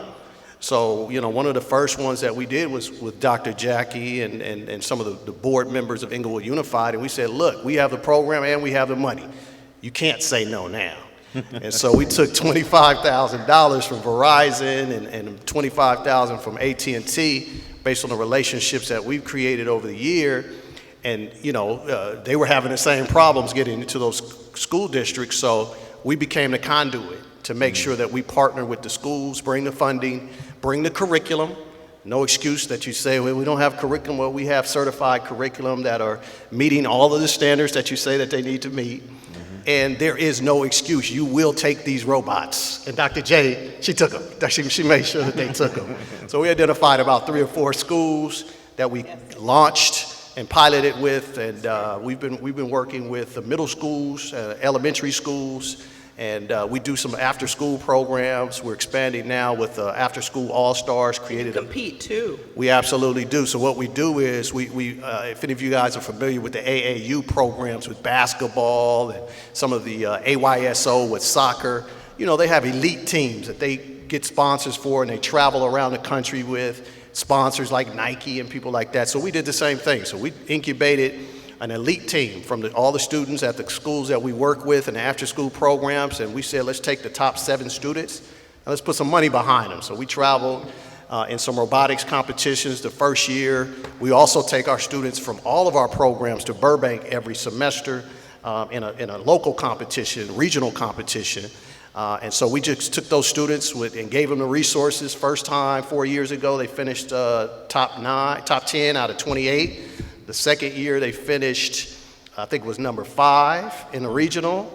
And then the last year they finished number 2 regional and number 4 in the world. And they only meet 1 day a week on Saturdays. They were competing with high schools from around the world, China, Africa, all places around the world. And our students are only meeting 1 day a week on Saturdays at my church, because I do the after-school program, an elite program at my church. Again, innovative partnerships. We have space at a lot of our churches in our community that are going unused. So we created a whole STEM program at our church on weekends, bring those students in, put money behind them, and they competed, knowledge-based. We've got 2 students who from that program now are at Chapman University. One student's graduating from UC Santa Cruz in gaming, biotechnology, environmental science and engineering. So we just need, again, to level the playing field and bring to these school districts, our school districts, that there will be no excuse for our students not to get the same resources, and challenge these Fortune 500 companies that have money just sitting there to say, if you're not going to give it directly to the school, me as a nonprofit, let me take it to the school and garner that partnership that you need to make sure that it's successful. So that's in a snapshot of a little bit of what we do. A lot more of what we do, and I have some information if anybody wants to connect with me so we can spread the gospel of STEM and innovation and entrepreneurship, because we incubate businesses out of this too, and we'll talk about that a little bit later. Thank you. And spreading the gospel of STEM. I love that. And thank you for saying challenging these corporations. We also should challenge the faith-based organizations that are in these communities, because in every single one of our communities who owe back to give back and to help us do this work. So thank you for that. All right. The Boy Scouts of America is doing some really great things. I think I'm on the board, right? Yes, you are. Okay. Yes, you are. So let me give you a sense of what Scouting is today, and specifically about STEM, and my specific role, because I'm president chairman of the board of LA. I haven't quite gone to the national yet, but thank you, Jackie. Okay, I gave you that. I'm sorry. Of LA. So to give you a sense of our operation, I mean, we service just under 20,000 kids, just under 10,000 volunteers, and we do it all with 40 paid staff. Yeah, that should get a gasp. So be really nice if you ever meet my staff. Be really nice to them. Yeah, so it's totally volunteer driven. And to give you a sense of who we serve, over 60% of the families in our area are at or below the poverty line. So we are critically needed, and for people who have studied the long-term impact of Scouting in people's lives, and it's Scouting, by the way, I say Scouting, I don't say Boy Scouts anymore, because it's fully inclusive of anything, everything you can imagine. We are fully inclusive, including women. And I'm so excited to say that. And by the way, if you see my girl units, you don't want to be a boy unit, because those ladies are absolutely, yeah, they're the top. So we've had STEM in Scouting for a very long time, as you can imagine. I mean, anywhere from astronomy to robotics, soil and water conservation, oceanography, keep going down the list. We've been doing that. But what's happening is now we're moving it from being on this, what I call a side option, into the mainstream. Because, you know, it's funny, I saw a parent recently at a major event, and she had her young son with her who was about 5, big kid, but he was 5. And she said, "Oh, honey, are you interested in becoming a scout? You can get merit badges and blah, blah, blah." That's exactly what he heard, blah, blah, blah. And his eyes glazed over. And I looked at her and I said, can I suggest you something a little different on marketing to a 5-year-old? And I said, I looked at him and I said, his name, by the way, his name was Scott, which is too funny. My son. Her son's name's Scott too. But I turned and said, "Hey, Scott, how would you like to shoot off a rocket?" And his eyes are about this big. And I'm like, okay, we got him hooked now. Part of what I'm saying with that is that we as an organization have cultivated for a very long time STEM, but I call it STEM inside and outside. So we all know how to, I mean, there are things done in a classroom, of course, but you got to go outside. You got to go out and do it and touch it. So I've got oceanography classes where they get to actually don scuba gear and go down and see it. So it's a classroom under the water. Incredible opportunities like that. As I mentioned to Chris, I said, by the way, we also have lots of facilities. So if you're running something where you need a facility, because you got kids, and especially one that has housing, industrial-sized kitchens, et cetera, rock climbing walls, I mean, as you can imagine, scouts have it. So give me a call, trust me, we can work on things. But we so vitally need the partnerships, because partnerships is what makes it work. National BSA has many MOUs with Boys and Girls Club, YMCA. Yeah, it's great. But where the rubber meets the road is locally. Right. And that's where we can all help each other and work together in common. Because if I've got somebody, like a Chris who knows how to deliver the program, great. Then I've got kids and I've got a facility. Let's go. I don't need to reinvent it. Thank you very much. And so those are the kind of things that what we want to be able to do is constantly provide these services, particularly to the underrepresented. Because, look, any affluent kid can get access to anything you want. But these kids need our help. I think it was once said, there is no issue greater than the tissue of life. And there is no need more holy than the hand outstretched. Right. These hands are out there. We just need to reach them. Thank you. Wow, that was powerful. Todd, talking about partnerships, and I already shared our story, but tell me about what you're doing now in the name of partnerships, being in your new role, a big role, President of the Chamber of Commerce of Beverly Hills. What's going on there? Well, it's a different role. I've been a big believer my whole life about partnerships and surrounding yourself with people you want to be with or be like. And I've been pretty good at that. I can go hire people that are much smarter and frankly can do the job way better than me. And that's what we do. And we're, in the role that I do now as a Chamber of Commerce president, we certainly strive to find these unique businesses to come into Beverly Hills. And the thing that I appreciated with us and what we do is, you got children that are 10 or 15 miles away, that a completely different environment, but there's no reason that they can't come be in Beverly Hills if they want to. It's just about, it's about being successful. My goal was always in the restaurant world, and now even as a chamber, is I tell my staff we have to simply make sure people leave feeling better than when they came. And if we do that, we're successful. And we do over 200 events a year of all kinds of partnerships with, well, frankly, everything you can almost imagine. And I also think it's about an attitude, and it's about your energy level, and it's about, I think frankly, the best person on the planet is my wife. And she's a chaplain at UCLA. So she deals with 2 or 3 deaths a week of children. So what I deal with when I was in the restaurant business or even now is simply people that act like they lost a child because they want to sit at that table instead of this table, or they're upset because they don't like my hairline, or something. Pick a reason. And and if we're able to be as empathetic with people like that in partnerships as my wife is with the parents of her 2-year-old that just died, you simply can't lose.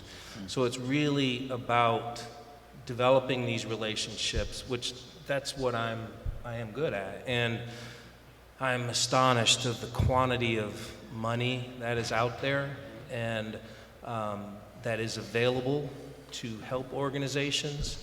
And it's a matter of putting them together, which is what I try to do. That's what I do. Yeah. And if you work with someone like Jackie, how do you go wrong?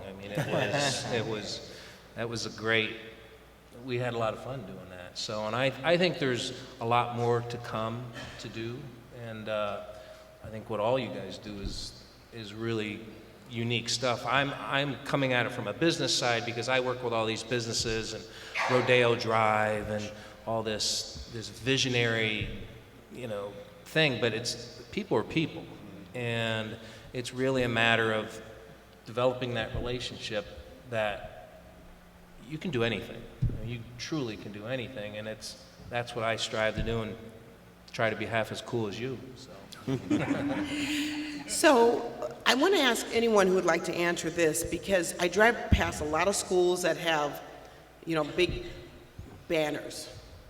And they say STEM, they say STEAM, but I really wonder if they're in partnership. How can they find out what you're doing, and how can you help them? I'm glad you asked the question, because I wish there were more Dr. Jackies. My that husband would have an issue with that were that open up the doors Thank you. for a partnership for people to be able to come in. And I think what you have to lead with is empathy, right? And when I say that, it's really seeking an understanding of what those schools and the leaders at those schools are actually dealing with on a day-to-day basis, not just with bringing the solutions for those students, but the interactions that they have with the parents and grandparents, foster parents, the interactions that they're dealing with the bureaucracy in their particular job. Maybe wanting to bring certain types of solutions to the table, but for some odd reason the school board doesn't want to approve certain projects. Like really having a really open heart to what those leaders are dealing with. And then what your solution that you have and the tools that you have can fit within to create a win-win situation for those schools. Let me just say, and for all you educators that are here, please listen to the partnership side. Oftentimes we're looking from our perspective, but they have a perspective that they're dealing with about also trying to get into your school. Yeah. And I'm gonna be honest, sometimes you guys call and nobody answers the phone. Yeah. That's right. Or email. I was about to go there. Or email. Okay, I was definitely about to go there. See? But not giving up, because you do have that empathy about what's actually happening at that school. Yeah. So yeah, you may start with a phone call. Yeah, you might send an email, but you may need to show up. And figure out who to actually talk to. So with our Urban Scholars program, even though we have the support from the school district level, the principals run those schools. That's right. And if you can't have a meeting with this principal, because the principal is also running a classroom and this and the third, and the meeting that you may have scheduled may have got canceled, which means you got to show up maybe 2 or 3 times that week just to have a discussion about what you bring to the table. That's what you got to do in order to make sure that we're creating those opportunities, again, from getting those students, because that's what this is all about. Everybody, the common ground that we're trying to create a win-win around is getting those students to the next level, right? And so how do we make sure that the tools that we bring to the table fit within what the school culture is trying to do, but also how can we transform that culture by bringing being a bridge to that future that we want to bring together. Okay. Yes, I Chris? agree. I give an example, like when we initiated with Inglewood, the 2 strategies you can use, the push strategy or the pull strategy, a marketing terms, business terms, where if you're marketing your company, same thing. How would you actually get to the consumer? In our case, the students would be the people who would use the program and things like that. Push strategy is you use the district and they say, well, you have to implement this and it needs to be implemented by blank, blank, and blank at the principal's meeting or whatever that they do facilitate top down, right? It has to flow down to the students. The other way is to push it through where you get some students and some teachers that are actually engaged with some of these programs before it even comes to the district or the school. And that's literally what happened with us when we got into LAUSD, which is a story in and of itself. The way we got into LAUSD, yeah, and I'm not ashamed. I grew up in LAUSD and, like I said, taught and was a substitute teacher and counselor there. Fauché Learning Center, K through 12 school there. I was a counselor there and did my internship hours there. And the parents and the teachers also need to be sometimes that grassroots opportunity for them to push that absolutely or pull it through the system. So we had a teacher that we actually recruited to actually start teaching our curriculum outside on Saturdays, on the weekends. And then once she started teaching it on the weekends, she was like, well, why am I not doing this in my school with my students at Audubon? And so she took that curriculum and she presented it to her teacher, her principal and her assistant principal and said, come down on Saturday and see what we're doing. Once they saw it, they got it, and a light went off. It's like, oh my gosh, this is simple. And we can actually create an elective around this. So you're saying, excuse me, different avenues. Different that you avenues. can go through. I called a school district, and I will not say the name of that school district recently, and I said, I'm calling with some community partnerships that are free. I mean, free is like the key word. Exactly. The person told me, we have enough community partnerships. Wow. Yeah. You know, can you believe that? I was just I can believe I it. got to work on me getting angry at people. I'm working on that. But I was like, who has enough community partnerships? But then it came to me, everybody doesn't get it. That's right. And you spoke about the agendas. You got to understand what the agendas are each semester, each classroom, and specifically for that principal, because, you know, they're at-will employees. So principals, unlike teachers who have the union that protects them in certain situations, principals and assistant principals, if they didn't come up through the teacher union rank, are at-will employees, so they can be let go every single semester, every single year, if they're not hitting certain metrics, right? So that's a lot of pressure. So you got to understand that when you approach them, that they are under that type of pressure too. It's not an excuse, but it's a reason, and kind of preach towards or put your pitch towards understanding what problems you're solving for them at that school.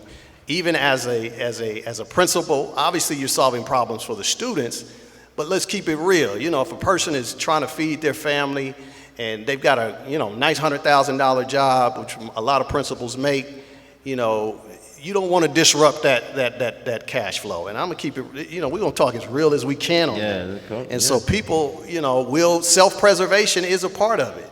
And so when you come to a principal, understand that might be one of the issues. See how long they've been at the school, how much equity they have in the district, how much they can actually push some things through themselves. And then also, who are their advocates at the district level and in the PTA level, the parent-teacher, the teacher level, because you know what it is. It's us against them sometimes in these school districts, where once the teachers get on one side, the principals get on another side, now you got to fight, and you're trying to just get your program there for kids. Right, I know. So with a couple more minutes left, I'm sorry, and this is just really getting good right now. How would you say, really, also that you would include more partnerships with schools that are just not, are causing, I think, even roadblocks for themselves? So to address Chris's comment, because I think it's a really good one, I think when you walk in the door, you have to come in thinking solution, as opposed to let me just sell you something. Right. Because they got a lot of stuff on their menus, they don't need one more. So you come in offering a solution. For example, in our case, we walk into a school and we'll say, we would love to, sit down and have an open parent night, kids night, and they're like, why? Well, do you understand that the higher percentage of scouts that you have in your school, you'll have a lower percentage of discipline issues? And then you stop talking. I want to see any teacher say, no, I really don't want that. And then I got to ask them about their job afterwards. But when you talk about having things like when you see a banner up or something of this nature, those tend to be the better operating schools anyway. Having said that, and I know everybody wants to talk about getting efficiencies, right, by having more throughput coming in an area. I use a different term, which is let's all work together to avoid and eliminate tribalism. Because you hear it everywhere. My school's better than your school, mine's is better than this. You certainly hear it in Washington, D.C., no comment on that. We have done a lot of things to break down tribalism, where, for example, we do some external teaching on weekends. We now invite all the surrounding councils to come in and participate as well. We have one event that used to get, a couple hundred. Now we get several thousand. Why? Because we happen to include 7 councils.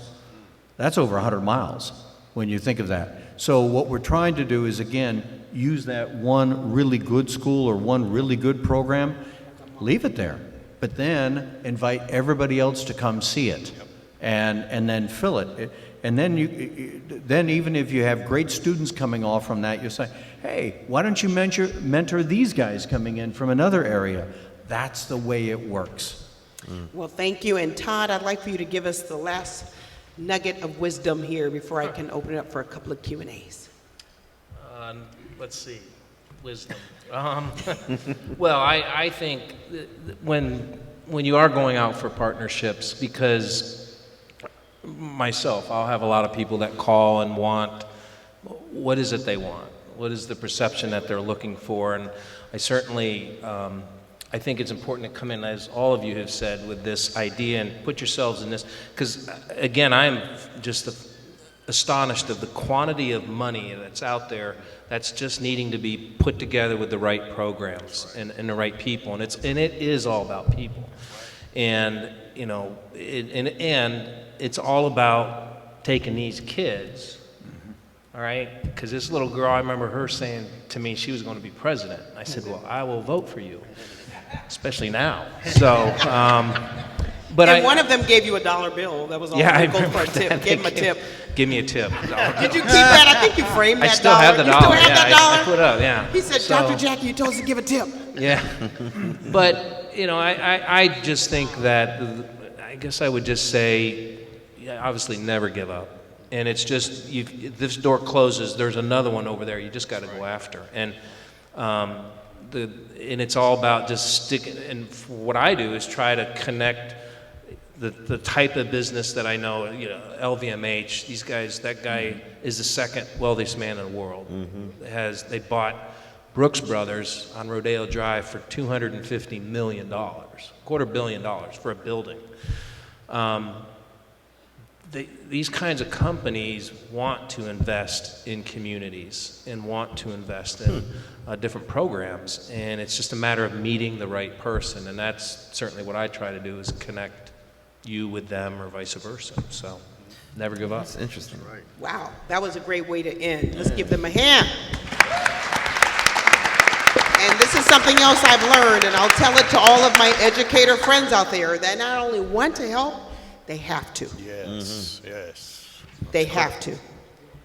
It's a tax, that's my 2 cents, that's right. It's a tax write-off, and it's a win-win. And it's also reputation.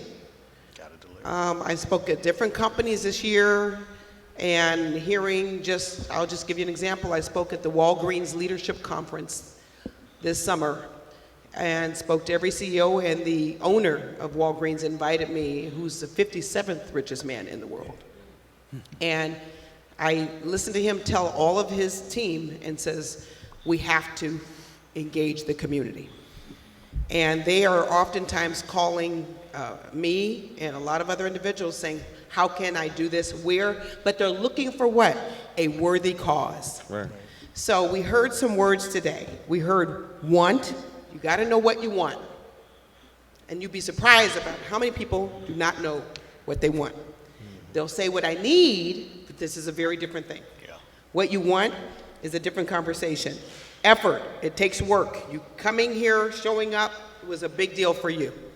So 90% of it is just showing up and putting some skin in the game, because it's just not going to drop in your lap. It's like, why would we partner with you? And any smart investor is going to look for a return. So everybody say opportunities. Opportunities. And access. And access. Okay, that's the 2 key words that have to be part of what you do. That opens up the door. Also, relationships. Don't run after partnerships without understanding relationships. Todd and I, all of these are my friends, all of them right here, but I'm just mentioning Todd. We started off talking about partnerships, but I continue to keep that relationship with him. I didn't know he was going to become what he is now. I didn't know. You never know, and that's never your business. Your point is just to have a good, authentic, organic relationship, and you never know where it goes. And it's all good, right? And then break the chains. That's right.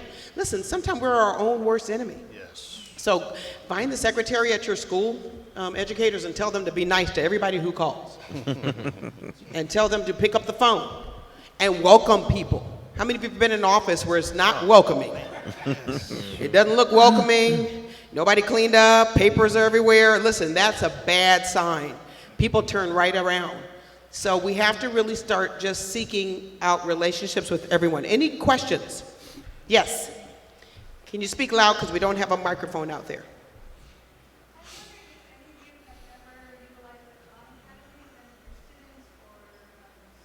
The Khan Academy. Have you used the Khan Academy? Yeah. Yes.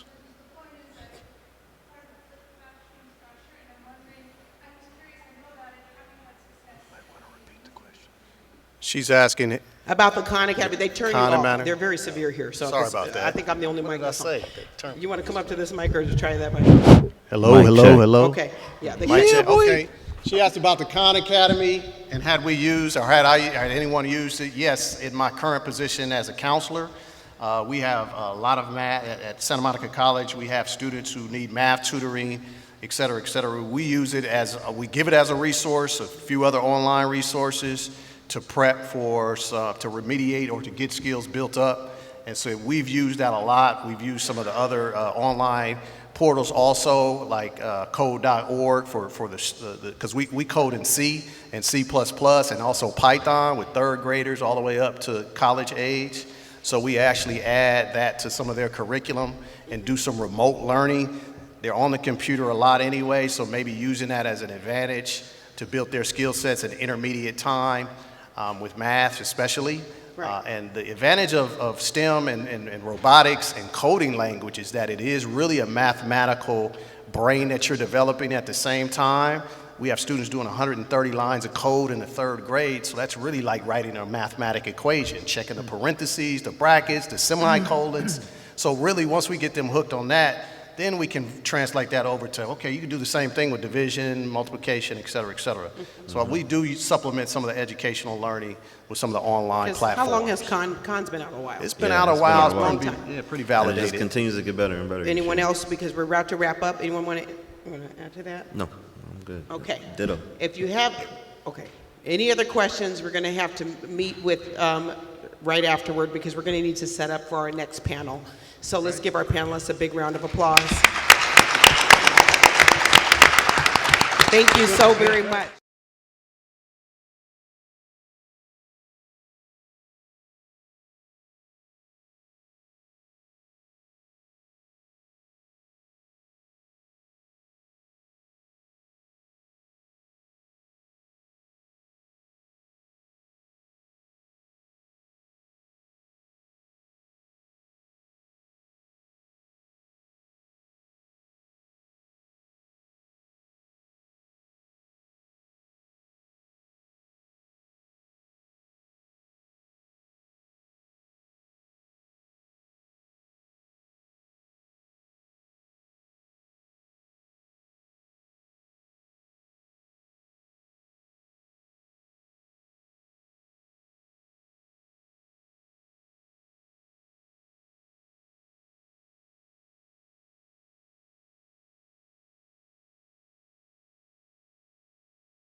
Also announcing we have the Dad Project. Come here, the Dad Project. Donald, tell us about the Dad Project. You got 10 seconds. The Dad Project, listen up you all. Hi, my name is Donald Williams. I'm the Executive Director and founder of the Dad Project. And what we do is we provide workshops, trainings, and events to get fathers more engaged in their children's education. So everything that we do is based around school readiness. We do STEAM programs, literacy programs, health programs, and we also have our man caves and our barbershop workshops where we talk about the importance of co-parenting and building a legacy for our families. We do a lot of different things all over the county. Right now we're collaborating with First 5 LA, Best Start Broadway Manchester, Best Start Compton East Compton, the Montebello School District, USC Head Start, and we're just really trying to change the culture for fatherhood and education.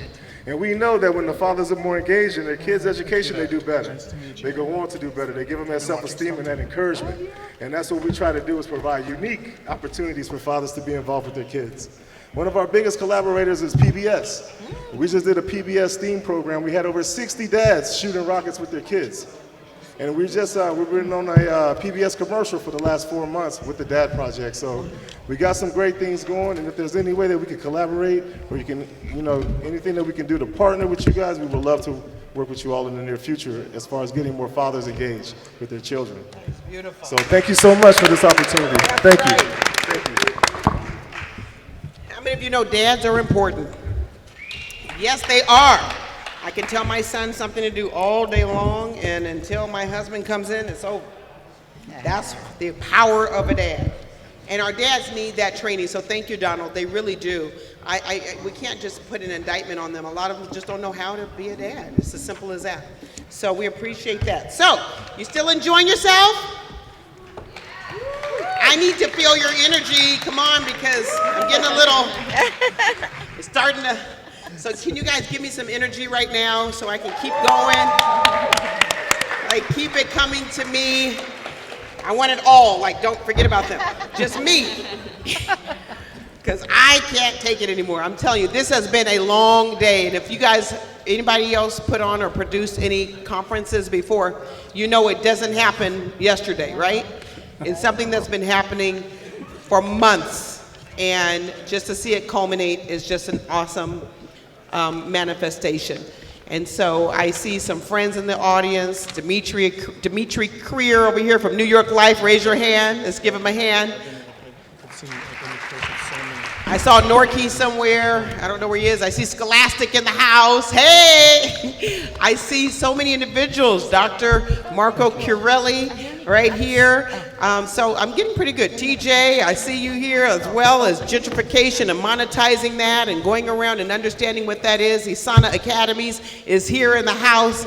So I'm telling you, we have a full house, and we're getting ready to talk some more. But now we're going to move into a really wonderful topic of movies, TV, technology, and music that matter.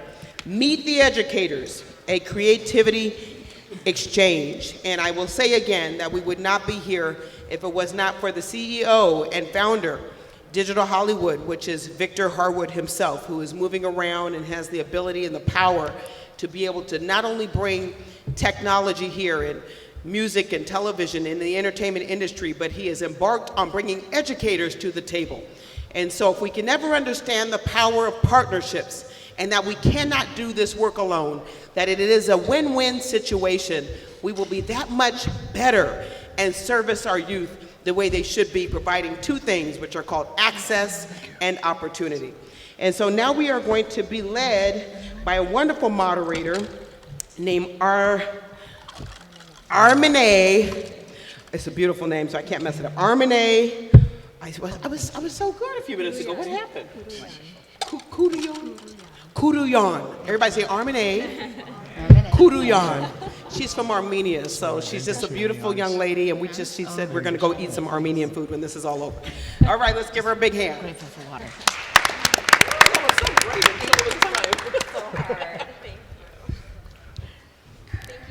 For the introduction. I'm so happy to be here today for this wonderful event. It's my first year at Digital Hollywood, so I'm very excited to be here with you all. So let's jump right into it. The title of our panel today, again, is Movies, TV, Technology, and Music That Matter. Meet the Educators, a Creativity Exchange. Just to give you a little sense of who I am, again, my name is Armine Kuruyan. I'm the Senior Project Manager for Hollywood Health and Society. We are a program of the USC Annenberg Norman Lear Center, and it's our mission to provide accurate information on health, safety, and security to the entertainment industry as a means of educating the public through television storylines. This means that when a show is working on a script or has questions about health or safety issues, we provide expert resources to do script reviews and phone consultations to make sure to get the facts right. So I come from the angle of TV that matters. And I'd like to introduce our amazing panel of speakers today that will talk about other means, movie, TV, technology, and music that matters. These are a group of very passionate creatives and educators, and I'd like to get right into the discussion. So first, I'll start off with giving you a brief bio of who we have here. First, right here to this is my left, Sheesh Ikat. He is the head of global learning at the animation and VFX studio Tau Films and its education arm, the John Hughes Institute. Prior to that, he was the vice principal of Exceptional Minds Studio, a vocational academy for young adults on the autism spectrum. He focuses on vocational training and education in the art and science of entertainment. To his left, Sheila Andreen. She is the CEO and co-founder of IndieFlix, a global streaming and screening service of content for a purpose. She's included in Screening International's Women to Watch, Variety's Women's Impact Report, and a popular speaker at Sundance, Cannes, CES, and Women in Film. IndieFlix streams 5,000 plus titles and books of highly curated social impact films in thousands of schools, corporations, and organizations in 69 countries. Sheila is on a mission to change the world with film. Next to her, we have Tantu Cardinal. She's an award-winning actress of the Métis First Nations descent who can be seen on the ABC television network series Stumptown, playing Sue Lynn Blackbird. A Canadian native, she has appeared in over 120 film and television projects over the course of her 48-year career. She has won the Earl Grey Award, a Lifetime Achievement Award by the Canadian Screen Awards, is a member of the Order of Canada, and is a CBC Playback Hall of Fame inductee. Next, we have Akira Nakano. He is the founder, president, and artistic director of the Los Angeles Inception Orchestra, a program dedicated to innovating music education in underrepresented communities through original composition and virtual reality. Akira spent over 12 years working as a video editor, writer, producer, and live event director at TRW Space and Electronics, and went on to have 20-plus years of video marketing, communications, and film producing experience. And at the end of the table, we have Ava Bitar. She is the City of Los Angeles motion picture and television manager of the Mayor's Office of Film and Television Production. She is the dedicated citywide filming coordinator and industry liaison for the past 14 years. Ava serves as a single point of contact to address production needs of the film industry. Let's give our panel a warm welcome. Thank you. Thank you all for being here. So I want you to hear as much as you can from our amazing panel today. So I'm going to ask 2 questions and have each panelist go down the row and address both questions. And then we'll open up the last 10 minutes of the session for Q&A. The 2 questions are, first, tell us about your field and what inspired you to get into it. And second, how does this impact our community and where would you like to go from here? Okay, so it's actually 4 questions. I snuck in a few extra, but wanted to give you, a well-rounded base to start with. So Sheesh, would you like to start? Sure. Hi, everyone. Thanks for coming. Well, my background is kind of very strange. Like Mr. Steele, who was sitting here about in the last panel, I'm also an engineer. My field was mechanical engineering. And in 1995, something strange happened. You all remember Toy Story, the first one. I went to see it in this theater in Westwood. I don't even believe the theater still exists. But anyway, I was so taken aback by what you could do inside a computer.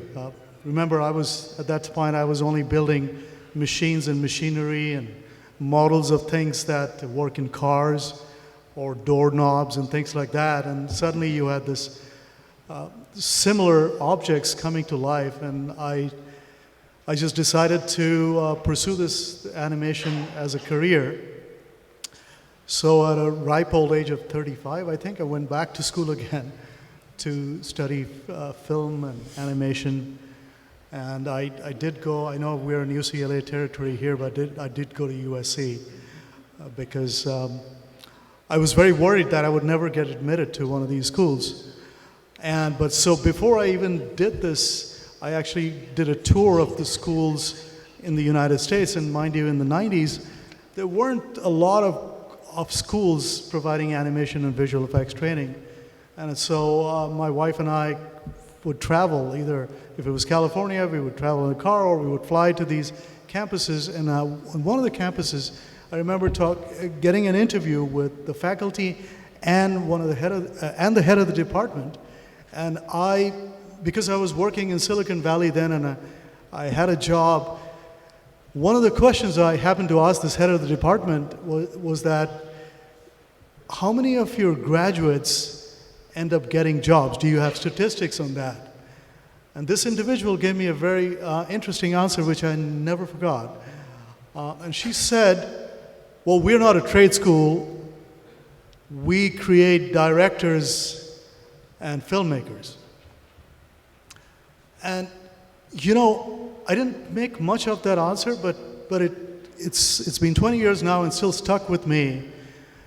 And I have always wondered, what is the point necessarily of getting a degree if you could not apply your craft in that particular area?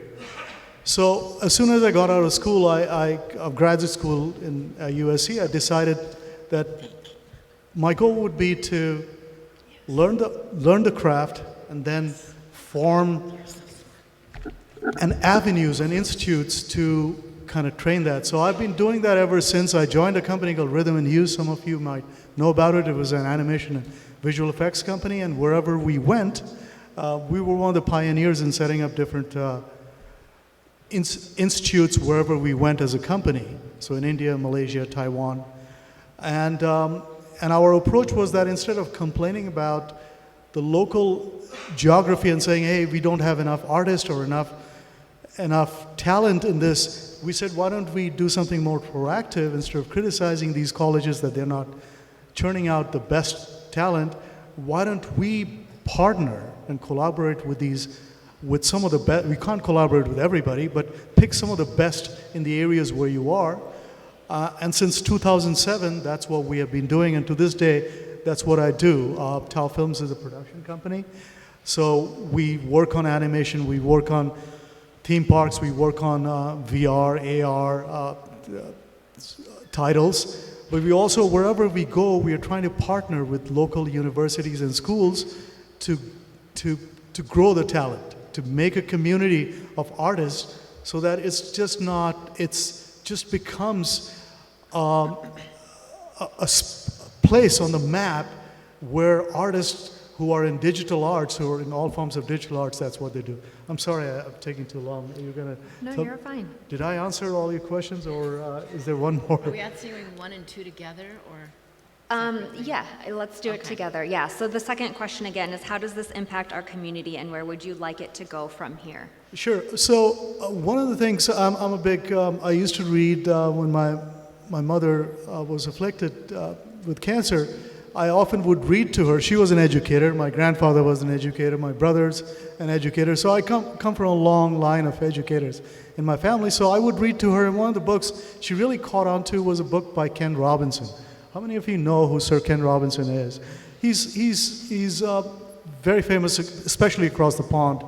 And he talks about how we have this industrial age model of education that we are still drilling through the classrooms. And we expect different results by doing, as Einstein said, doing the same thing over and over again, but expecting a different consequence, which doesn't really seem to happen. It happens occasionally in some cases, in some individuals.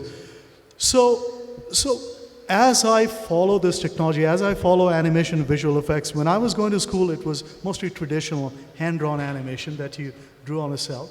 You know, things change now, we're in the digital, but we use the same principle of animation, the cycles, the squash and stretch, all the principles stay. And now with VR and AR, we have this unique convergence. And I know the word convergence has been used, ad nauseum. What I mean is that here you have a chance, for example, if someone has to write a paper on the history of the Parthenon or the Grand Canyon, on an essay on Grand Canyon, they have the ability with the real-time engines now to actually get the model of a Grand Canyon, build it in the classroom in real time, render it in real time, add their annotation as to where they saw things from, say, Mather Point, or they take a ride down a river, and you can build a river in real time in the classroom. And I think this will allow students, and this is just maybe a trivial example, I think this will allow students to create individual experiences in the classroom. I think the time has come. So my interest is how to explore that, how to partner with people who are providing education like that, how to help teachers create custom individualized curriculum in the classroom through using things like flipped learning, using VR, AR. That's my goal, how to bring these immersive technologies to create individualized education, so we're not pushing every student in the classroom through the same grind. So we give teachers additional tools to individualize curriculum based on their students' abilities, talents, aptitudes, and so on and so forth. Sorry, that was a very long answer again. Thank you. Thank you so much. Sheila. Can you repeat the questions? Of course. Tell us about your field and what inspired you to get into it. And the second question? Second is, how does this impact our community, and where would you like it to go from here? Okay, so hi everyone. I am, as the CEO of a global streaming and screening service. In a nutshell, I got into it as a frustrated producer, director who felt that there should be more opportunity and distribution for filmmakers. So I naively hung a shingle thinking, I'll just start a distribution company, DVD on demand, 15 years ago, and grew one of the biggest worldwide libraries, and then recently pivoted to content for a purpose. I wanted to actually watch stuff in the library that I was interested in, and now we stream globally. And I also started to go back to my roots of producing and directing, but more in the social impact space. And what happened was a little film crossed my desk called Finding Kind, which is about bullying. And has anyone here ever heard of it? Okay, well, it came out about 10 years ago. I watched it alone in my living room, and because I'd been bullied a lot as a kid, being Chinese and Swedish in an all-white community, I lived a lot of my childhood alone. And I kind of vowed that if I could ever do anything to prevent someone else from feeling the way I felt, I'd go to great lengths. And I didn't know what that meant as a 7 or 8-year-old kid. But when this movie, I watched it alone in my living room, and they were looking for funding to finish. So I brought in that funding, but I said, let's take it to schools, and let's screen it in schools so that people can have conversation. So I called up my daughter's school, we went up the street, we showed it to 6th and 7th graders, and it had such a profound effect on the school that it just organically haloed out into screening in other schools. And that sort of started this whole new revenue stream for the company, where my shareholders and board were scratching their head and they're like, you're the CEO of a streaming service, not a screening service. But that's where my passion that's where my passion was. And so since then, I took out other films about empowerment or screen addiction, and a friend of mine asked me to make a movie about mental health. And I said, absolutely not. I'm not touching that topic. It's heavy. It's depressing. I can't imagine that a school, you know, the audience that we serve as far as educators, families, and parents would want to watch a movie about mental health. And so I didn't, and I just kept focusing on what we were working on. And I worked with her, so I saw her once a week, and on New Year's Day I got the call that she died by suicide. And she had 2 kids in high school, she was my age, and I thought, how did I miss this? How did I not see it?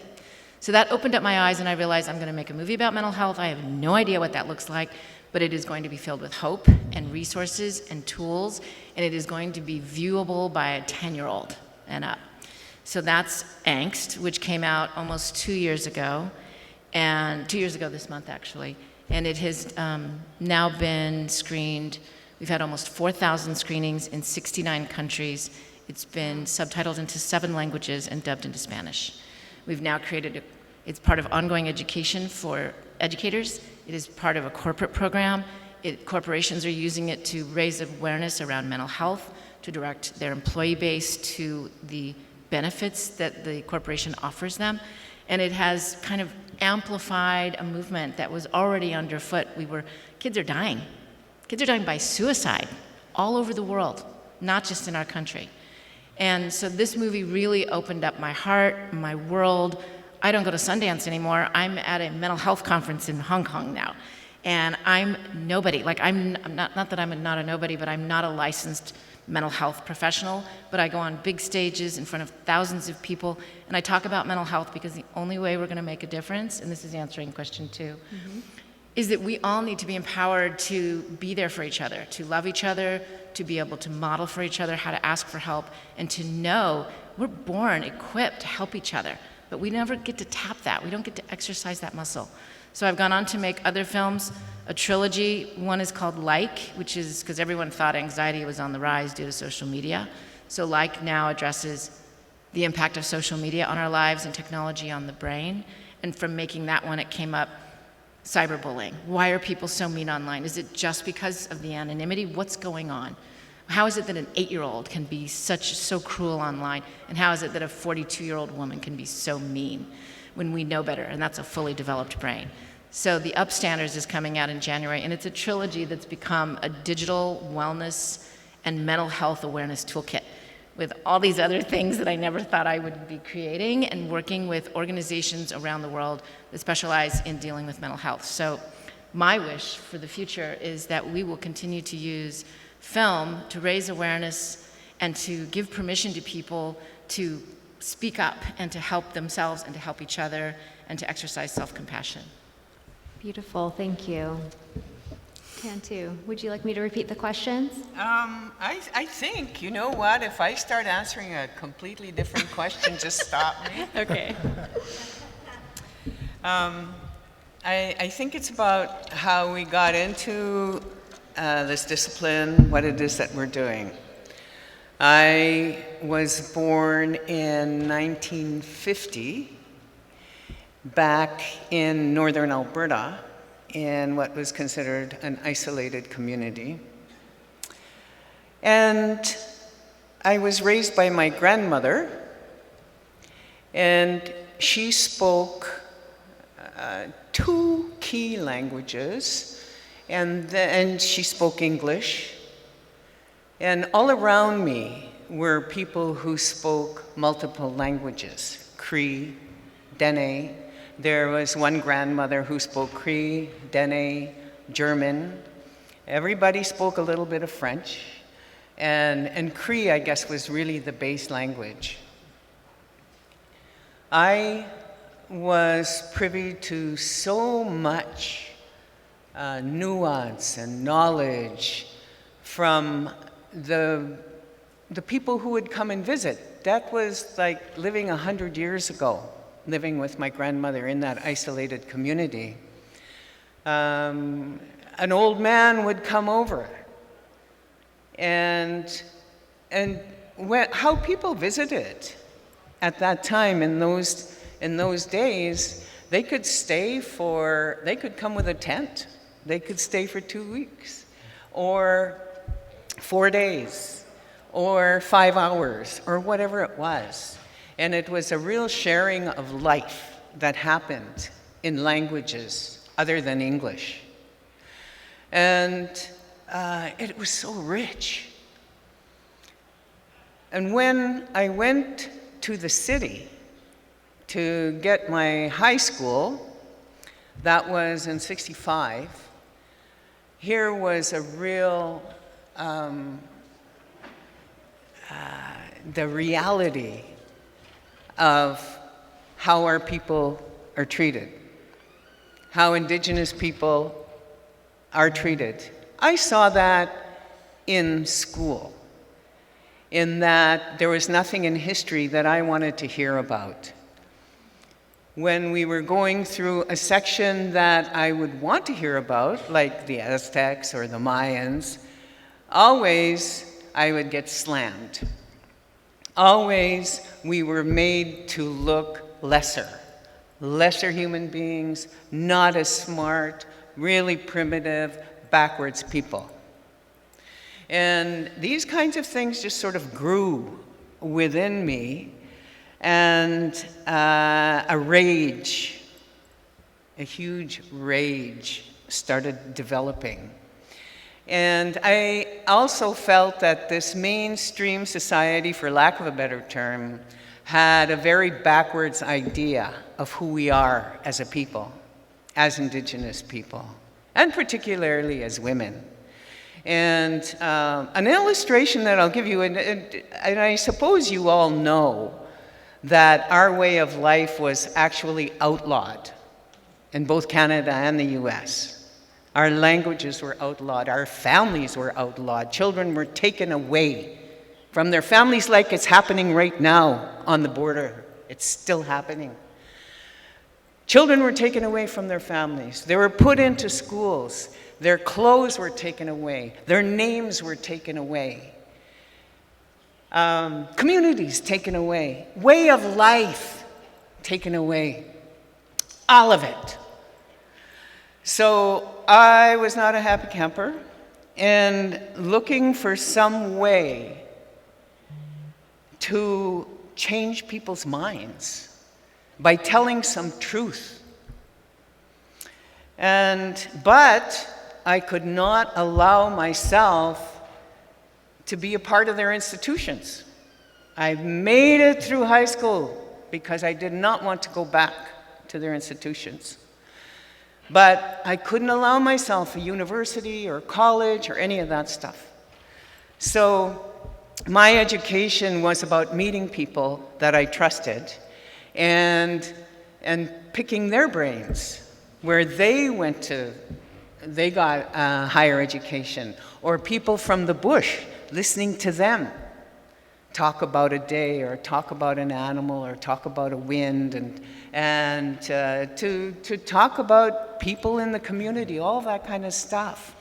And when I was there, the movement was happening in the 60s.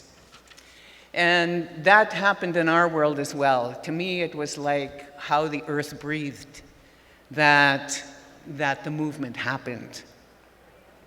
I did want to tell you one example of, and then I got, oh yeah, our languages are outlawed.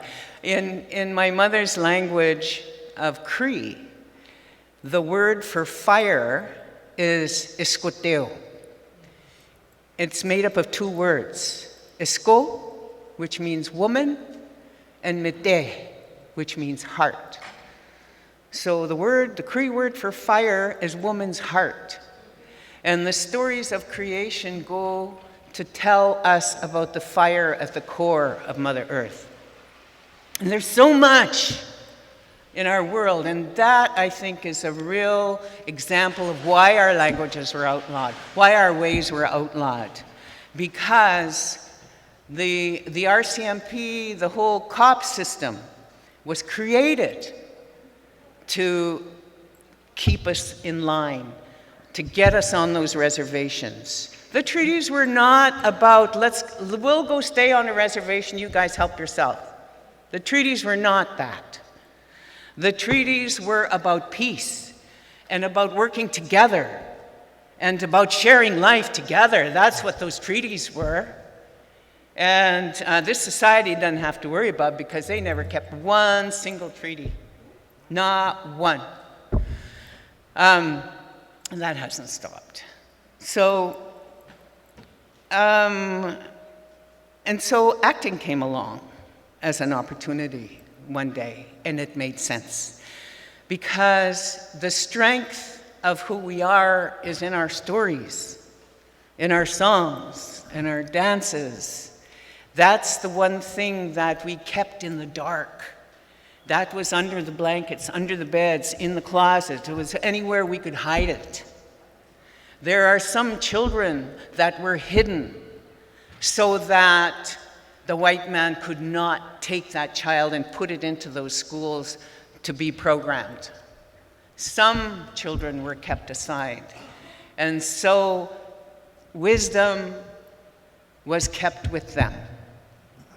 We have ways of surviving genocide. And that's one of the things that was done, is that our stories were kept. So acting was the thing that I could do, that I could live in that world where people had to pay attention to what time the sun came up and what time the sun went down, what the winds were, what the light was like, and would have to make changes depending on what was happening with the natural forces. And so I felt like I could live with these people. We could have something in common. So that's why I'm in the world of acting and why I've never left it. So what I'm hoping to do, and it's beyond the seed stage now, we actually have people outside the kernel that are writing proposals. I've met with the community, and what I'm doing is creating a curriculum that's based on what my journeys have been.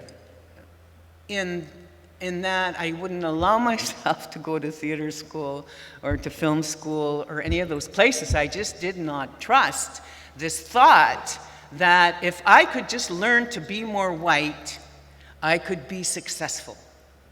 This is what I was greeted with when I showed interest in becoming an actor.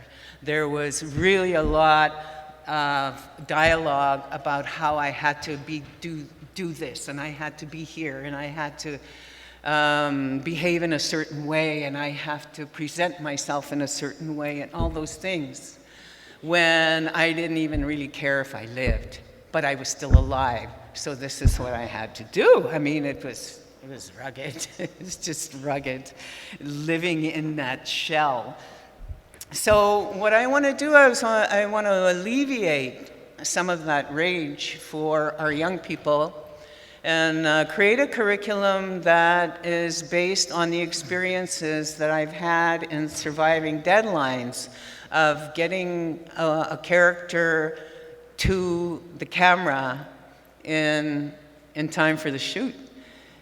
By Tantu, this, thank you. We're a little bit short on time, so if we could come okay, back I'm around wrap it up. to wrap up on. All right, and so to create a curriculum that adapts the culture, as well as bring in the curriculum that would have been very helpful from all these learned places that I now tell young people, go to theater school, go to film school, because now the atmosphere is different. Now people know that we have legitimacy, that we have a history that is outside of genocide and colonialism. Thank you. Thank you so much. Akira. So what was missing from my bio was that I grew up a classical pianist. I had a Tiger mom and great training. I was a graduate of the Colburn School, and I got into UCLA on a full-ride piano performance scholarship. I left the music program after 5 weeks at UCLA. The reason for this is, and I left with a film degree, but I continued with music on my own terms and came back to piano as an adult. And while I did this, I started to do, I went through the composition program through the UCLA Extension and really started to feel that I felt creatively, composition just kind of fed me a little bit better. When I came back very seriously to piano about 10 years ago, and I came back to perform, and I had a high school education in piano. And so I had to really relearn, but when you relearn as an adult, you learn differently because you want to do it. I've performed with several orchestras since then, and we formed a nonprofit so I could do a concert, and at the first board meeting, someone said, let's do music education instead. And when it becomes not about you, it becomes important. So there were so many great music education programs in Los Angeles. I'm sure many of you know them, the scholarship ones. We have YOLA, Harmony Project, but they all focus on instruments. They teach kids instruments, and there's only one other program, LA Phil has one, but not quite as robust, that focuses on composition and music theory. So in fact, these programs like Harmony Project are graduating kids to college, and very successfully, but the kids are behind. They did not have composition, they did not have music theory, and so here is a lane, because when you're setting up a music education program in LA, everyone says, but there's so many, why do it? But the answer is, but here's a lane that's missing. And the other half of this is that when you then say, we're going to go for underrepresented kids, because I had a lot of opportunities, but when you branch out to kids who don't, you realize they are trying so hard and they have so much potential, but really you need to reach many, many, many more of them. And that is where the VR aspect came in. Of course, I think we're going to branch into AR at some point. But what we're doing is we're mentoring kids in music composition by bringing in every other week. We're bringing in music professionals, introducing their instruments one by one. But then on the alternate weeks, we get online, a solo mentor gets online with them all the way through the program to mentor them individually on their composition. And after we just completed a 7-month program where we just had a big concert with all of their, with all their mentors performing their original compositions.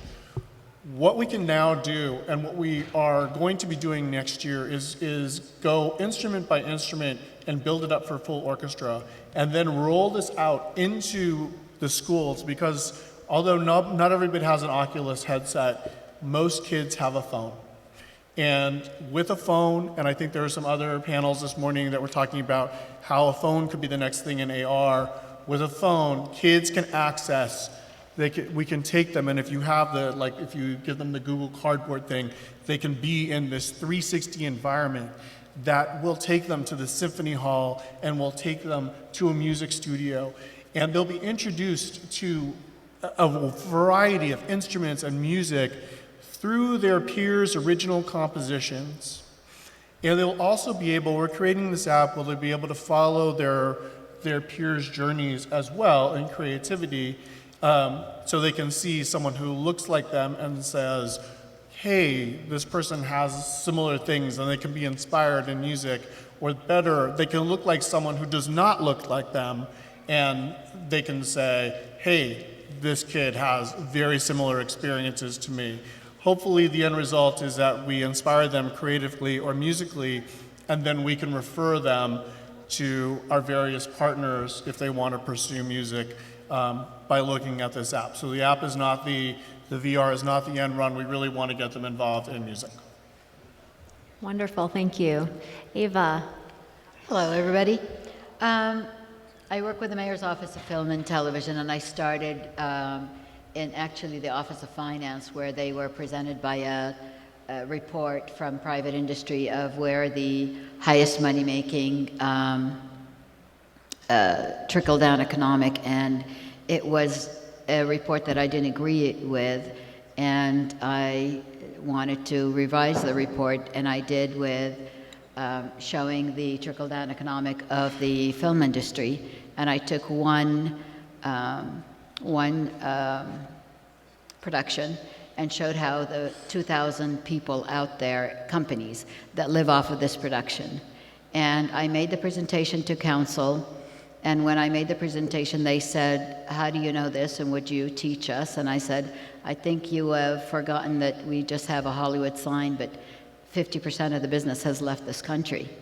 And we were struggling because there was a writer's strike. People were really losing, small businesses were losing their whole life work because we didn't have any more money coming through the film industry. And so I said, you need to create a position, and I created my own position. And we are now $56 billion strong. We have, and we don't have any more capacity. Studio stages are packed at 100%. And I'm now working with private owners who have warehouses, trying to turn them into certified sound stages so that we can have more filming.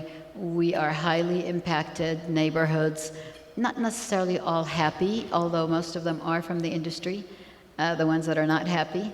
The rest are kind of glad that there's filming down the street from them. So we've expanded so you wonder where we're going. We are so rich in content right now, and there's so much available that the mayor's office has taken on what's called the Evolve Fund, and the Evolve Fund takes underserved kids, and we are mentoring them from beginning to end so that they could become filmmakers. So there's a program out there that a kid goes through. They go to an actual set. No, they're not filing any paperwork. They are actually helping the producers and the directors film. And my portion in it is I'm also a teacher at the LA Community College District. I actually teach e-commerce, but part of what I do is also professional development and motivational speaking. And so I take that portion and I teach them how to interview and how to create their resumes, and I put them through a whole course of how to present themselves and how to accept that they are equal. They are as good as everybody else. And so not to look for someone else as a yes, but to create their own yes. And so that's where we're going. Awesome. Thank you so much. We have just a couple minutes left, maybe one or two questions from the audience. Yes.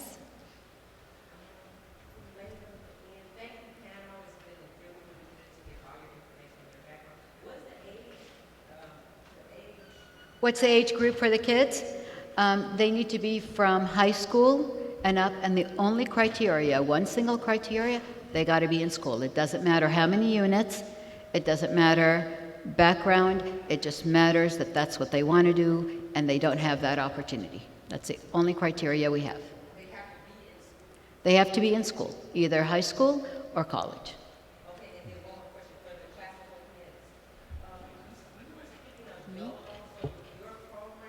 I'm sorry, I can't hear you.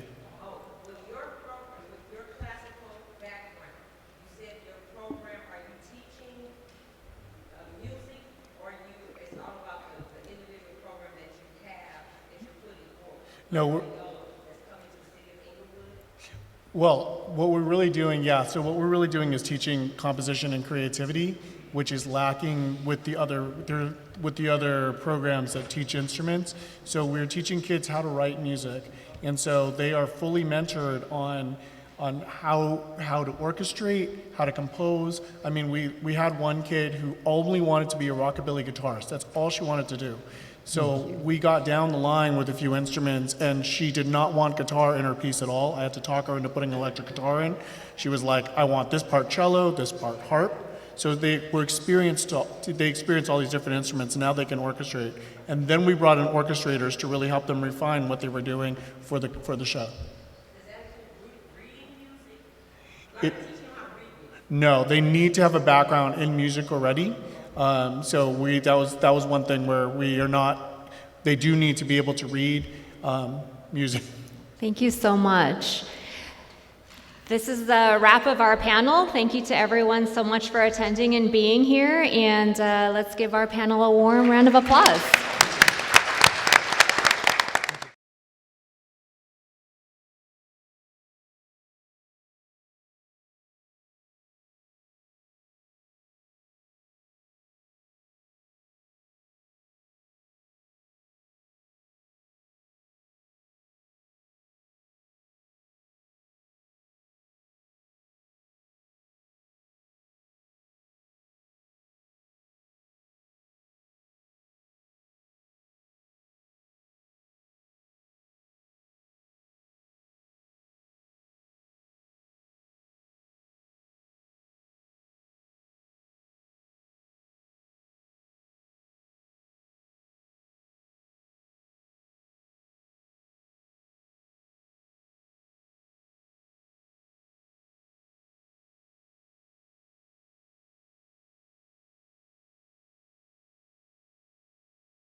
What's going on, Deus? Nice to meet you. Okay, everybody, let's give ourselves a hand. We made it to the end of the day.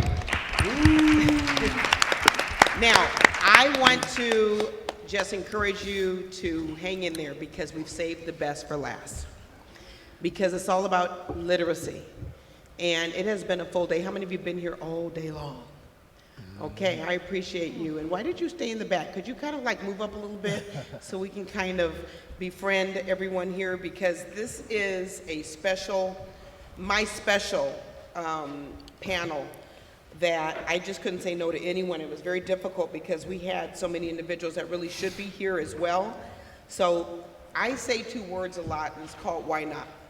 And I don't know if you all ever have asked that question to anyone, but I found out when you ask it, it's very difficult for someone to respond back and say why.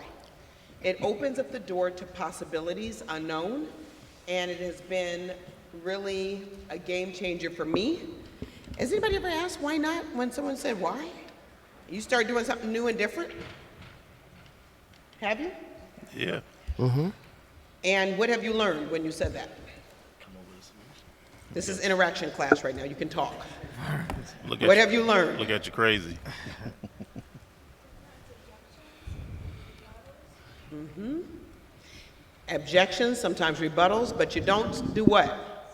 Give up. You don't give up. You can't quit. Let me tell you, everybody always asks me, Dr. Sandra, you have 300 partners. Did all of them just say yes to you? No. I had a lot of rebuttals. I had a lot of no's. I had a lot of people that said, just can't do it, or some people just didn't know how.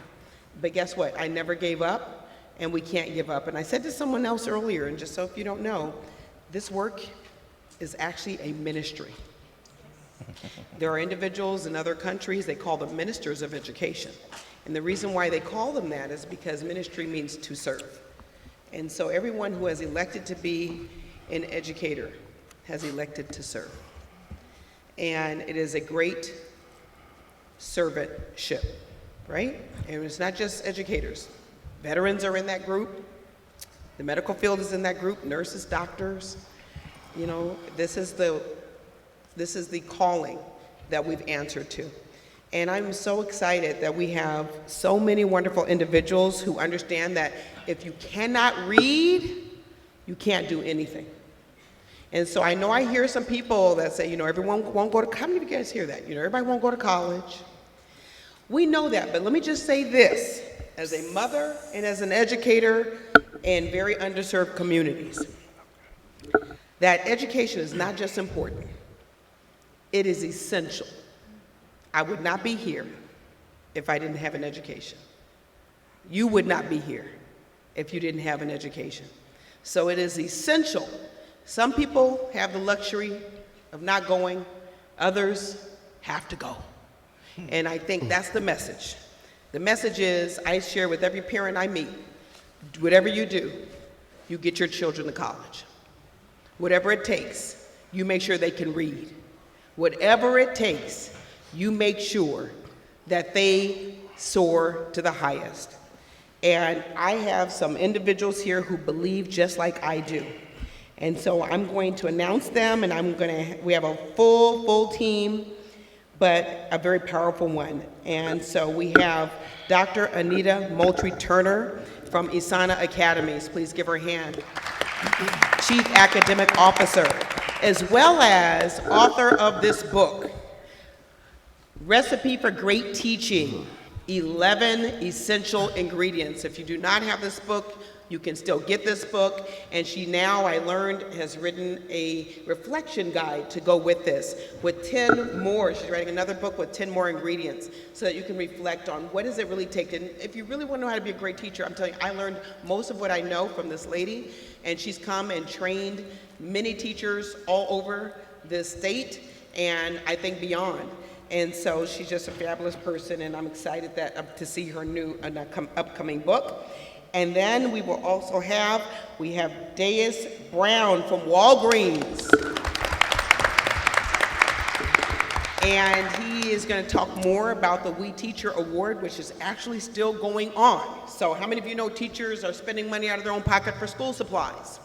Mm-hmm. Well, now you can talk to him about, and he'll share with you about ways that we can still nominate teachers for that. We have Mr. TJ Lofton, who is a motivational speaker. Let's give him a hand. And also author of Monetizing Gentrification. So holds a lot of wonderful workshops, does a lot of training, makes a lot of people and individuals aware of their community. Has done a lot of work with me in partnerships. And next to him, we have Mr. James Bell, who is the Associate Director of Programs, Los Angeles, California Common Threads. James has really worked very closely with me in helping to bring culinary arts and healthy cooking into schools. That is a career that is booming. Many youth learn. How many of you know you can learn to read and you got no math when you're cooking? You know, there's a lot of math, there's a lot of science involved, there's a lot of collaboration and teamwork, and paying attention and focusing. And so he's brought this wonderful program free of charge many times to, most times at least I know, to many schools all over. So Common Threads, he'll tell you all more about that. And then we have Dee Dee Small-Hayes, who is Executive Board Member and Scholastic Director, Snoop Youth Football League. Okay. All right. And she's also has another program, Platinum Plus Scholars, that she will share more about. Doing wonderful things with Snoop Dogg and just really out there trying to build a community around health and wellness and education. And then next to we have, oh my goodness, such a powerhouse here. I am just so excited to have Duran. We call him Duran Bowie. Founder and CEO of I'm a Movement, Not a Monument. And he is around providing tutoring and training and support and leadership and has so many arms out in the community trying to do two things, provide access and opportunity for you. And he's just a powerhouse. You're going to hear from him. He's got so many ideas and greatness. And we have Ty Chapman on the end from Scholastic. Scholastic, I think this is their 100th birthday year, right? 100 years. How many of you know about Scholastic? Scholastic's been around a long time. You've been to book fairs, and but guess what? There's so much more than books now. They're about professional development, teacher training, and they are just everywhere doing some wonderful, outbreaking things. I'm working with them as well to try to, again, bring and help with literacy. And one thing that they're doing, I must say, that they are willing to sit down with school districts and work with them on their literacy action plan. So that is something that is awesome. I'm excited for them. So I don't know, we're just gonna kick this off by saying what needs to happen. Listen, you all, we've been hearing about literacy for a long time. And I'm here to say that, unfortunately, our Black and brown students are still reading at a very low rate. So what can we do differently? We are getting into 2020. It is on the cusp. We got to do something differently. What do you think needs to happen to kind of move that needle forward? And I'd like to start off with Duran. Duran, could you start us and lead us off with that area? Yeah. So, you know, one of the unique things that I've actually done myself is go to them directly. Use the buildings because, like she said, it's 2020 coming up, right? In 2020, we've already established schools, private schools, parks, recs, where students are already at. So why would I go and build a new building where I'm gonna have to work that much harder to try to get the students there, try to work on partners to come into that building? Why don't I just go where they're at and start working with them? Build a budget and a fund that gives access and capability for those students to be able to have a retention span at a high rate. Because what I've realized is when you go away from the system, you don't see the retention span high enough. But when you work with the system, you see a high retention span, which is able to grab those students in a 90-day span. You can see a change in your students from them 100% retention span, 98% retention span. So it's very important for us to go to the students, grab them, even if it's just 10, 5, those 5 students that are doing 100% will turn into 25 students the next year. So just start at a slow rate, build it up, and before you know it, you'll have an actual sustained program. Dr. Turner, what's happening at Isana Academies with literacy? And thank you. Good evening, everyone. We do several things through ISANA. ISANA is an acronym for Innovative and Socially Aware Network of Achievers. We have over 3,000 students in the Los Angeles area and a school in Compton. I have over 500 employees. So trying to get everyone to understand the impact of literacy is quite a task. So it has to come at different angles and different levels. We worked very closely with CABE, which is the California Association of Bilingual Education, to take all of our teachers for 2 years through training of how to engage kids around building their language skills. Many of our students are second language learners. They're English learners as we use in education. And so we want to build student voice. I keep telling my teachers, I don't want the sage on the stage, I want the guide on the side. I don't want to hear your voice, I want to see how you impact and improve and empower student voices. Another thing that we do is we call integrated instruction, where they're working with full groups, but we do small group instruction, we do centers, and we also have a program called iReady, which is a digital program that focuses on their ELA skills and their math skills. I don't know if you realize that our students have to take a very big test, a California test called the CASP, and the CASP is a standards-based test that is, I think, unfair. That's why I paused. I'm trying to be politically, because you're forcing kids You're not alone. to take a test in English when they already know that language and cognition are very closely related. So if I have to think in Spanish, I have to read it in English, I have to answer the questions in English, and many of our English language learners are not striving, and I want them to do that. I think my staff was very surprised that I also coupled that with social emotional learning, because many of our kids come to our campuses with trauma. And so I have a school psychologist and a counselor on every one of my campuses. In fact, my director of pupil services, Mr. Rob Thrash, is in the audience, and he's that handsome gentleman there. We also have computer labs, and we have one-on-one laptops for the children. And we also have what we call a parent university. So we run classes for parents because we believe in partnerships with our parents. And finally, we have libraries in every classroom, and we have, we work with Scholastic actually, and we have book fairs for the students. We want to put books in their backpacks when they go home, and we have to have our parents understand that you don't just have to, they worry that they don't speak English, so they think they can't help their children. But the reality is that a second language learner is actually very fluent, because now they're dealing with a dual language, which is an asset for all of our children. So we want them to be able to build their skills and thrive and do well. And if you have children, anything that they can read, comic books, magazines, newspapers, paperback books, take them to the library, even songs and puzzles, and all of that builds language. And the best thing actually is talking with your children. I know we get busy, and it's like, sit down, eat your dinner, do your homework, take out the trash, get your bath, go to bed. Anybody know what I'm talking about? Yes. Yeah. With a full stomach.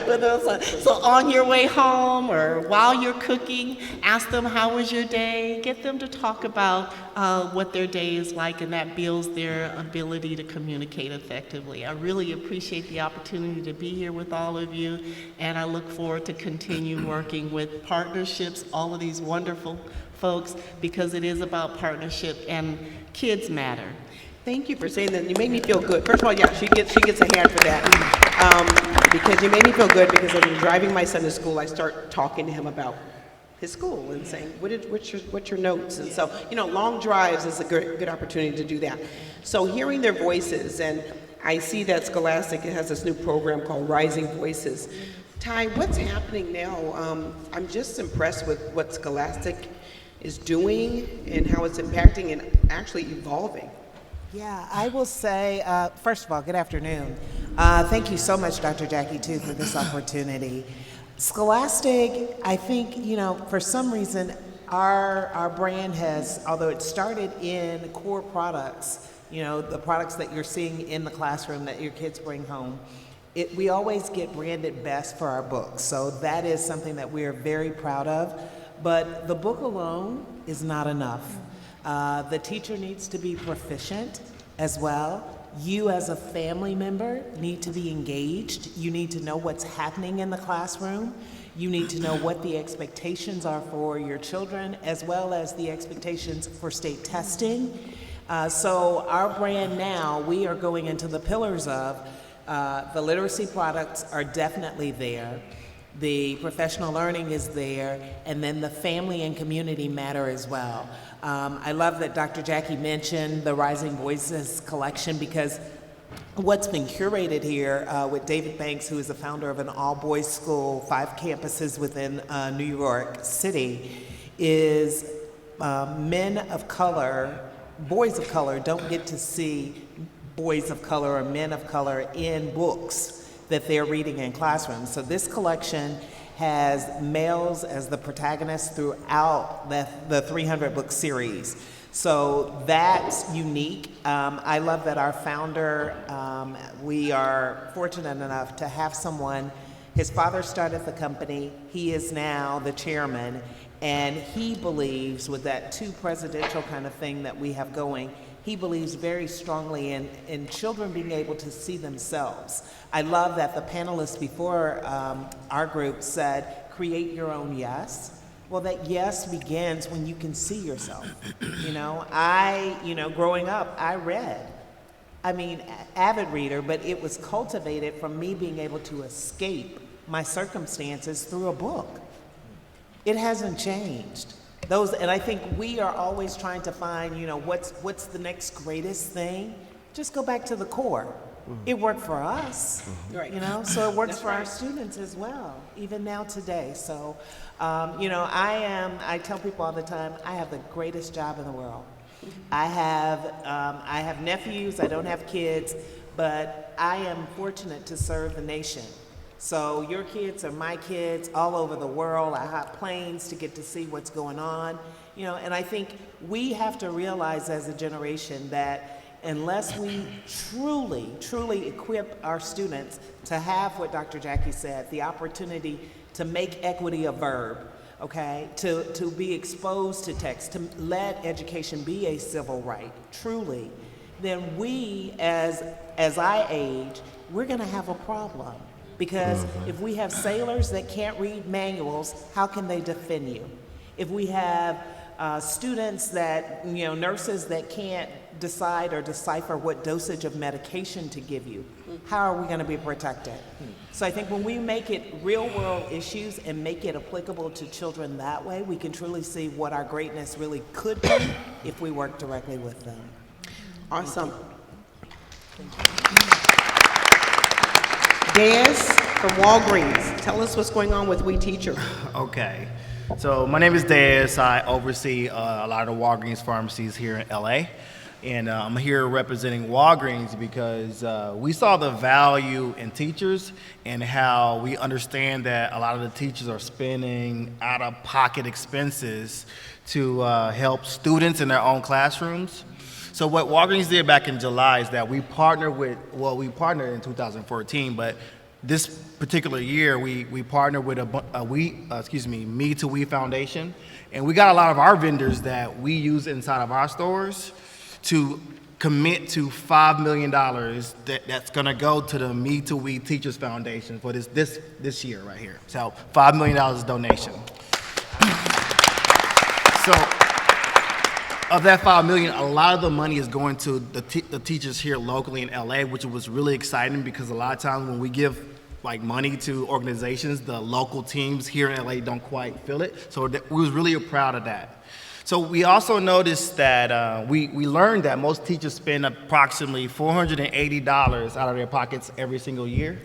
So what we committed to, and anyone in the room can enroll, so you can go to me2we.org or you can go to walgreens.com/me2we. Wait a minute, let's repeat that again. Okay, so all right, if you know any teacher or you are a teacher, you can nominate them. Exactly. Or you can self-nominate as well. You can self-nominate? Exactly. Okay, I'll be doing that today. Okay. So go ahead. Right. Repeat it again. So you can go to walgreens.com/me2we, or you can go to me2we.org to sign up. Okay. So what that does is you are able to sign up a teacher to receive a $500 gift card that year to comp that $480 that we believe that the teachers are spending out of their pocket every single year. And we are taking nominations all the way through May 2030 next year, May 31 next year. So if anyone can go to me2we.org and sign up. And you'll also have a lot of cool free resources in which the $5 million went to. So teachers have a lot of the things that they need that they don't normally have access to. So that's the reason why we're here today. Isn't that awesome?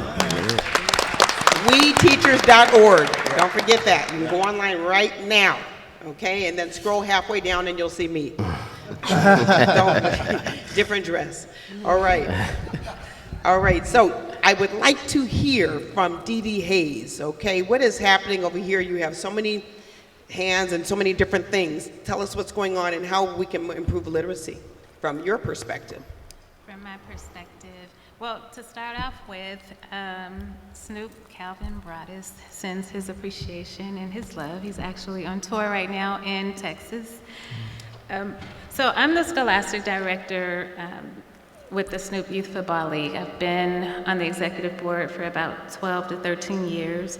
My boys actually played in the league, and I saw a need of help with our boys and our girls because we have cheerleaders as well. I collect all of the report cards from every single participant within the Snoop League, starting, well, it's their last report card in May or June, whenever they get out of school. And I actually calculate everyone's GPA. So the majority of the kids, I would say about 85% of the kids in the Snoop League have a 3.0 and above. But then there are some who fall under a 2.0. And initially when I became a member on the executive board, and I'm looking like, how can this parent, be okay with this and then still let the child play football or, any choice of sport. But it was brought to my attention like, okay, Dee Dee, everyone's circumstance is different. This kid could be going home feeding their brothers and sisters cereal or noodles, and then this whole football field is like their outlet. So I then in turn was like, okay, we need to get them help. And that's because my whole input was like, okay, they're not playing until, their academics is first. You're a student athlete first. And they're still a student athlete. So I reach out to various organizations and partner up with them for mentoring to start off with, tutoring assistance, counseling, because we do offer that. We have an organization that we partnered up to provide the families counseling once they sign up for this particular program. And then I'm also partnering up with other organizations as well as some libraries as well, because they offer the free online tutoring. And now that I've met Duran, I've recruited him as well. But literacy plays an essential role, and like Ms. Chapman was saying, these kids are our future. So how are they going to be able to, even if they want to become an attorney, we need you to know all the laws, like clearly. And that's just to give an example. We have 15 chapters within the Snoop League, and a chapter will consist of 6 teams, and we're throughout LA County, Orange County, and San Bernardino County. We also have 10 chapters in Northern California. So in the midst of that, we're trying to build relationships with the kids' schools as well, because that's a secondary and it starts from there. And I did want to share that we have our first Rhodes Scholar, and he's a product of the Snoop League. His name is Kylan Moore, and he just came out with a book called A Dream Too Big. And he's been on The Steve Harvey Show, 700 Club, Good Morning America, and he's just one of the kids who sets the bar really high. And he's actually giving back, you know, coming back to the community, coming back to the Snoop League and mentoring these kids. He also has a program that's called like Grades to Face. So you show your grades and you get like free haircuts. So from there, I decided to have a pipeline because the Snoop League, we service the kids from ages 6 to 14 or kinder through 8th grade. And I decided to start a nonprofit called Platinum Scholars College Prep. And this will assist, that my program assists with college planning starting in the 8th grade until the sophomore year in college. So we offer the SAT workshops, SAT, ACT workshops, and all this is legal. SAT and ACT workshops. And on that note, okay, we have to speed it up because our time is running out short. But I want to just say this in recognition to you, because you also believe in exposing children. How many of you know exposure is the best form of education? To be honest, and she's taken them and exposed them to so many events. One of them was the Teen Kids Award. And oh, yes. So I take about 150 to 200 kids to the Kids' Choice Awards as well as the Teen Choice Awards as well. So I would want to move on to James. James, common threads, you know, you're bringing in food and health and wellness. I know I always talk about food, but you told me always, you said it's health and wellness. So how are we actually able to bring that? There's a lot of educators here who might think about, would love to incorporate that in their schools. Yeah, definitely. Thank you, first of all, Dr. Jackie, for having us here today. So the organization I work for is called Common Threads. We do culinary art, which Dr. Jackie so eloquently talked about around food. But we also, one of the major things we do is provide curriculum for teachers through pre-K to 8th grade around nutrition. So there are 8 lessons that are about an hour each that kids could learn from. So the themes stay the same. It'd be protein, fat, reading a nutrition label. But they band up as you go from pre-K to 8th grade. Pre-K is very much hands-on with the kids. 8th grade is a bit more independent, and they learn to create projects of how they would affect change in their community, for example. So it's a bit more in-depth, but, you know, much like math or anything else, that levels upon itself. And the idea being that you're creating agents of change, you know, as I approach it, or we approach it, Common Threads approaches it, that, you know, you don't just... You teach the foundational understanding of nutrition, but also they get to actually, what we do grant is not only the curriculum, but we have funding to grant for the recipes that they get to create. So every lesson has a recipe connected. We're in a digital space now, so we do have some analog and like physical curriculum, but we also have a digital platform called Common Bites, and that's Bites with a Y, .org, where teachers, students, and parents can go to find these resources, recipes, things of that nature that they actually can use in classroom or at home to engage with kids, to engage with the students. So the idea is that, again, through this, they learn nutrition, they learn how to execute a snack, but the curriculum is Common Core aligned, Next Generation Science Standard aligned, ELA supporting, so English Language Arts supporting, STEM supporting, SEL supporting, so it's not taught in a vacuum. I think that was the biggest, or we thought that was the biggest, so we designed it with teachers in mind, but through the lens of teachers. They actually piloted some of the ideas out in Miami. We're in 12 markets, that being one of them. And from their feedback, we still created and crafted the curriculum more and more. So the idea was that we didn't want teachers just feeling like they had to teach nutrition, and it's this standalone, you know, curriculum that they're working toward. It's in a vacuum. No, it supported everything else that they were working towards and working toward these competency tests that they might have to teach as a way to decompress from tests or a way to prepare for tests. So, you know, I think the way I see it, Common Threads works as that anything. You know that you can read anything. We are that anything, right? When you learn to read a recipe, you're learning about culture, because we weave in culture heavily. A lot of our recipes from different cultures, so they're learning about culture. They're learning about math, right? So this is the anything that they actually can bring into their classrooms. When I say they, teachers, to really understand how to support literacy. So we are one of the hows to get to this idea, or this way in which to better support literacy. The other thing is that, and this came from a conversation with the teacher, one of the beautiful things is that the communication between kids. Sometimes it's hard to talk literacy and work through literacy if everybody's coming from a different place, right?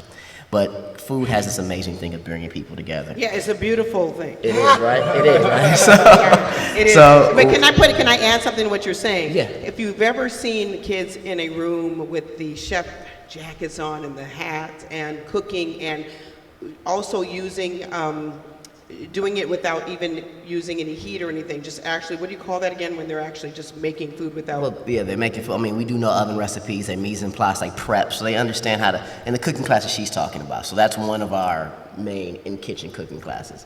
And then we have the in-school cooking class. Right. But I'll let you finish what you were saying. Okay, no, that was it. No, it is a fascinating. I'm going to move on to TJ actually because of our time. Okay. Because it is just a fabulous program. I wish we actually had pictures of it. So TJ, what's going on? I know you're a motivational speaker and you're talking to students a lot. I know that you also did work with a lot of cars on, what's that movie? Straight Outta Compton. And you did a lot of things there. So can you share with us what you're doing now? Well, I started off as a celebrity car builder when I first came to hang out with Dr. Jackie. She actually put me on to Centennial High School in the Compton School District, which, by the way, they just heavily funded it, the automotive class that I graduated from. So now I get to take them on field trips and things like that. Because, you know, a lot of people think that mechanics don't make any money, so I said, really? Let me show you then. You know, so we got a field trip out to the Pomona Raceway where they got to see some mechanics who flew in on private jets, you know. Oh man, now we're working on a field trip down to the Porsche Experience. Y'all familiar with that new Porsche test racetrack in, was it Carson, California? So, you know, I just want to, like she said, exposure is everything. I want them to know, like actually, a good friend of mine is Snoop Dogg's personal mechanic. A lot of people don't know, like I'm a celebrity car builder. I pioneered the lowrider industry by restoring a lot of classic cars and lowriders for rap videos, movies, TV shows, commercials. And a lot of people don't realize that all these rappers and singers and entertainers probably got 10, 15, 50 cars. And they have people who specifically work on them. And they make a lot of money, you know. So I thought that was interesting that she was here, you know. But now, currently, someone heard me say, yeah, we bought the building back in the days of the shop I used to own. And so now they took me, let's talk more about that. You're not talking about credit repair, you're talking about building from the ground up. I realize that most people around the country don't know anything about real estate. So I turned around and I just released my first book called Monetizing Gentrification. So now I travel around the country talking about real estate. I just want to ask all of you, and whoever would like to jump at this, it's 4:48 or 4:49. What are we doing wrong in schools? How can we do it better? Community involvement, parent involvement. More of that, okay. What else? Duran? Well, unfortunately, there was an act that was involved that was called No Child Left Behind. So when the I found out it left a lot of folks, man. Go ahead. But when it was involved, okay. what happened is you start to see, you know, test taking going all the way down. You start to see students when you actually do the what do you call that? The prep test, no, not the SAT. To see where their grades at were. There were a lot of tests. No. The CASE test. Yeah. So like when you do the CASE test and you see where their students are at, they're nowhere near the grade level supposed to be because of no mind left behind, right? No child left behind. So what we've done is we've actually created the free tutoring program, No Mind Left Behind, because the minds are left behind in the grade level that student lost inferiority at. So you're gonna talk to a sixth grader who's really in second grade mentally. Unfortunately, physically, they look like a sixth grader, but mentally, they're in second grade. So what we have to do is we have to take the approach in a one-on-one basis with each student. Don't just look at a classroom of 25 students and say 25 students are here. Figure out how to work with that one student uniquely. And that's the beauty of life, is being able to work with these students hands-on, one-on-one basis, seeing their stats grow, seeing their confidence grow, seeing them being able to lose inferiority to the system and start talking to you about school, house, given comfortability in an environment where they actually are either shunned at or they actually don't know how to act because their home is so crazy, they go crazy when they're at school. So it's like we need to be able to take the blanket off of so many structured layers and literally work with our students on a one-on-one basis. Allocate the time. Allocation of time is so important because, you know, school is only a few hours, right? So what we have to do is we still need to figure out how to keep those students on that school site, but allocate more time of tutoring. Because when I look at the IEPs, the schools are not even accepting IEPs anymore at a high level. They're trying to approach a new approach and say, no, don't give them the IEP, because if we give them IEP, we have to give them tutoring. We have to give them all these independent notions that we don't want to be accounted for. So as parents, we have to hold the school district accountable. As teachers, we have to voice our opinions and say, no, I want to be here more. How can we create more opportunity? Because when I go to the schools, there's always teachers that are willing to work with me. There are always teachers that are willing to be ambassadors for our programs, to be able to transcend homework so I can know what the homework is for the students. So it's very important for us to truly team up with the right ones that want to work with us, and let's ball out. And thank you for saying that. We need to support teachers because, and I was just thinking about, I'm sorry, real quick, is with Walgreens, you all actually dedicated an entire aisle to teachers' schools, me-to-we teachers' school supplies, right? Correct. So back in July, August, we had the entire aisle. If you purchased a product from that aisle, a portion of the proceeds went back to the me-to-we teachers throughout the entire month. I think a couple of things. One is that we need to understand the social emotional piece to our children because they are dealing with a lot. And so we definitely need to work with families because there's trauma, particularly in our urban communities. Second of all, we have an expanded learning program that's before school and after school so that children have tutoring and they have enrichment activities all the way to 6 o'clock in all of our schools. To answer your question, No Child Left Behind, but in recent years, they had the California high school exit exam, and the children, there were thousands and thousands, particularly urban children, who did not get their high school diploma based on one test. Even that's why I had that pause, before. One test determined whether they would get their high school diploma, even though they were in high school from 9th grade to 12th grade and passed every single class. They still did not get their diploma if they didn't pass that exam. One of the things I think we're doing wrong is to base a child's assessment of whether they are learning based on one test. We all go through it. Oh, I'm supposed to be neutral. We take the ACT and the SAT and the GRE and all those other tests. But to say to a child that your intellectual capacity is based solely on one multiple choice test is unfair, is unjust. Because they may not know how to take a test. A lot of adults.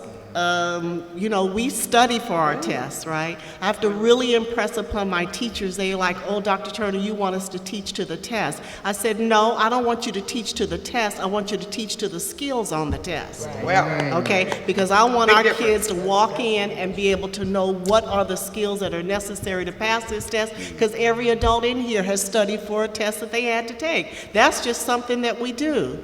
But when we sit children down to an exam that's going to determine whether they move to a new grade level or whether they graduate from a high school, I think that what we need to do instead is to have a portfolio for each child, where there are multiple measures that determine whether a child has been successful, and that portfolio follows them instead of that one test.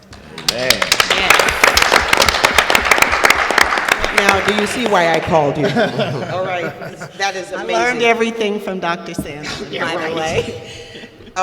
Yes, James. I'll think one last thing now. I just want to say, the idea of what we do wrong, maybe it's not what we do well enough. Listening. We don't listen. We do, but we don't. But everybody's response up here is based on listening.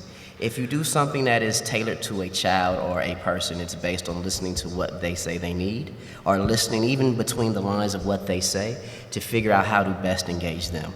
Because the idea is that it's not all cookie cutter. We don't just lay it out and it's just the same. So listening to the child, listening to the teacher, and seeing what they say they need and how they want to teach, and finding the way to make what the listening, when you do listen, make it actionable, so that you can then do proper steps to resolve and actually address what you listened and heard. And it might be something so easy as bringing in more of these community partnerships, because the teacher won't have the capacity to do it all. But if you have a program like Duran's program, or you have a school like yours that, how you shape it, maybe that becomes a model for somebody in class to make a microcosm of that within this space that they operate in. So for me, I think it's really about the listening, the action, and the support behind that. That was so powerful. Ty? Yes, ma'am. I would say again, I agree with the panel. When you think about problems, I'm like, oh my God, what? The very first thing was family and community engagement. But I think we have to decide that regardless of what our situation is and how we interact, whether we have kids in school, whether we are really engaged in what's going, we need to walk in and find out what's happening. I think partnership doesn't stop. And I know, we've got the queen of partnership here with Dr. Jackie, but praise the roof. But I think, that level of commitment, whether you're bringing donuts in occasionally, that's right. You've got to be engaged, to make the school environment differently, because I think when people know you care, their reactions are different. That's right. And so I'm very passionate about that. And Dr. Jackie said at the beginning something else that was profound. I think you have to give students an opportunity to know that there is something greater. To say college and career ready is fine, but they still need to be prepared constantly, all the time. Okay, did I not say this panel was the most powerful panel? And I say it even in front of the CEO and founder of Digital Hollywood right in the back, who I need to just bring up here at this very moment. You all, let's give a big hand. Victor Harwood, and as he is walking here, I must say, we gotta stand up for you, sir. And I said it earlier, and I gotta read it in front of him. Past 2 decades, developed, produced over 200 leading conferences and events for artists, professionals, and top executives around this world. Mr. Harwood is considered a leading authority on the convergence of the entertainment and technological industries. He is a powerhouse, he cares, he has been involved in this business so long, but decided this time that he wanted to embark on bringing educators to the table. He didn't have to do it. We haven't been invited until this year, and now he says, let's invite them back again. He is so serious, he calls me every day, even on Sunday, and he says, Jackie, let's do this thing. And let me just tell you, sometimes you can be beside a tree and not know how tall it is because you're so close to it. But when you step back, you realize that this tree is causing pleasantries and shade for everybody. And I am so glad to know this man. Mr. Victor Harwood has changed my life, as many others have come into my life. And he is now here today, who's given us a platform. Can we just help me give him another hand for who he is? Come up here, the brainchild of Digital Hollywood.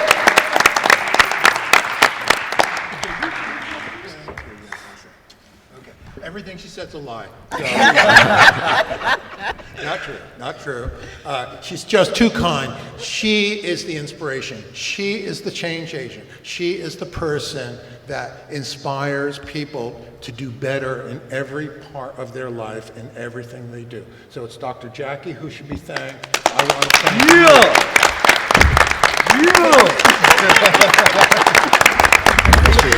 Dr. J right there.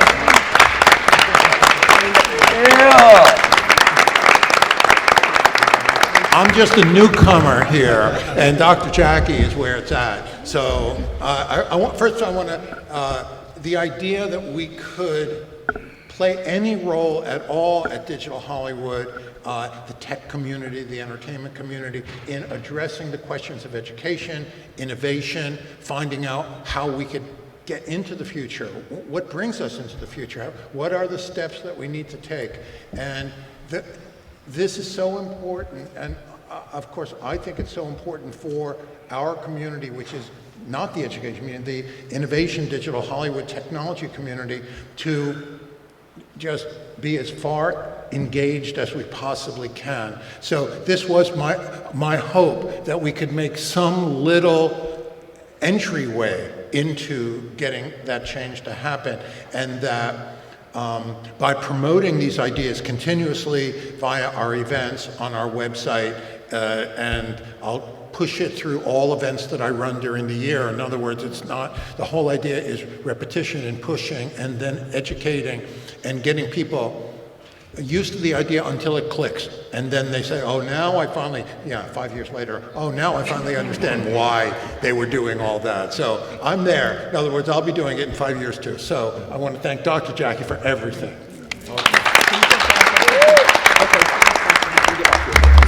Okay, so let's give our panelists a big round of applause.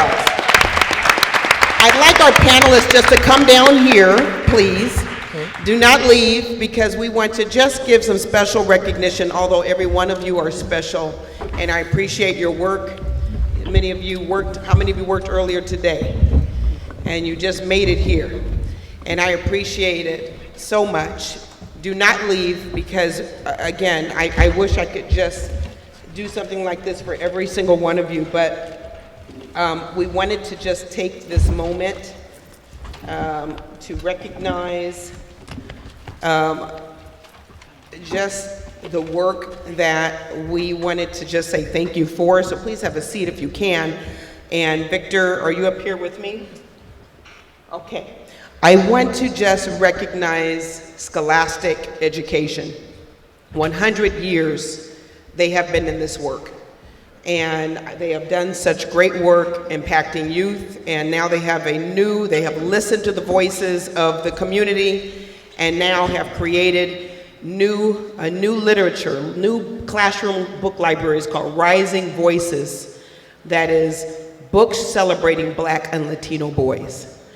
This is something to recognize. Ty Chapman, if you would please come. I would like to honor Scholastic with this award. Isn't it beautiful? It's called the Dr. Jacqueline Sanderlin Visionary Award in recognition of outstanding achievement in community service, November 12th, 2019. Thank you.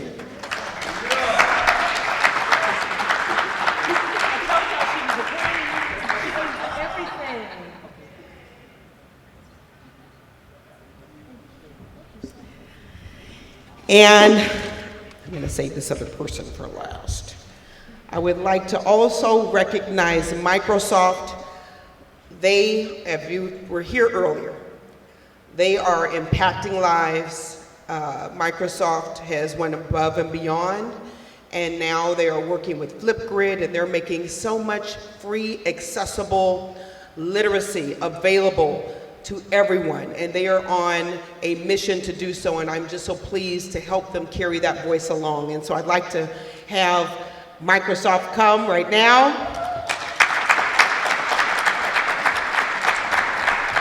And I appreciate everything you all are doing. Thank you so much. Oh, you want to say anything? I have nothing to say. Thank you so much. We're just thank you. We love working with educators. It's such an honor to be here with all of you today and to continue this mission together. So thank you. And you can stay here because we also want to recognize We Charity. And so would you please give this to We Charity? They had to leave, but if you would recognize them with this, please. Thank you. Oh, that's right. Get doing. That is for we. Oh. Sorry.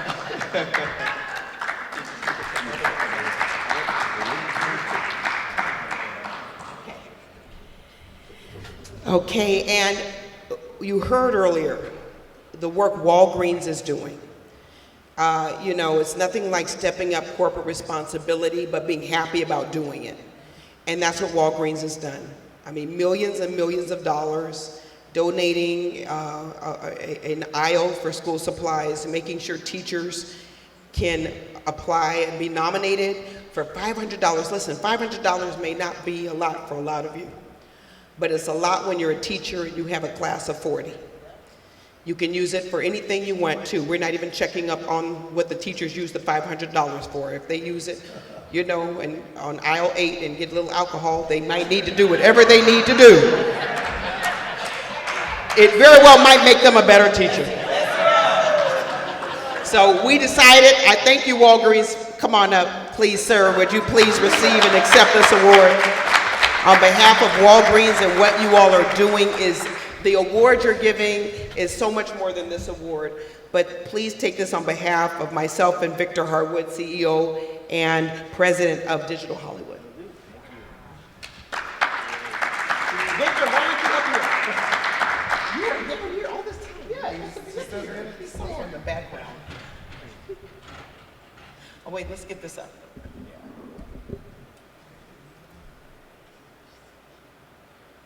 All right. Thank you.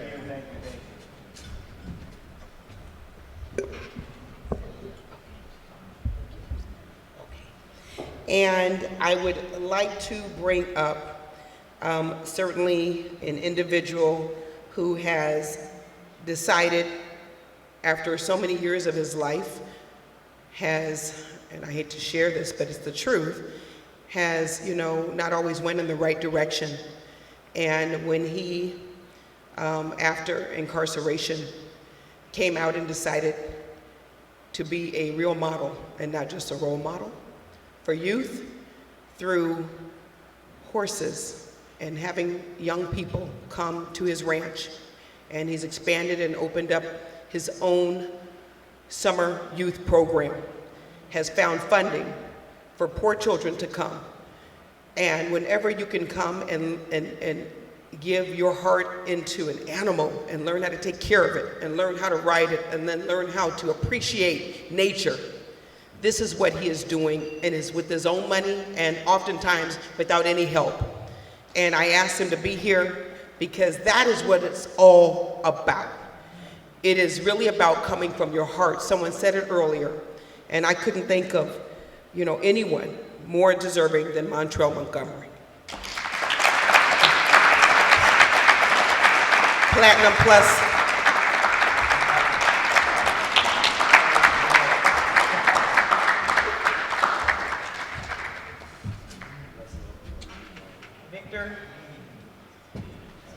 Victor knows about this program. When I mentioned it to Victor, come on up, Victor. I said to Victor, listen, we got to recognize him in Compton. How many of you know anything about the horses there, Richland Farms, and at any time you can drive there and see young people riding horses around. And many of those homes in Compton have huge backyards, ranches. And it's just in taking children who oftentimes couldn't focus, had negative behavior, always getting in trouble, but they were just angels when they got to him because he's taught them another way.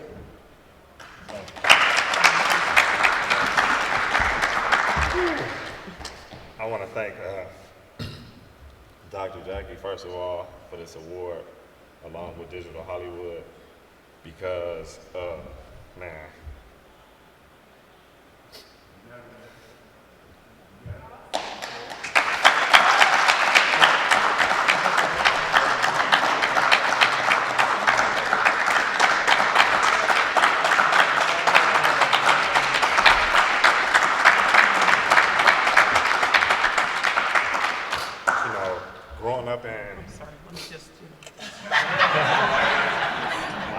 growing up in South Central LA, you know, we didn't have a lot of options in the 80s. You know, I'm 47 years old. Started riding horses on Figueroa and El Segundo at 7 years old. My dad had horses, uncles, and, you know, my role models back then in the 80s was, I was a Laker fan. You was either Michael Jackson, Magic Johnson, Dodgers, Lakers, or drug dealers from our neighborhood. I'm the nephew of Freeway Ricky Ross, the American gangster from out of Los Angeles. I followed my uncle from the streets all the way to federal prison, transporting drugs throughout the United States. I served 11 years and 8 months in federal prison. And when I was in there, I realized that everything that I learned in the hood was based off of righteousness, but was actually wrong. So with no help, I re-educated myself. When guys was on the yard, lifting weights, plotting on breaking law when they came home, I read over 300 books and studied every day in prison. And I made a commitment to myself that I was gonna be a part of the solution and not the problem. And I came home, me and my fiance, we worked remodeling Pep Boys all over the United States, contracting, and I reinvested my money into my passion, horses. And last year, March, we made a commitment. Our daughter's 5 years old. She wanted a horse. I bought her a horse. We was living in Vegas. We kept our horse in Little Rock at my dad's ranch. And we used to come back and forth every weekend for like 6 or 7 months, paying for hotels, driving back and forth for my daughter to ride. And I said, I can't afford it no more. We just go rent us a place here, end up opening up a ranch. Now we have 13 horses. We run Platinum Plus Stallions, Youth Horsemanship Academy. I do an after-school program for the kids, all funded by myself out of our pocket. We haven't had really no financial support. We ran our first annual Horsemanship Academy, 4 weeks, brung in 60 kids, 15 kids a week, 6 days a week from Palmdale, Penny Lang, foster care. We bring in all their kids. It was like $250 a kid. I think I got donated $2,500. It was a $15,000 project. I done all out of my pocket, minus $2,500. Fed the kids, picked them up, dropped them off, warm meals every day from our ranch home. And, we just enjoy what we're doing. Oh yeah, banquets. We enjoy what we're doing, and for Dr. Jackie to honor us for this, it's big because this is the first time we've really been honored on this stage, and we appreciate you all. Thank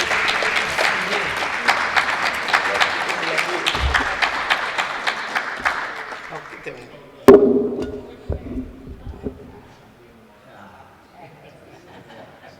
Does the hat look good? Yeah. I always do this, huh? Touching. It's about being real.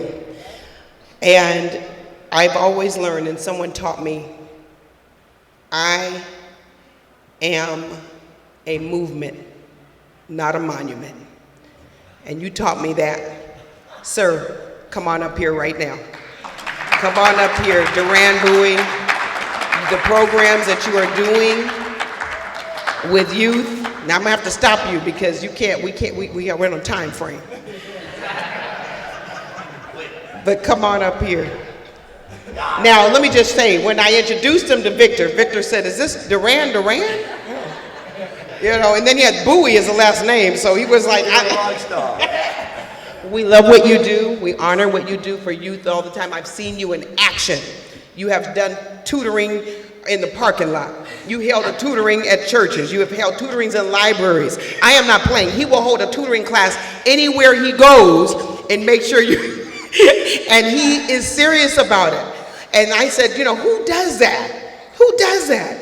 When I met him immediately, I said, who does that? He said, I do that. He says, because I am a movement, not a monument. Please give Mr. Duran Bowie a hand.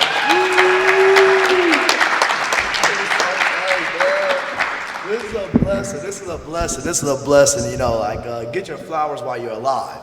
It's a beautiful thing to be able to get something like this because, like the brother said, you do not get honored for the work. And I don't want honor, you know what I'm saying? No, honor is participating, being a part of it, being alive, being vivacious, being able to hear success stories. So this is a blessing and it motivates me, but trust and believe you're gonna have to give me more of these because it's going down, you know what I'm saying? It's going down. God is the greatest, thank you so much. All right, finally, Victor, I need you here for this one. Come on up here. Victor, well, Victor, you get the biggest award of them all.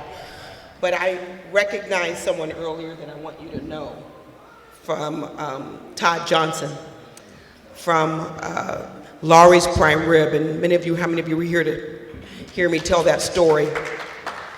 Who opened up the door for my students and my scholars, when we didn't have the funds to even get a school bus, and brought children year after year for 10 years to eat in his restaurant, tour the campus, go in the back and put on chef jackets, and without $0.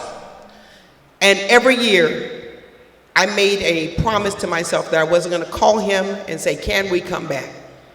And he called me on his own and said, it's time for you to come back. He said, I want you to not only bring your scholars, but I want you to bring their parents, and I want you to bring the teachers to come to our restaurant. And they dined at tables like you are sitting at. And so before we came, I had to teach them etiquette skills so they didn't embarrass me when we got there. And Mr. Johnson stood out in front of his restaurant with a red carpet and his entire staff waiting to greet us, and brought us in for 10 years. And now this man has been elevated, as the universe would have it, as now the president of the Chamber of Commerce of Beverly Hills. And to this day, he says, Jackie, I want to work with you. Let's be a movement. Let's give a big hand for Mr. Todd Johnson.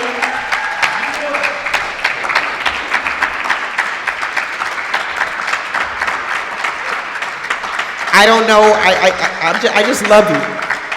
I just love you. Todd, there's so many things. I've been waiting for this moment. I've been waiting for this moment because there's just no other way to say it.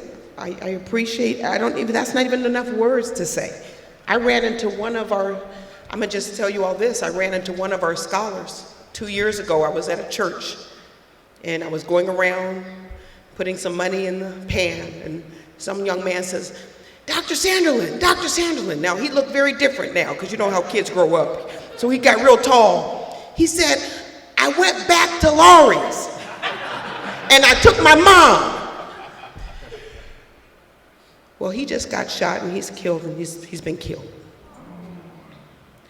But I saw him, you didn't know this, but I have a picture of that young man with us on the cover of a newspaper.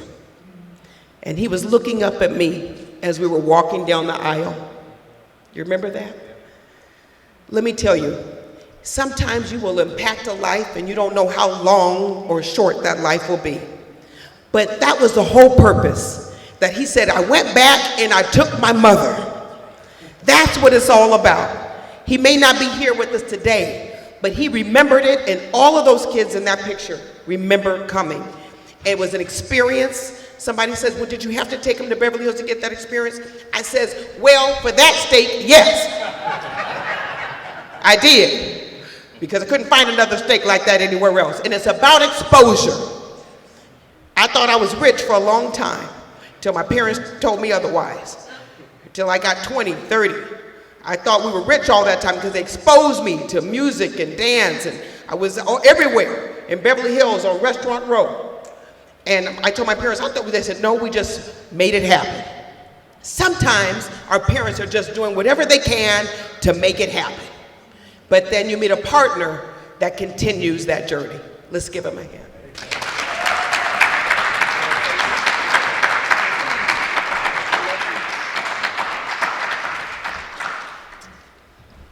Wow, well, I mean, this is an honor. After hearing what you folks do, I'm honored to even be in your presence, because I think what you guys do frontline is amazing. So it's all about just making it better than when we got there. And my saying is always, you make sure people feel better after they've come to your restaurant, or even my job now, then they leave feeling better than when they came in, and it's as simple as that. And some of the things that you folks are doing, I applaud you, and I'm amazed, and I just look forward to doing some more partnerships. gotta have fun. So fake it till you make it. So. Victor and I were in the back talking, saying that we, both of us, need an award. You know, we've come to the agreement, we're just gonna order our own. Victor, can you close us out, my friend? Absolutely, it's my honor to close this out. What a day it's been. You know, you guys have been here all day. Did Jackie do a good job today?